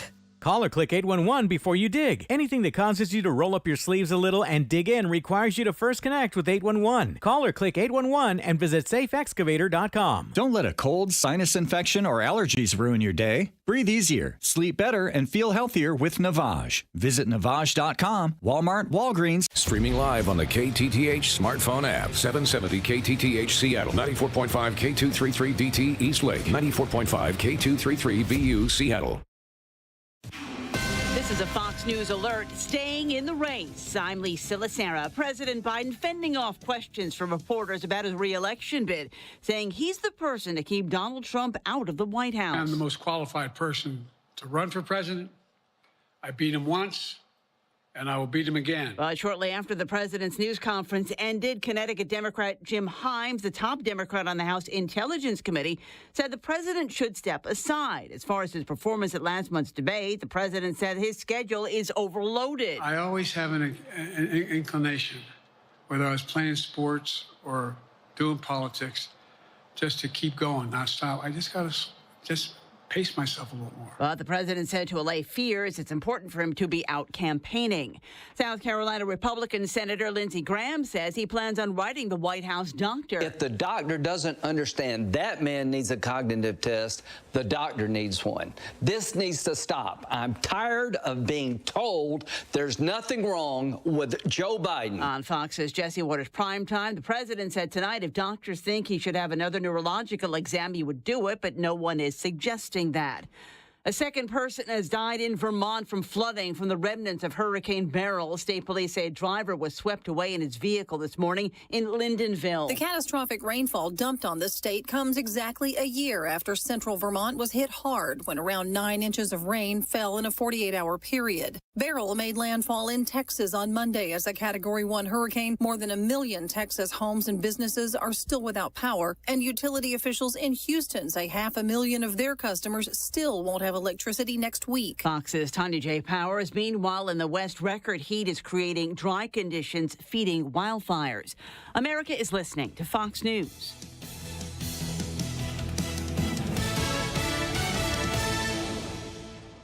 Texting enrolls you into recurring automated text messages. Consent not required to purchase. Message and data rates may apply. Hey, Dan, how you doing? Haven't seen you around the gym for a while. Yeah, I've really fallen off. Since I turned 40, I just don't get the results I used to get. Could be lower testosterone. Lower T? Yeah, I went through it a while back. Once you hit 40, your body has less free testosterone. I got Nugenix Total T, and it's made a huge difference for me. I've seen that ad on TV. Is it for real? Oh, yeah. The key ingredient is something called Tesnor, which helps boost free and total testosterone levels to help you trim up and stay lean. And it's made a difference for you? Man, I feel like I'm in my 20s again, at work, in the gym, and in the bedroom. Are they still giving out complimentary bottles for people to try it for themselves? Yeah, you just need to send them a text. Text LION to 42424 right now for your complimentary bottle of Nugenix Total T, the #1 selling testosterone booster at GNC. Plus, text now and we'll include a bottle of Nugenix Thermo, our most powerful fat incinerator ever, to help you get back into shape fast, absolutely free. Text LION to 42424. That's LION to 42424. Are you putting off your new kitchen plans? Why wait? Hi, I'm Chad Cicchini, owner of Heritage Homecraft, and we've got an offer you're not going to want to wait for. We'll custom build you all new cabinet doors and drawer fronts, and using our exclusive 1/4-inch solid wood refacing process, transform your existing cabinets into a beautiful new kitchen. Add a custom quartz countertop, change things up a bit, add some more cabinets, install some cool new features like soft close drawers and sliding shelves. Whatever you like, we'll help you create the new kitchen you'll be proud of. All in about a week, and all with way less mess, hassle, and expense than a tear-out. Stop waiting. We're having a trade-in sale. You'll save $30 per door and drawer front off the cost of your new kitchen. Count them up and see how much you'll save. Years of experience, thousands of happy customers. Call today and let one of our pros come out and show you how easy and comfortable it'll be to get going on your new kitchen. Heritage Homecraft, 425-485-1600, 425-485-1600, or heritagehomecraft.com. Hey, it's John Curley with Dr. Kopstein from K2 Vision RLE. Doc, I heard that 50% of Americans have their lenses replaced by the time they're 75. That's exactly right, John. As we near 50, our eye's natural lens starts to become dysfunctional. If you've now added readers to your need for glasses and contacts, it's a sign the quality and function of your natural lens is fading, and it's a steady decline towards cataracts. Don't go another 20 plus years with poor vision, hassling with contacts and readers. Do what I did. Choose a quick, painless refractive lens exchange from K2 Vision RLE and start enjoying great vision now. Our new lens technology is truly amazing. After replacing over 100,000 lenses, we have the experience to guide each patient to their best solution, even if that's recommending you wait a little while before RLE. K2 Vision RLE can restore distance and near vision permanently, plus never develop a cataract. Read the reviews and schedule a free Zoom consultation now at k2visionrle.com. Free consultations, no fee guarantees, 5-star reviews. J.P. Pendergast with Pendergast Law explains the importance of going beyond these familiar offerings. Accident victims want an attorney, Tom, that satisfies their needs. Someone who handles those needs with the highest degree of care. Pendergast Law offers the no-fee guarantees and free consultations, but these only scratch the surface. Okay, explain more. We make sure that every member of our team is genuinely passionate about helping others.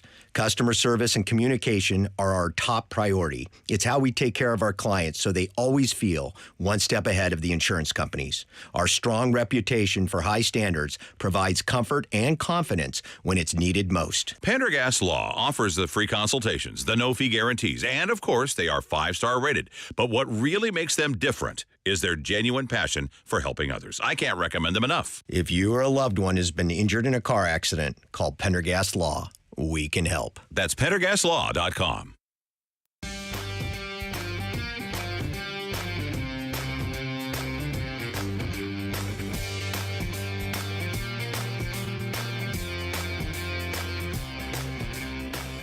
Hey, and welcome. This is the Ben Shapiro Show. Well, folks, we're going to get to all the news surrounding President Biden. Will he stay or will he go? Today, he has a big press conference at 5:30 p.m. Eastern time, which is after his bedtime. We are told that he's been trying to restrict his activities to between like 11 a.m. and 4 p.m. So he's really stretching himself by going all the way till 5:30 for this presser tonight. A lot of people talking about whether it is a make or break moment for him. We'll get to that in a moment. First, I have to discuss with you my trip to Capitol Hill. So yesterday, we did a congressional hearing. The hearing was in the House Judiciary Committee, and it was about issues surrounding